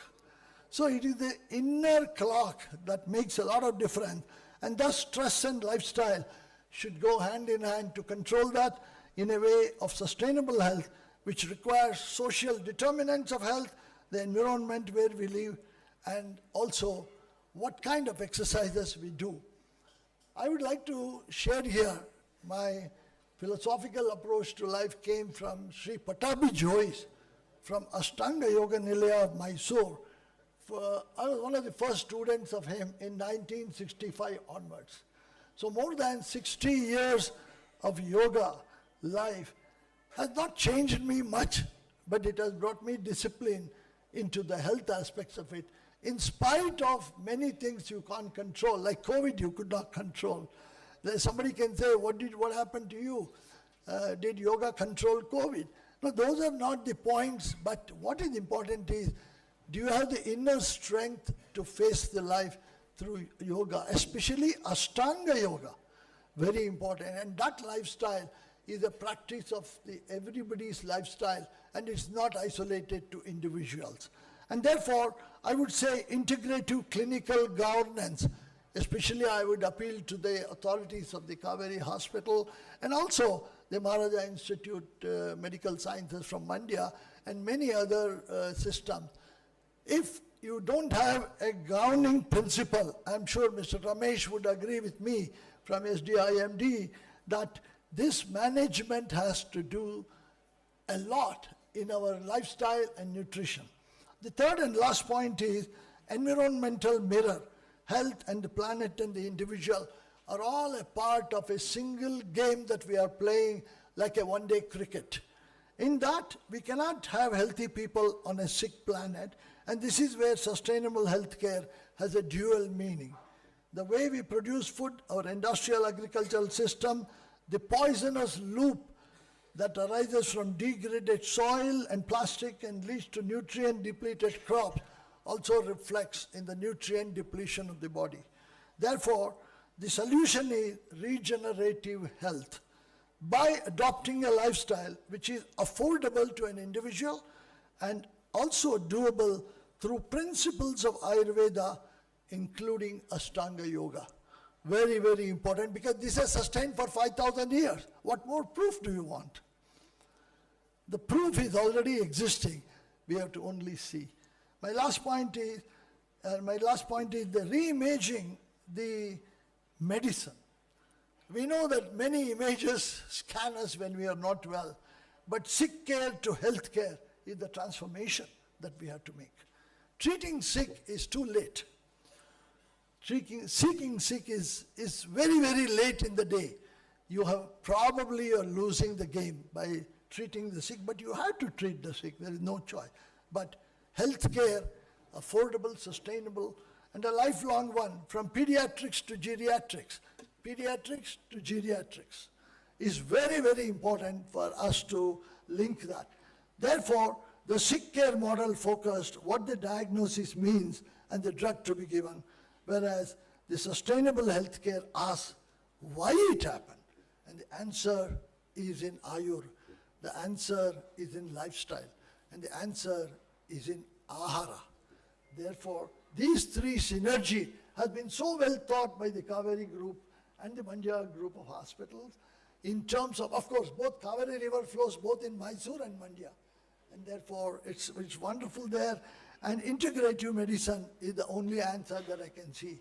Many people have a misconception of integrative medicine. They think all of them are combined and made into one capsule and given. Not necessary. At different stages, Bhagwan would remember that in different stages, we always look at different ways of handling things. And therefore, it is vital that the financial cost of chronic disease today is unsustainable, and the global economy is shifting itself into an economy driven by lifestyle health, which India still has a large opportunity to capitalize on that. In conclusion, I call for an action through this wonderful international conference.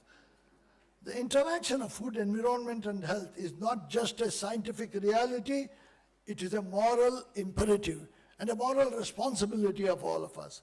We have the tools, we have the database. Now we need the collective will to build a healthcare system that is truly sustainable, and we have the right kind of leadership in the country. right kind of policymakers like Jadhav, who is there. So it's important for us to capitalize on all this and make a sustainable health center for a vibrant future for generations to come. India today has the traditional knowledge, wisdom, and experience. With the support of modern science, we don't want to ask anybody to prove that or prove this, but let us use the modern scientific tools to understand tradition, wisdom, and practices. For doing this, in the year 2000, CSIR created a traditional knowledge digital library called TKDL, which takes care of all practices, indigenous food, indigenous medicine, into a summary in its database and website.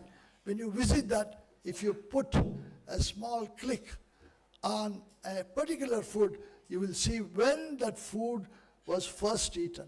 2,000 years back, 3,000 years back, 100 days back. So it's an amazing thing, and that digital system is what we need to integrate today. AI may be used for database, but AI to use for everything is like using somebody who has no soul.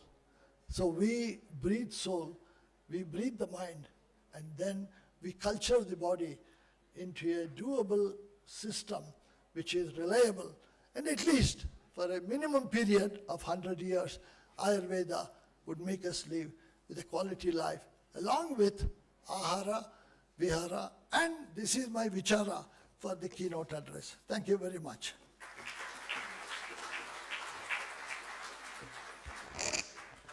Thank you, sir, for enriching us with your valuable insights. May I now request Dr. Chandrasekhar, sir, to present a token of gratitude to the keynote speaker, Dr. V. Prakash, sir.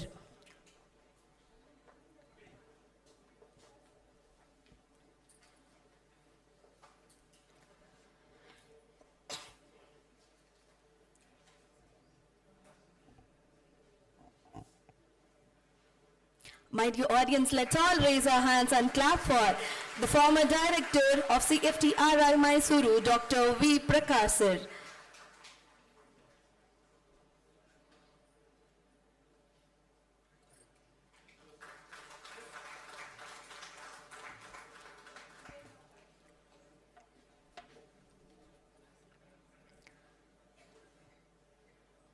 We once again thank you, sir. The best leaders create a vision, articulate the vision, and relentlessly drive it to completion. In the field of education, governance, and public service, our chief guest today exemplifies this very spirit of leadership. A leader who believes that development must work hand in hand with human well-being. We are deeply honored to have with us Dr. C.N. Ashwath Narayan, sir, whose contributions towards education, reform, innovation, and healthcare initiatives have left a lasting impact. It is now our honor to invite our chief guest, Dr. C.N. Ashwath Narayan, sir, former Deputy CM and Honorable MLA, Malleshwaram, Bengaluru, for his inspiring address.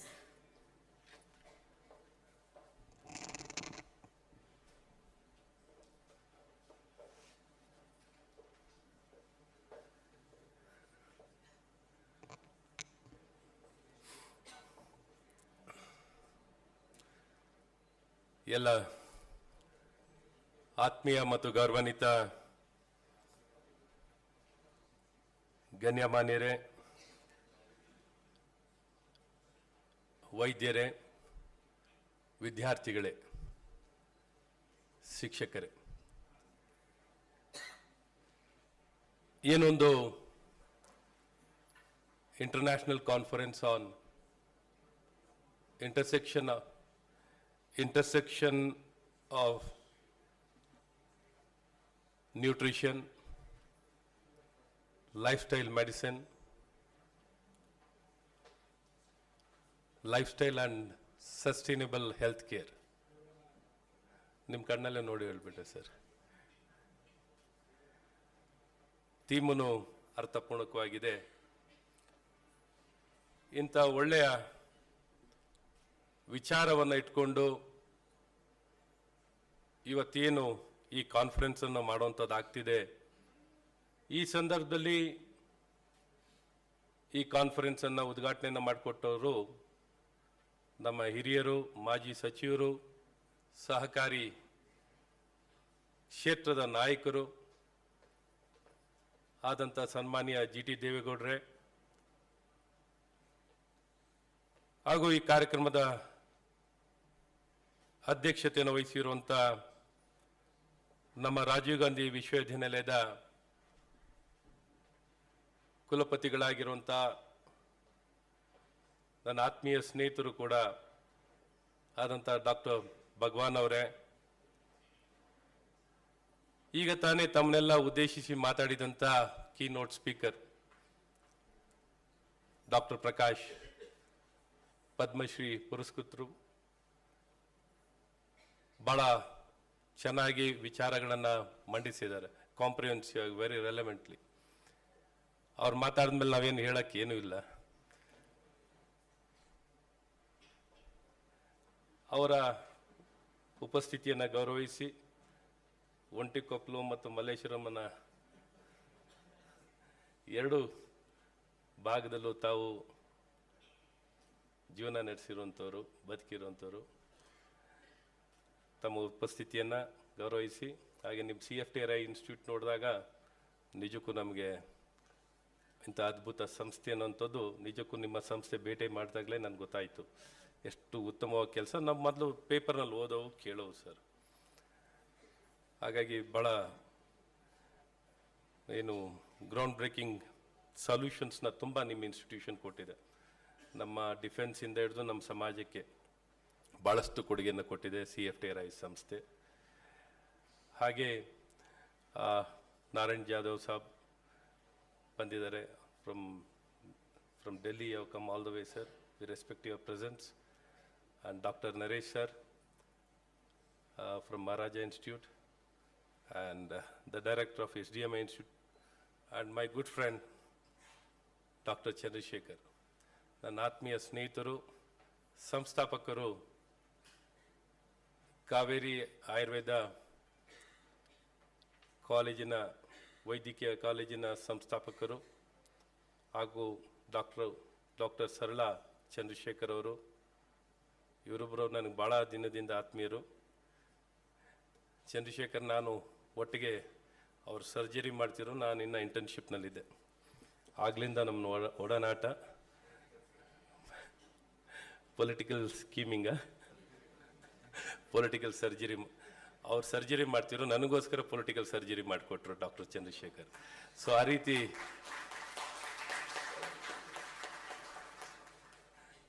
ನಾನು ಒಂದು ರಾಜಕೀಯ ದಾರಿನಲ್ಲಿ ಹೋಗ್ಬೇಕು ಅಂತ ಆಸೆ ಪಟ್ಟಿದ್ದೆ. ಅದಕ್ಕೆ ಬೇಕಾಗಿರೋ ಎಲ್ಲ ಸಹಕಾರವನ್ನು ಡಾಕ್ಟರ್ ಚಂದ್ರಶೇಖರ್ ಅವರು ಕೊಟ್ಟಿದ್ದರು.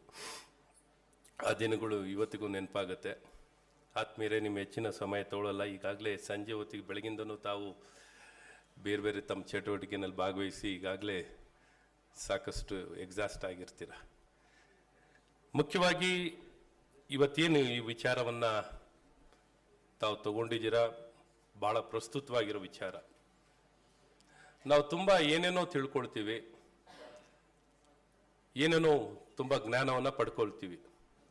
ಆದರೆ ನಮ್ಮನ್ನು ನಾವು ಆರೈಕೆ ಮಾಡ್ಕೊಳ್ಬೇಕು, ನಮ್ಮನ್ನು ಹೇಗೆ ನೋಡ್ಕೊಳ್ಬೇಕು ಅನ್ನೋಂಥ ಬೇಸಿಕ್ ವಿಚಾರ ನಮಗೆ ತುಂಬ ಜನಕ್ಕೆ ನಮ್ಗೆ ಗೊತ್ತೇ ಇರೋಲ್ಲ. We know so many things, but we don't know how to take care of our self. That's a worst thing. Because we try to do so many things as a government, as a society, as an individual, we tried doing so many things. We'll achieve this, we'll do this, we'll do that. But that can be built if the foundation is good. The basic foundation itself has not been understood, where we are living, how we are living, how to address that. Probably even our Honorable Prime Minister has been repeatedly mentioning the same thing. And most of us here and there, we keep mentioning about this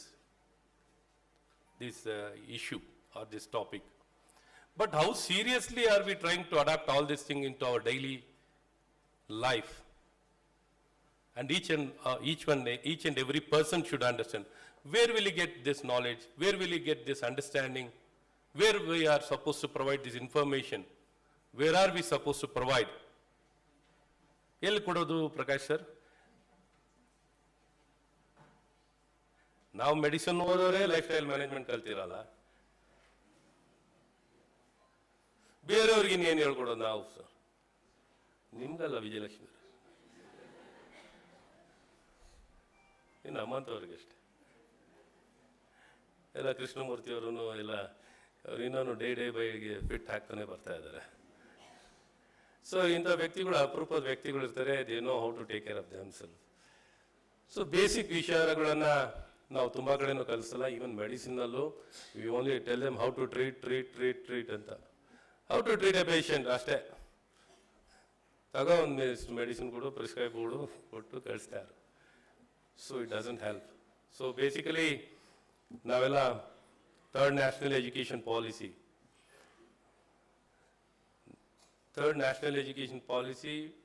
we are having lot of opportunity to understand even a preschool children, from a preschool children to even the doctorate or a graduate. In each level, he should learn how to take care of himself. ಅದನ್ನೇ ನಾವು ಕಡ್ಡಾಯವಾಗಿ ತಂದಿದ್ದು. ನೀವು ತೆಗೆದ್ಬಿಟ್ಟು ನೋಡಿ, ಸಿಲೆಬಸ್ಗಳು ಎಲ್ಲ ಯೂನಿವರ್ಸಿಟಿಗಳಲ್ಲೂ ತೆಗೆದು ನೋಡಿ. Health and wellness subject was mandatory for each and every student to know how to take care of himself. And physical activity was also mandatory. Yoga was mandatory for each and every student. We had prescribed, sir. We had made it, not other subjects are mandatory. Other subjects, it is left to the choice of the student. He can select whichever subject he wants, it is his choice. But when it comes to few subjects, we had made it mandatory. ಕಡ್ಡಾಯ ಮಾಡಿಟ್ಟಿದ್ದು. ಯಾಕೆಂದ್ರೆ ಈ basic aspect ಅವ್ರು ಕಲೀಲೇಬೇಕು ಅಂತ. ಆರೋಗ್ಯ ನಾಗರಿಕ, ಅವನಿಗೆ ಆರೋಗ್ಯ ಅನ್ನೋದು ಮಹತ್ವ ತಿಳ್ಕೊಂಡ್ರೆ ಅವ್ನು ಇಡೀ ಕುಟುಂಬಕ್ಕೆ ಗೊತ್ತಾಗುತ್ತೆ, ಇಡೀ ಸಮಾಜಕ್ಕೆ ಗೊತ್ತಾಗುತ್ತೆ, ತಾನಾಗ್ತಾನೆ ಪರಿಹಾರ ಕಂಡುಹಿಡ್ಕೊಳ್ಳುವಂಥದ್ದಾಗುತ್ತೆ. ಇಲ್ಲದ್ರೆ ಎಲ್ಲೋ ಒಂದ್ ಕಡೆ ಪ್ರಿಸ್ಕ್ರೈಬ್ ಮಾಡಿ ಹೇಳಿ ನಾವು ಮಾಡ್ತಾ ಹೋಗ್ತೀವಿ, ಎಲ್ಲೂ ಆಗಲ್ಲ. So the right place is the school and colleges. Each and every student should know, sir. So that is the easiest way we can address all the challenges. Even Dr. Bhagwan has been waging a war against substance abuse. He's been trying his best.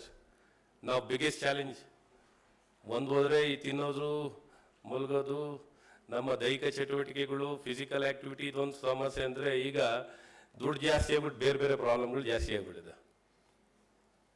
Substance abuse, alcohol, social media, screen exposure, ನಿದ್ದೆ ಬರಲ್ಲ. ಯಾಕೆ ನಿದ್ದೆ ಬರಲ್ಲ? ಯಾಕೆ? Blue light activate ಮಾಡುತ್ತೆ. ನಿಮ್ಮನ್ನ ನೋಡಿದಷ್ಟು blue light ನಿಮ್ಮನ್ನ ಕಣ್ಣನ್ನು ಆಕ್ಟಿವೇಟ್ ಮಾಡ್ತಾ ಇರ್ತಾರೆ. ಮೈಂಡ್ನ ರಿಲ್ಯಾಕ್ಸ್ ಆಗ್ಲಿಕ್ಕೆ ಬಿಡಲ್ಲ. ಯಾವಾಗ್ಲೂ ಲಾಸ್ಟ್ ಮಿನಿಟ್ ಅವ್ರಿಗೇನೋ ಭಾರಿ ಪ್ರೊಡಕ್ಟಿವಿಟಿ ಮಾಡೋರಂಗೆ ನಾವು ಮಾಡ್ತಾ ಇರ್ತೀವಿ.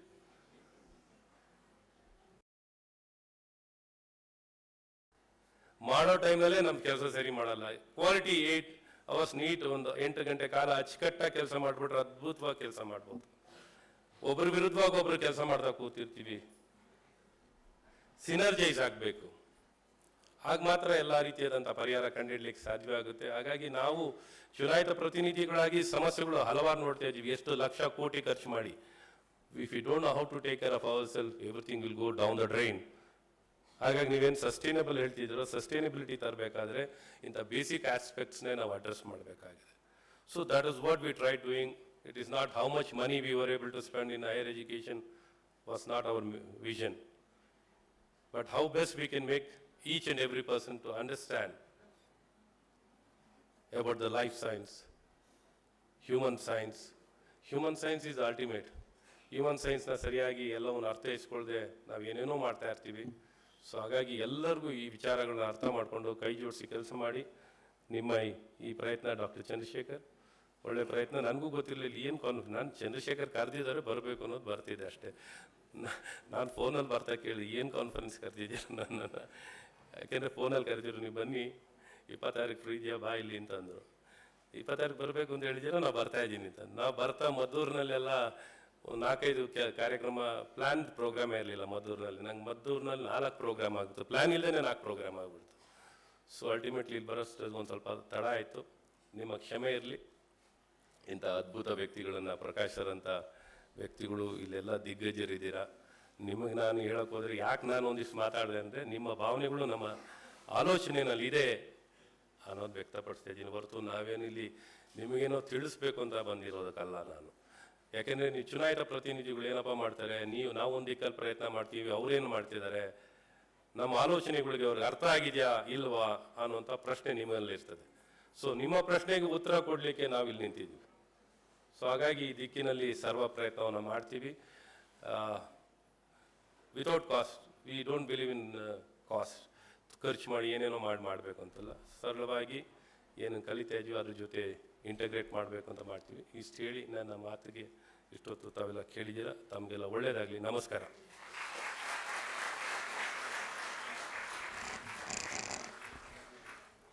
ನಾನು ಜಾಸ್ತಿ ಮಾತಾಡಲ್ಲ ಅಂತ ಹೇಳಿದ್ರು, ಬಟ್ ಇಷ್ಟು ಯಂಗ್ ಹ್ಯಾಂಡ್ಸಮ್ ಡೈನಮಿಕ್ ಲೀಡರ್ ಮಾತಾಡಿದ್ರೆ ಯಾರಿಗೆ ತಾನೇ ಕೇಳಬೇಕು ಅನ್ಸಲ್ಲ.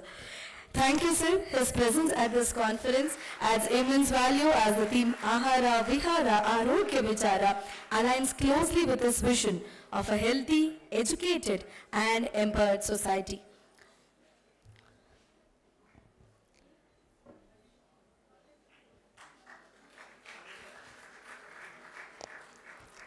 From Cauvery Group of Institutions, we present a token of gratitude to our today's chief guest, Dr. C.N. Ashwath-Narayan, sir.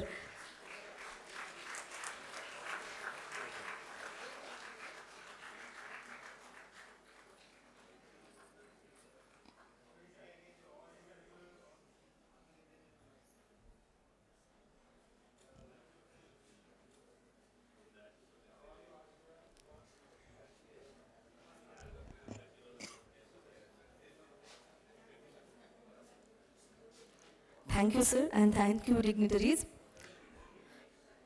We are fortunate to be guided by leaders and thinkers who bring diverse perspective to health and governance.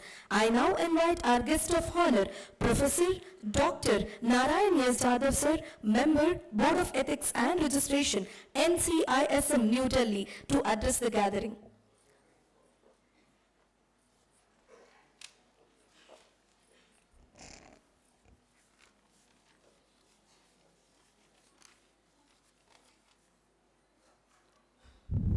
Namaste.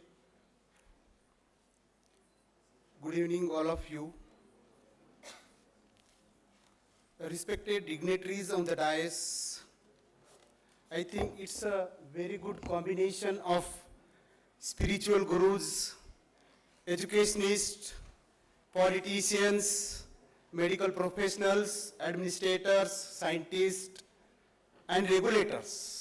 I would like to congratulate the organizers, first of all, to creating this platform as a holistic platform. Our today's chief guest, respected C.N. Ashwath-Narayan sir, former Deputy CM of Karnataka, Dr. Sri G.T. Devegowda sir, Honorable MLA from this constituency, keynote address by Dr. Prakash sir, scientist and Padma Shri awardee, and respected Bhagwan sir, Honorable Vice Chancellor of RGUHS, and all the dignitaries on the dais and of the dais, all the resource persons, participants, faculties of these institutions, and dear students. Today it is a very great privilege and honor for me to address this distinguished gathering in my capacity as a member of Board of Ethics and Registration from National Commission of Indian System of Medicine. I extend my sincere greetings to all dignitaries and stakeholders who are committed to the advancement of this Indian system of medicine. And also, I would like to congratulate the management of Cauvery Ayurvedic Institution. Being a modern medicine professionals, they are promoting the Indian system of medicine. I would like to round of applause to this management for promoting this holy science. The National Commission for Indian System of Medicine was established through the NCSM Act 2020, making a historic reform in the regulatory framework. governing Indian medical education and practice.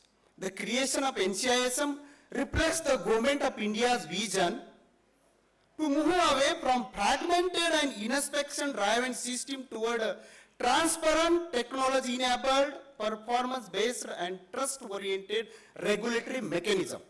The Commission is mandated to ensure that the Indian system of medicine, scientifically robust, academically sound, ethically governed, socially responsive, and globally relevant, while preserving their classical principles and traditional wisdom.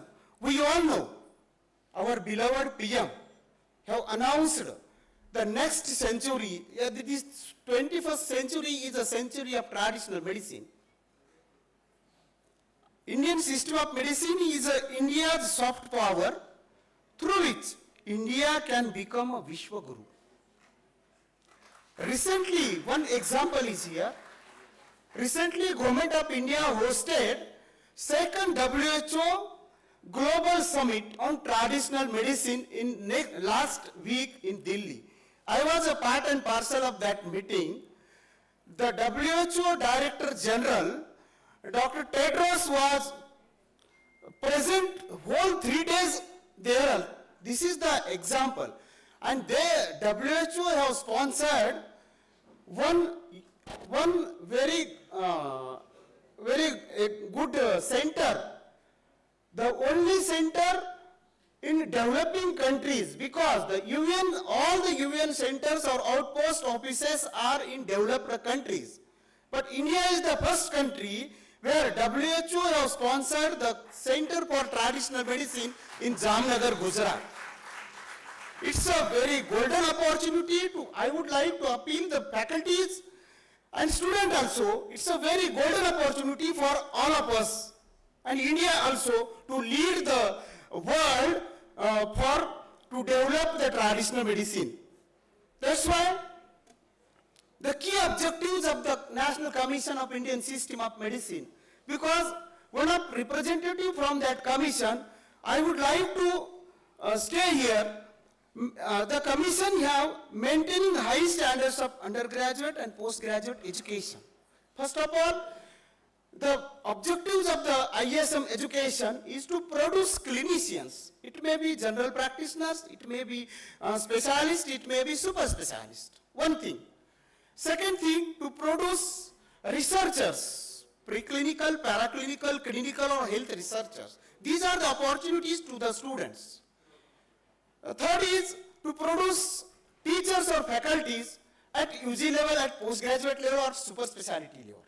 And last but not least is to produce the manufacturers, authentic manufacturers. These are 4 opportunities for the students. Next, to ensure uniformity and consistency in curricula and assessment, promoting quality healthcare delivery through competent professionals, enhancing accessibility and affordability of Indian medical system, encouraging research, innovation and integration where appropriate. We all know, no one science or system is a perfect system. That's why we have to hand together, we have to come together and develop our system. Because each system have its own advantages and disadvantages. That's why we have to integrate, we have to come together. Now the effective discharge, the commission, what is the commission? This commission, first of all, erstwhile CCIM, Central Council of Indian Medicine, is a council only. After 70 years of our independence, this commission is formed, and commission is having 4 boards. One board is Board of Ayurveda and Board of Unani Siddha Savarikpa, is building the competency-based syllabus and curricula. Second board is Medical Assessment and Rating Board. That board is evaluating the institutions and facilities of the institutions.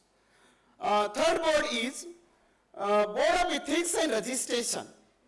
It regulates the practices. It regulates the practitioners.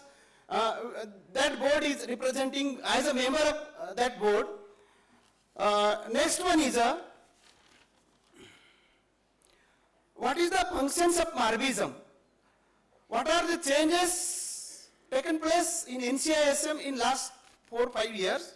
Assessment and rating of medical institutions, granting permissions for establishment and expansion, ensuring compliance with minimum standards, and introducing objectivity, transparency, and digital process in evaluation.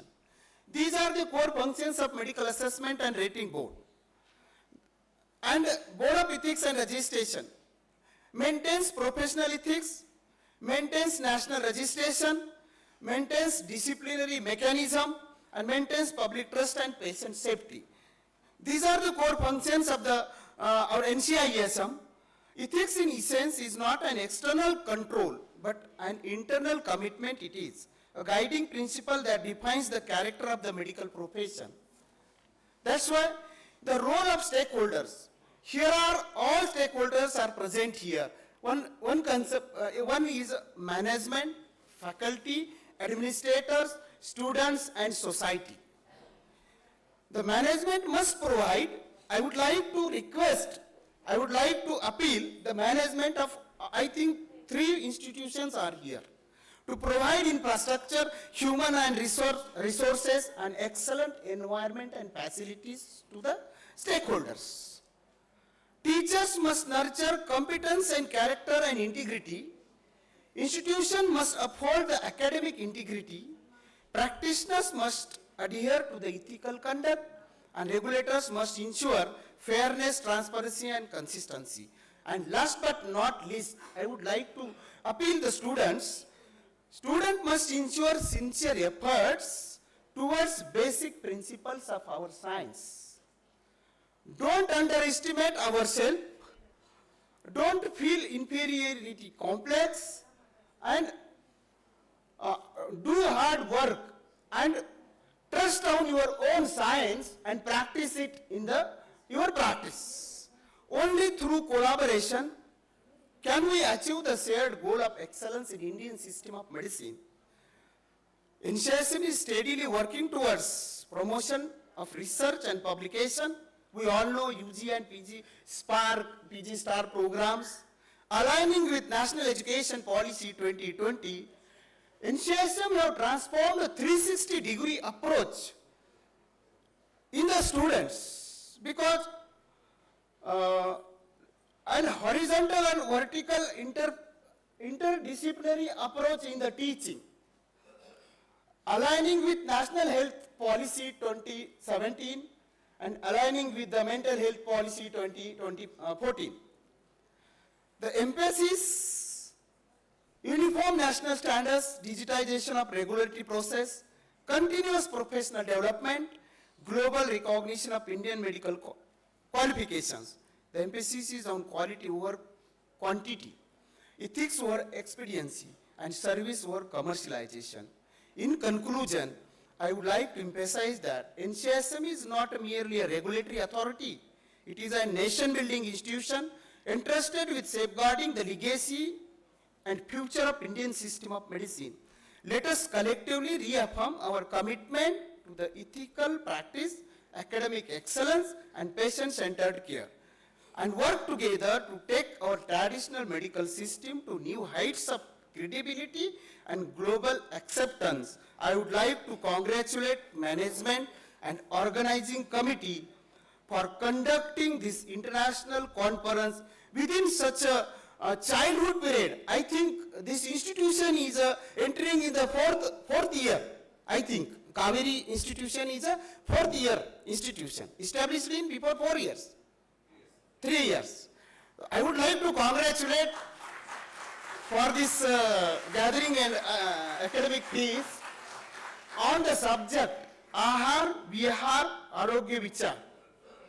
It means in our Shastra, Ayurveda, Ayu kamaya manena dharmartha sukha sadhanam ayurvedopadeseshu videya pramadara.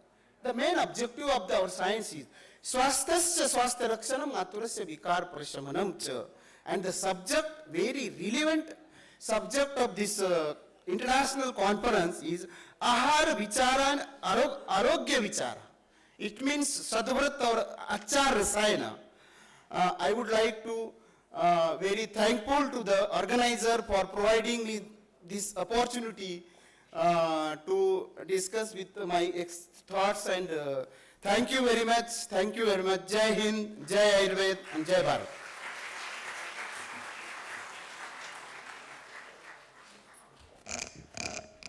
Thank you, sir. Your insights will definitely add valuable perspective to the theme of this conference. May I now request Dr. Chandrasekhar, sir, to present a token of gratitude.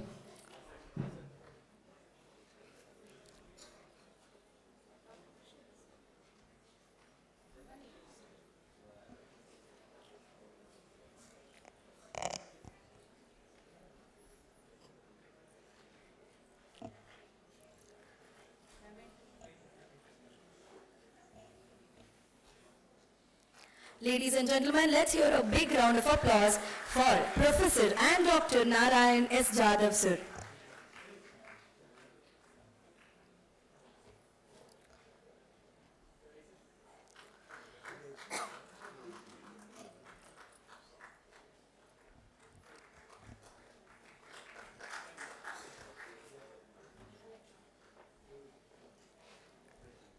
Thank you, dignitaries. Next up, we have one more dynamic leader. His support for initiatives that strengthen health, education, and community development makes his presence especially meaningful for this conference. May I now request Shri G.T. Devegowda sir, Honorable MLA, Chamundeshwari constituency, to share his thoughts.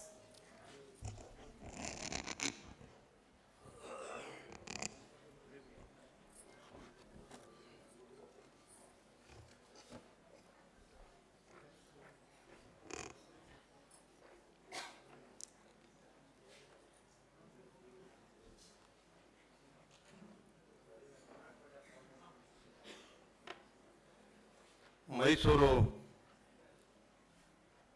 ನಗರದಲ್ಲಿ ವಿಶೇಷವಾಗಿ Kaveri hospital Ayurveda international conference ಅನ್ನು ಆಯೋಜನೆ ಮಾಡಿರ್ತಕ್ಕಂಥ ಚಂದ್ರಶೇಖರ್ ಅವರೇ, doctor Chandrashekhar ಅವರೇ,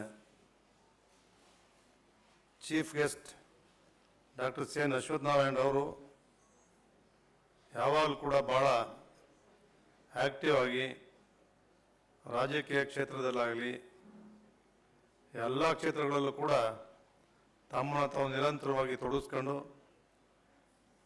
ಮುಂಚೂಣಿಯ ನಾಯಕರಾಗಿದ್ದಾರೆ, ಭವಿಷ್ಯದ ನಾಯಕರಾಗಿದ್ದಾರೆ.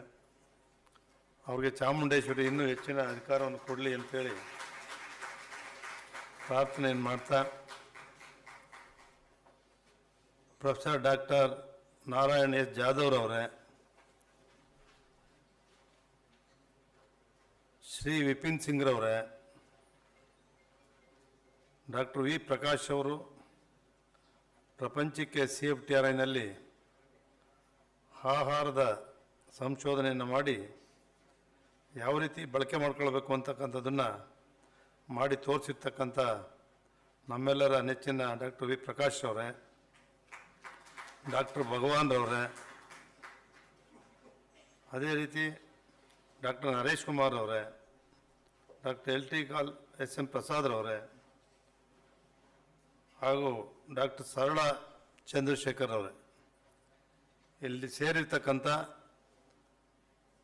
ನಮ್ಮ ಭಾರತೀಯರು ಅಮೇರಿಕಾದಿಂದ ಬಂದಿದ್ದಾರೆ, ಲಂಡನ್ನಿಂದ ಬಂದಿದ್ದಾರೆ, ಬೇರೆ ಬೇರೆ ದೇಶಗಳಿಂದ ಕೂಡ ಆಗಮಿಸಿದ್ದೀರಿ. ನಿಮಗೆಲ್ಲರಿಗೂ ಕೂಡ ಹಾರ್ದಿಕ ಅಭಿನಂದನೆಗಳು. ಕಂಗ್ರ್ಯಾಚುಲೇಷನ್ಸ್.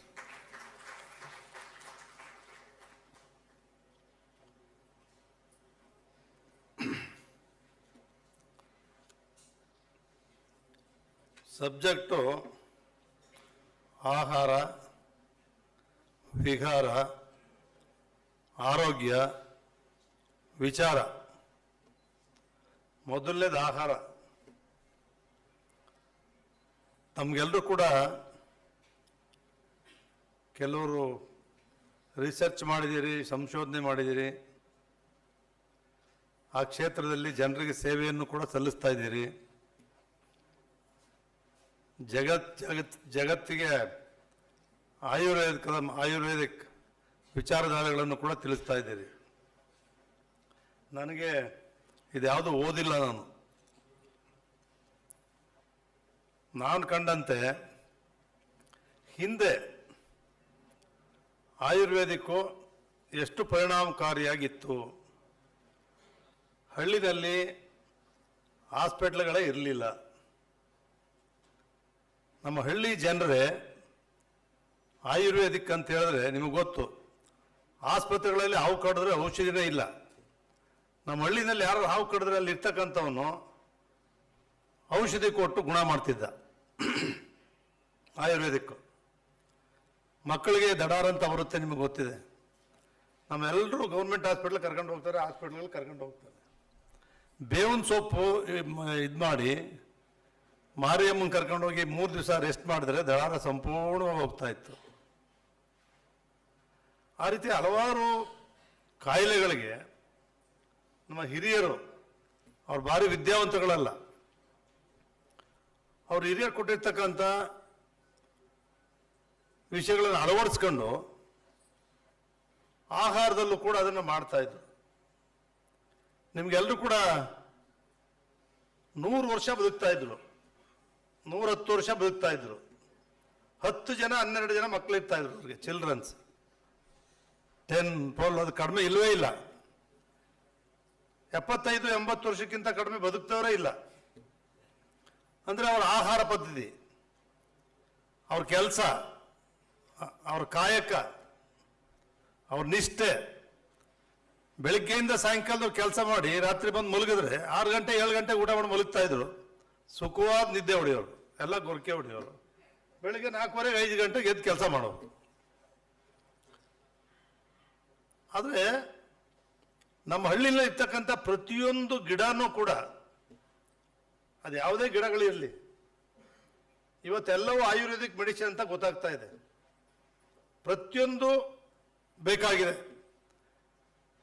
ನಮ್ಮ ಜನರಿಗೆ. ಆಯುರ್ವೇದಿಕ್ ಅಂದರೆ ನಮ್ಮಲ್ಲಿರ್ತಕ್ಕಂಥ ಬೆಳೀತಾ ಇರ್ತಕ್ಕಂಥ ಗಿಡಗಳಿಂದ ಯಾವುದರಲ್ಲಿ ವಿಟಮಿನ್ ಇರುತ್ತೆ, ಯಾವ್ಯಾವ ಮೆಡಿಸಿನ್ ಇರುತ್ತೆ, ಇದೆಲ್ಲವೂ ಕೂಡ ನಮ್ಮ ಆಯುರ್ವೇದಿಕ್ನಲ್ಲಿ ಸಿಗ್ತಕ್ಕಂಥದ್ದು.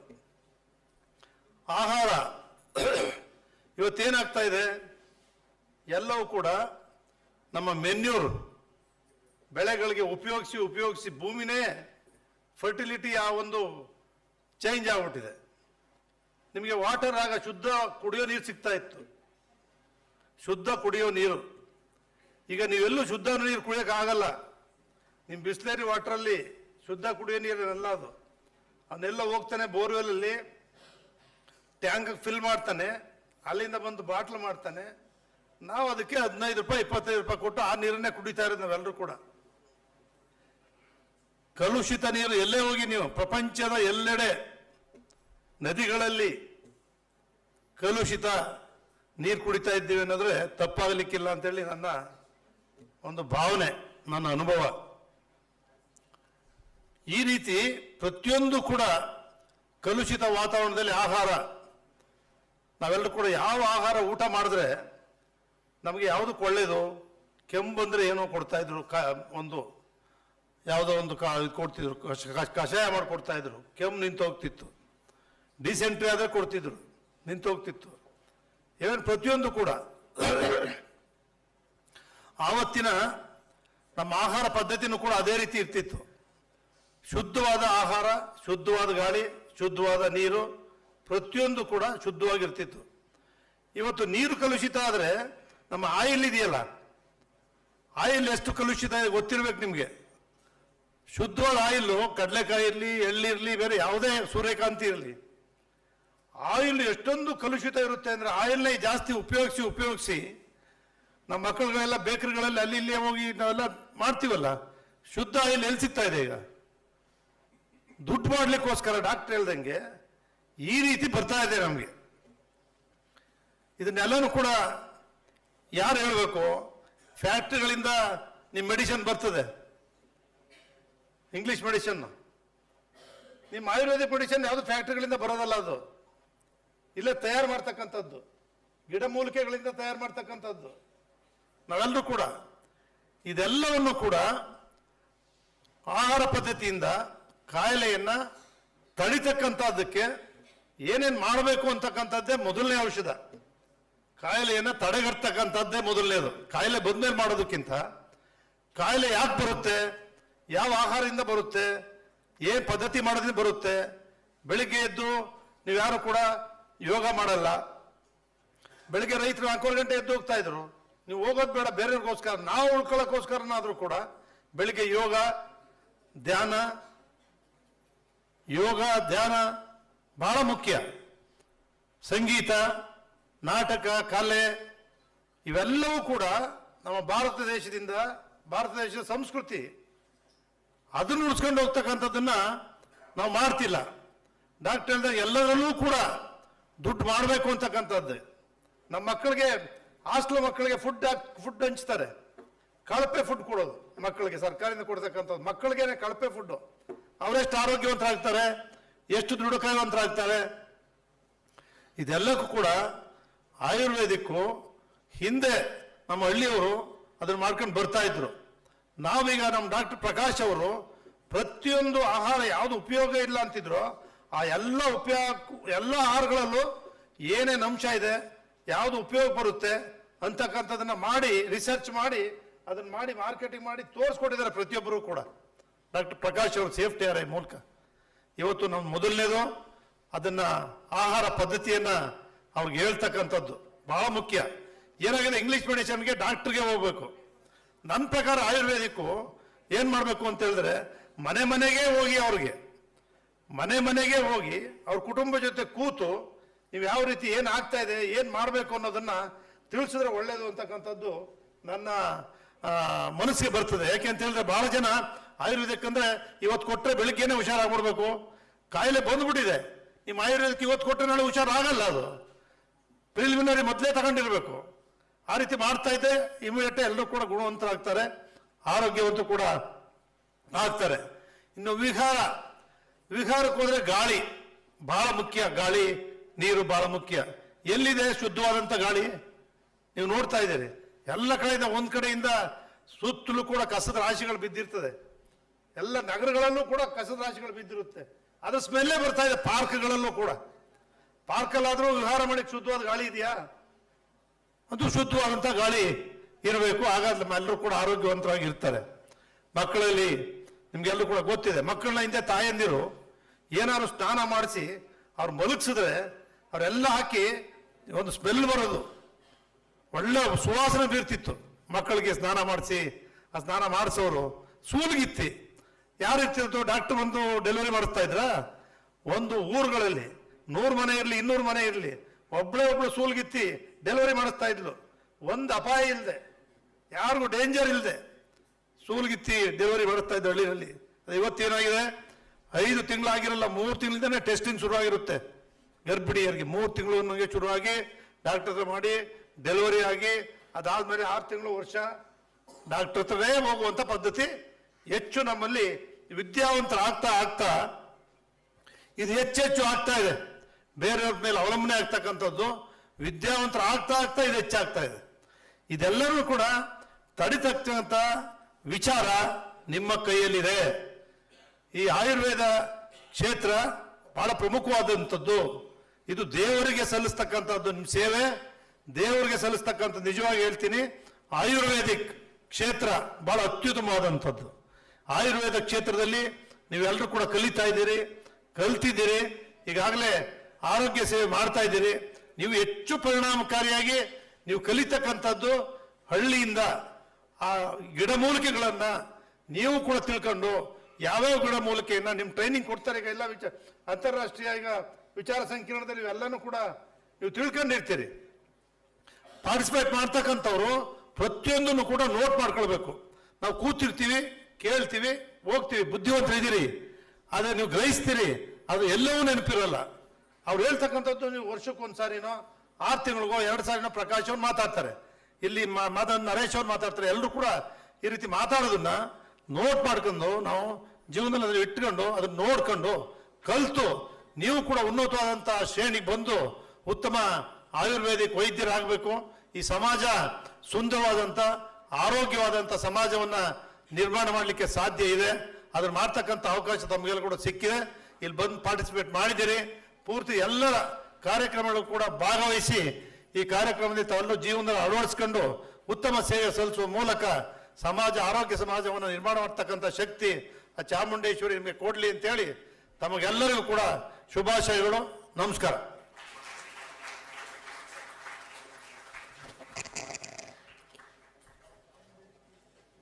ಆಹಾರ ವಿಹಾರ ಆರೋಗ್ಯ ವಿಚಾರದ ಬಗ್ಗೆ ನಾನು ಓದ್ಕೊಂಡಿಲ್ಲ ಅಂತ ಹೇಳಿದ್ರು. ಬಹುಶಃ ಈ ಮಾತನ್ನು ಯಾರು ಒಪ್ಲಿಕ್ಕೆ ಸಾಧ್ಯ ಇಲ್ಲ. ಬಿಕಾಸ್ ಇತ್ತೀಚೆಗಷ್ಟೇ 75ನೇ ವರ್ಷದ ಹುಟ್ಟುಹಬ್ಬನ ಆಚರಿಸ್ಕೊಂಡ್ರು GTD ಅವರು. ಇಷ್ಟು ಎನರ್ಜೆಟಿಕ್ ಹಾಗೂ ಫಿಟ್ ಆಗಿರೋದಕ್ಕೆ ಅವರ ಆಹಾರ ವಿಹಾರ ಆರೋಗ್ಯ ವಿಚಾರ ಬಲು ಉತ್ತುಂಗಕ್ಕೆ ಇದೆ ಅಂತ ಹೇಳಿದ್ರೆ ತಪ್ಪಾಗಲ್ಲ. Ladies and gentlemen, let's hear a big round of applause for Shri GT Devegowda sir.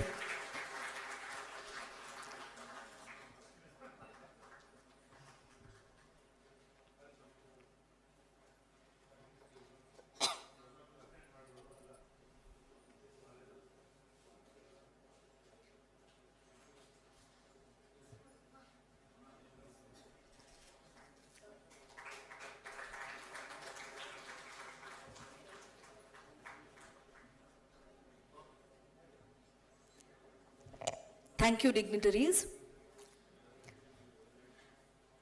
ಗುರುವಿಲ್ಲದೆ ಜ್ಞಾನವಿಲ್ಲ, ಜ್ಞಾನವಿಲ್ಲದೆ ಬೆಳಕಿಲ್ಲ.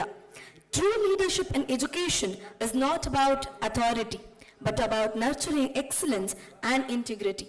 We are honored to have with us Dr. Bhagavan BC Sir, President for today's function. He is a distinguished academician and administrator whose commitment to medical education, research and ethical healthcare continues to inspire institutions across the state. Under his leadership, education is viewed not merely as instruction but as a responsibility towards society.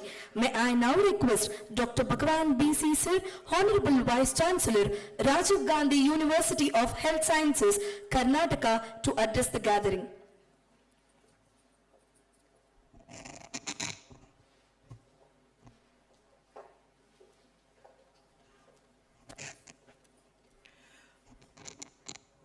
Good evening, everybody.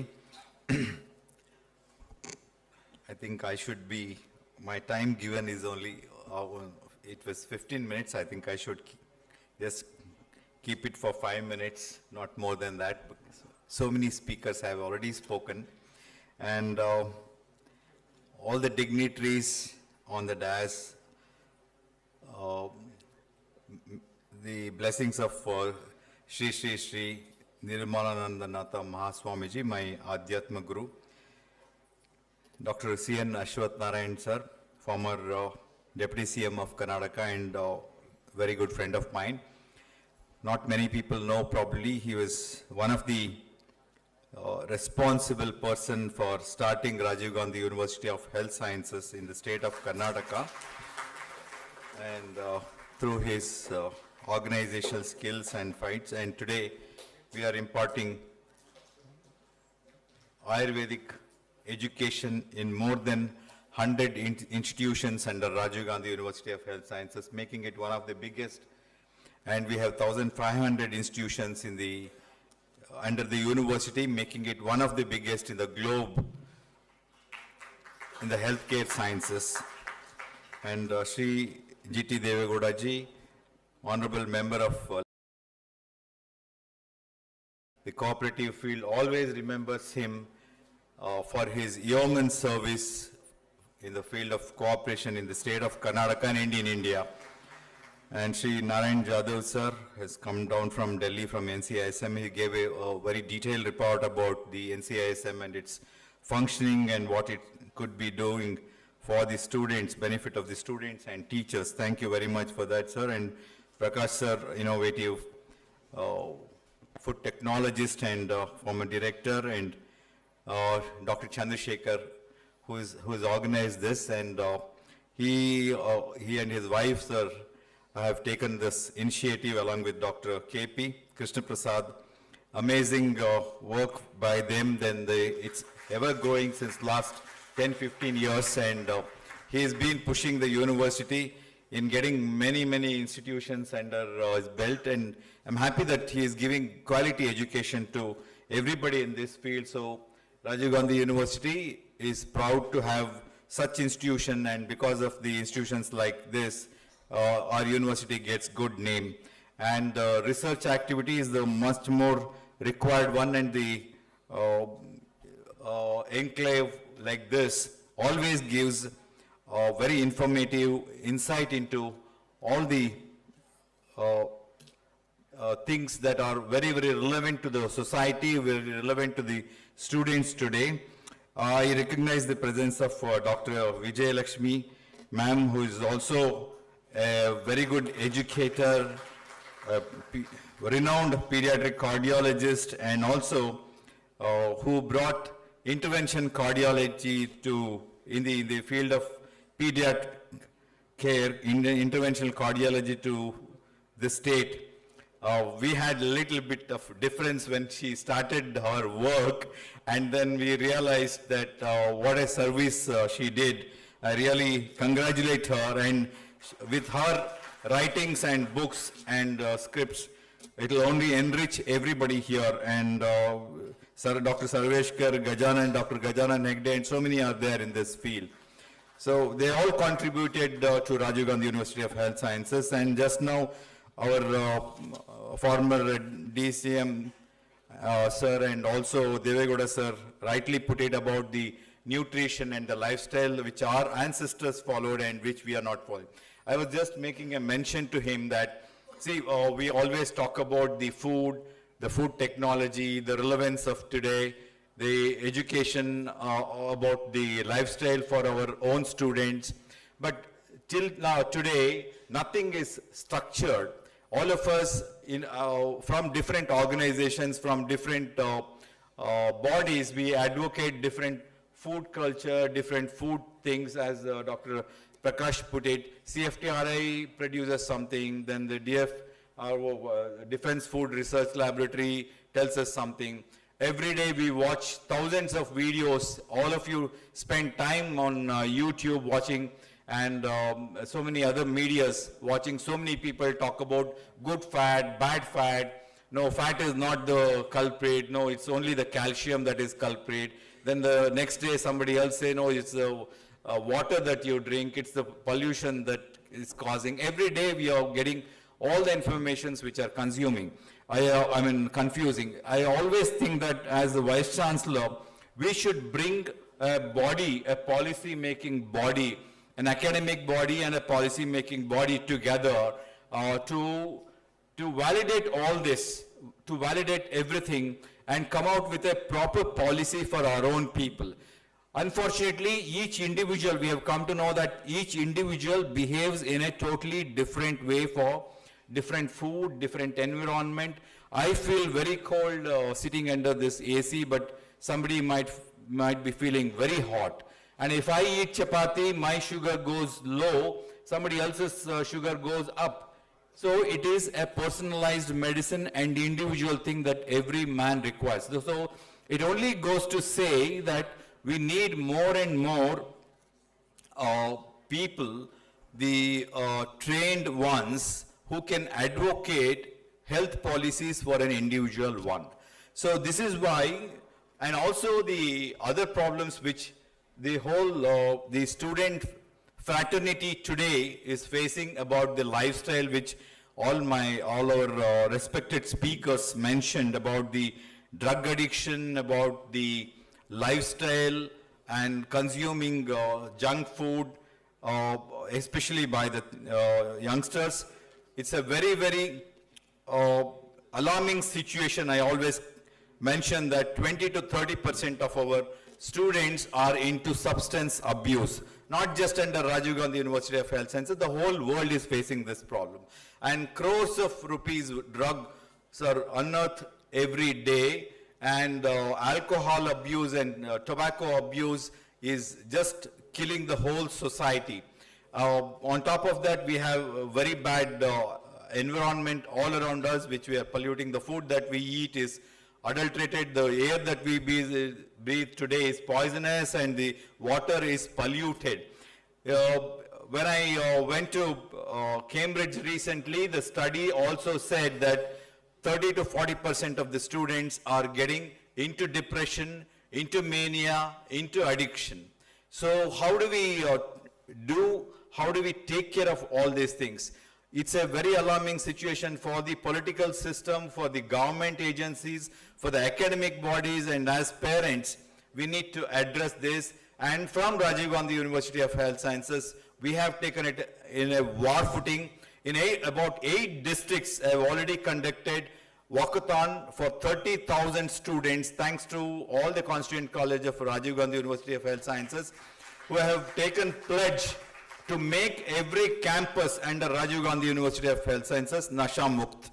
So under the Nasha Mukt Bharat, drug-free, tobacco-free, and alcohol-free, these campuses are being developed along with self-sustainable green energy initiatives, as Dr. Prakash just now mentioned.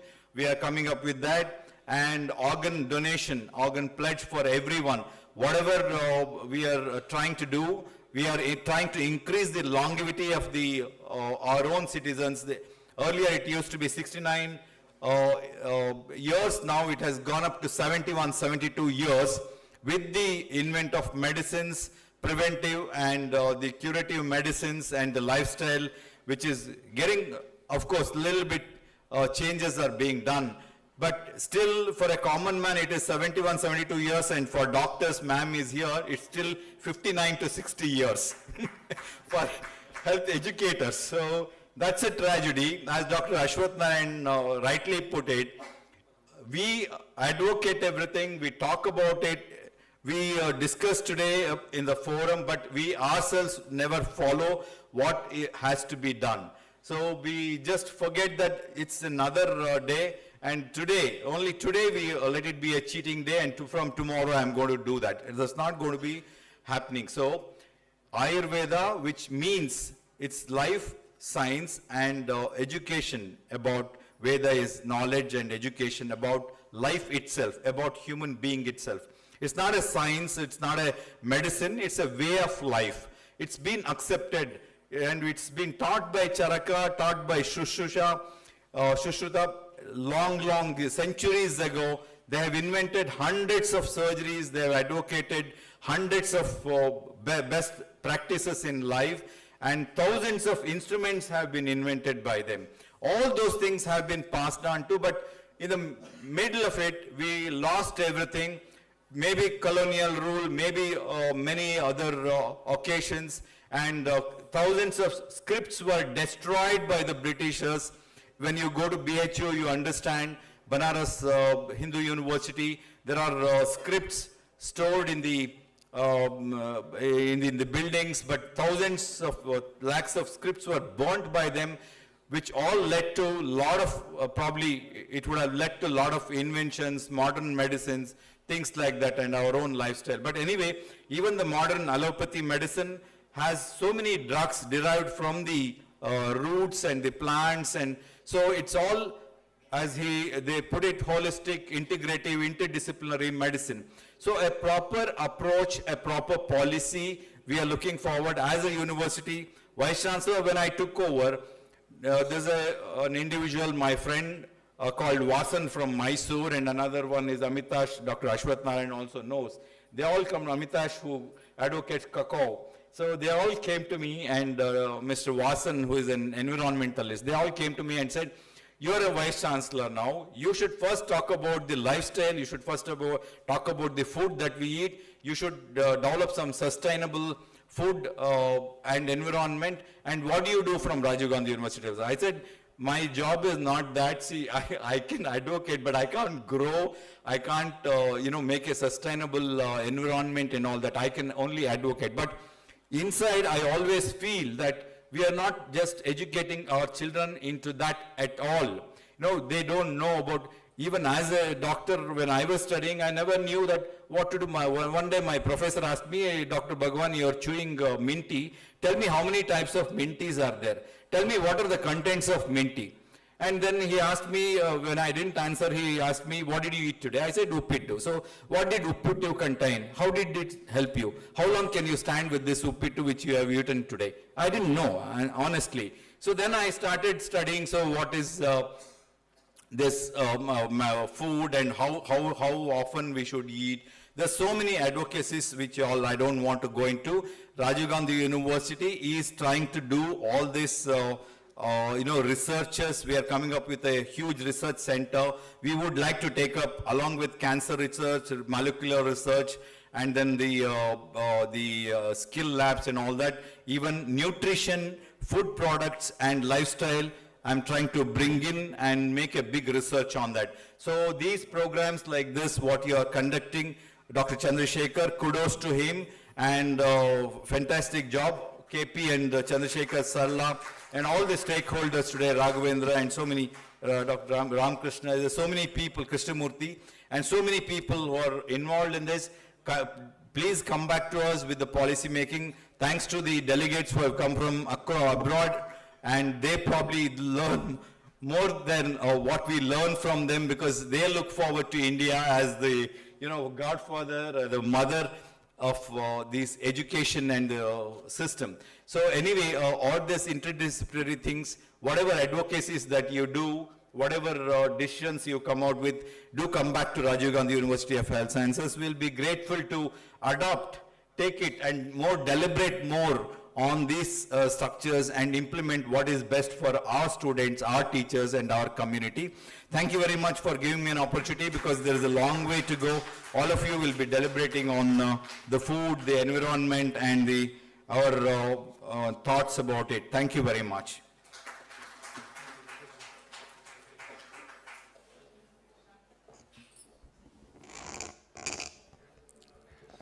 Thank you, sir. He is a well-known personality, known for his grassroots connect and commitment towards public welfare.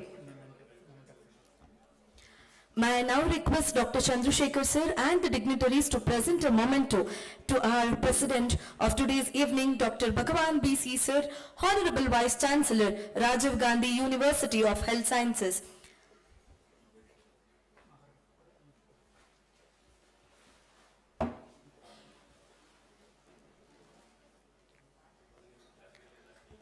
My dear lovely audience, raise your hands and clap for the well-known personality.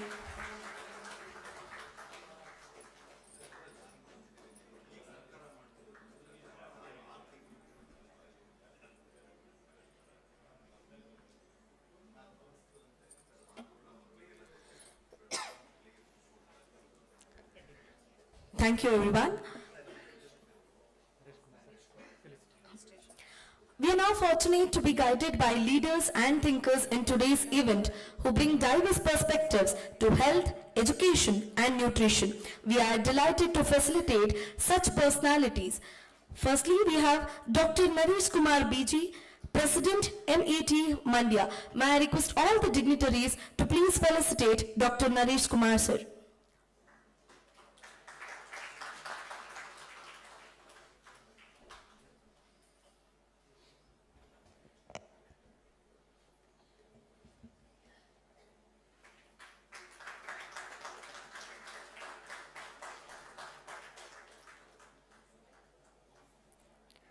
Thank you, Naresh sir. Your presence truly adds a value to this International Conference 2025.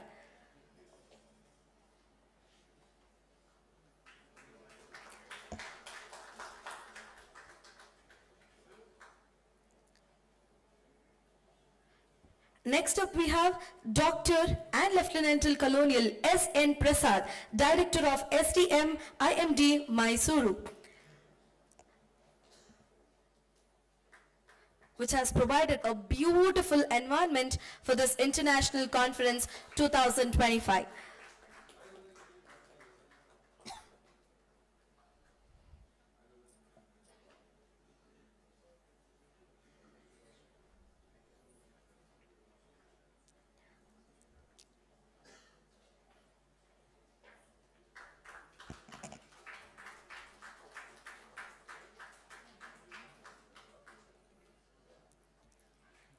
Moving on, Mr. Murali sir, Director, MIT College. I kindly welcome you on the stage, sir.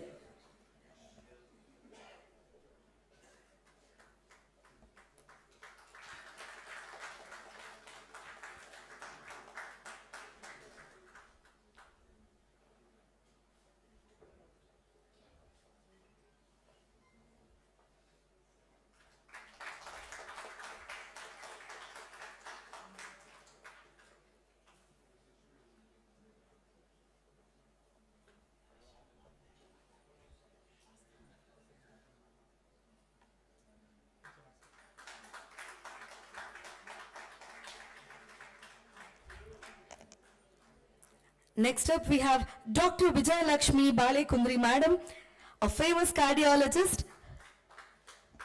I invite her on the stage with a huge round of applause.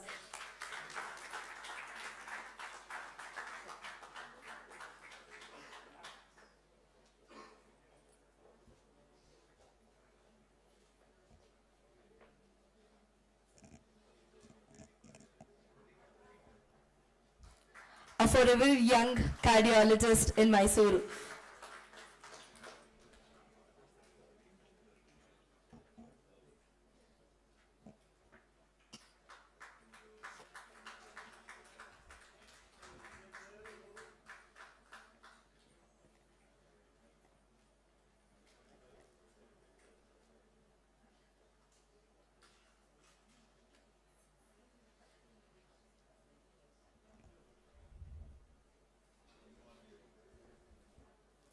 I now request all the guests and dignitaries on the dais to kindly felicitate the personalities who are responsible for this international conference. That is none other than Dr. Chandrashekar'S sir, Chairman of Cauvery Group of Institutions.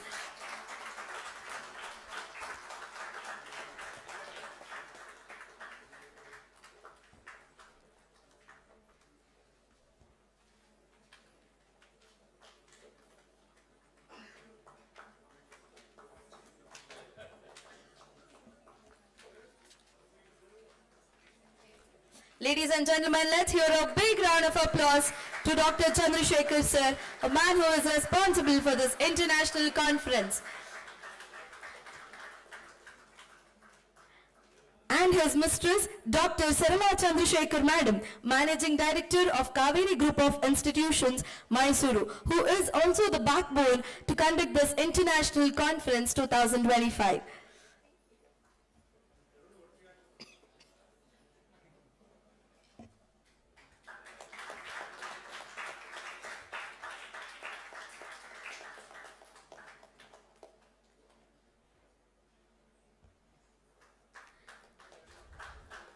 Let's hear a warm round of applause to Mr. and Mrs. Chandrasekhar sir.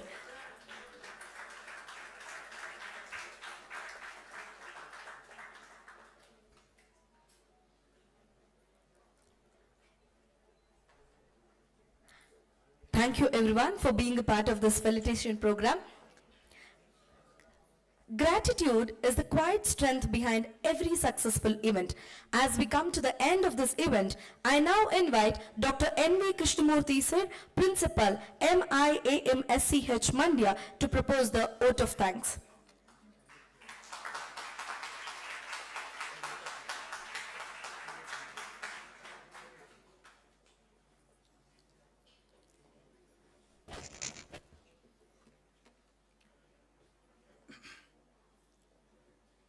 Respected Dr. Ashwath Narayan sir, very kind. Former Deputy Chief Minister of Karnataka and Honorable Member of Legislative Assembly, Malleshwaram constituency, and also he is an eminent doctor also. He runs many diagnostic centers and also a very good academician, and he served the Rajiv Gandhi Health University to uplift. Many congratulations and thanks to you, sir, on behalf of all of us. Thank you, sir. And guest of honors, Professor Dr. Narayan Jadhav sir, very eminent speaker and very truthful person. Once we visited the NCISM, just we would like to honor him. He rejected it. No. We are not supposed to. We want to work, not for anything else. Really, I appreciated that, but we could not leave that. Many, many thanks to you, sir. Narayan Jadhav, sir. Narayan Jadhav, sir, he told me on that day, South India, no, I am not much happy. Now you can see, sir, you should visit our institutions. Please. Yes, sir. You should visit Cauvery, you should visit Government College, you should visit Maharaja Institute of Ayurveda Medical College. All are doing very well, sir. Definitely we have to take you, sir. Thank you very much. And also JSS Ayurveda Medical College. Thank you, sir. Thanks for your kindness. You are here. And our Ayush Commissioner, Government of Karnataka, Vipin Singh ji, we tell our wholehearted thanks to him. And also our favorite MLA, sir, Shri GT Devegowda, sir. So his education level is very high. He will talk so nicely regarding the medical sciences. He is having good experience in the political field. Wholeheartedly, we would like to congratulate you, sir. Thank you very much, sir. And from childhood, me and Dr. Purnima, we have seen Dr. Prakash, sir. He is our family member and an eminent scientist. Can you believe? In the script they told 246 research papers, but more than 500 research papers, sir. And handling more than 5,000 employees without touching the cell phone. He managed the whole as a director in CFTRI. And his chair made by wooden and used to sit in a squatting position. All these things we observed, sir. And an eminent scientist. We are lucky to have him with us today. Many congratulations, sir. And Dr. Bhagwan, sir, he is a very good academician also. And very humble person. Anything we talk to him, no, immediately he will allow us to talk.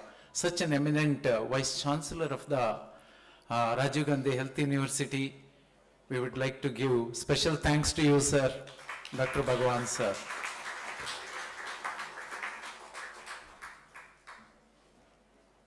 And our MET president, led by more than 12,000 students and different educations of engineering, within a span of 17 to 18 years, it flourished very well. 12,000 students, can you imagine? Along with that, nursing college, pharmacy college, management colleges, and Ayurveda Medical College and Law College. All these comes under this Maharaja Institute of Education Sciences. Many thanks to Professor Dr. Naresh, sir. And also, I extend my warm regards to Professor Dr. Murali, sir. He was the founder president, and he also a part of our MET, and especially to bring the Ayurveda. He is the prime person. He worked for day and night, and we are standing here today, sir. Many thanks to you, sir, Murali, sir.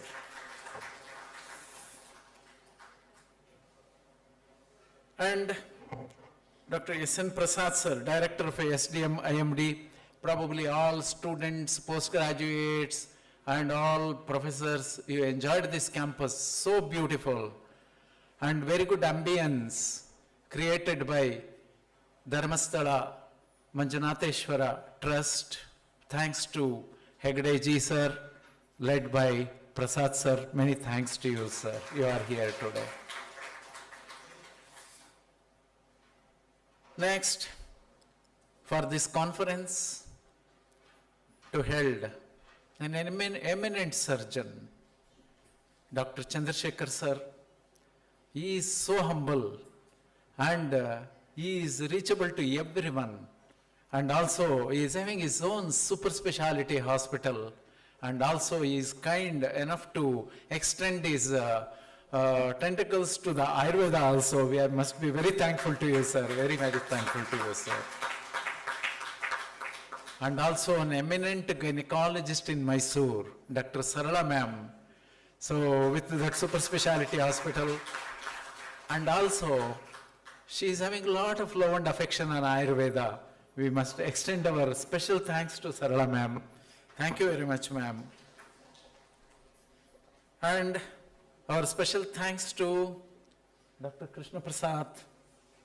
So that is his brainchild, and that is his initiation.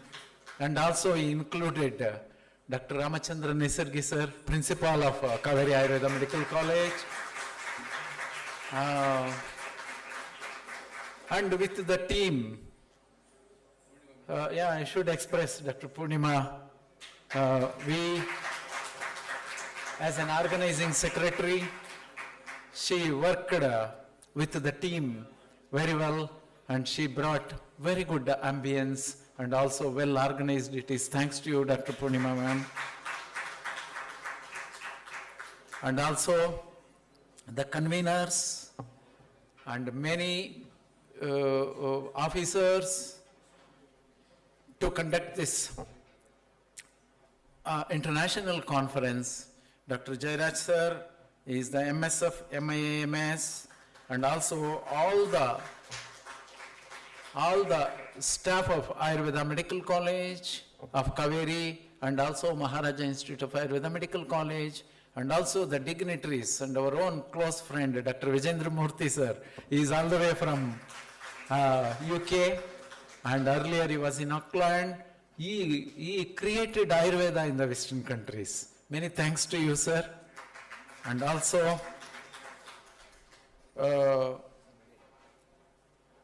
Madam, she, especially the music, Sangeeta, really it went to the heart.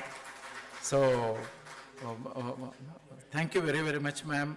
And all the dignitaries from the abroad, and also the professors, students, and everyone, they are here. Our special thanks to you. And my small request, tomorrow also the scientific session, everything starts in the morning session and afternoon session. Again, valedictory in the evening. I request everyone should be here and they should attend this conference. Thank you very, very much. Thanks to everyone, sir.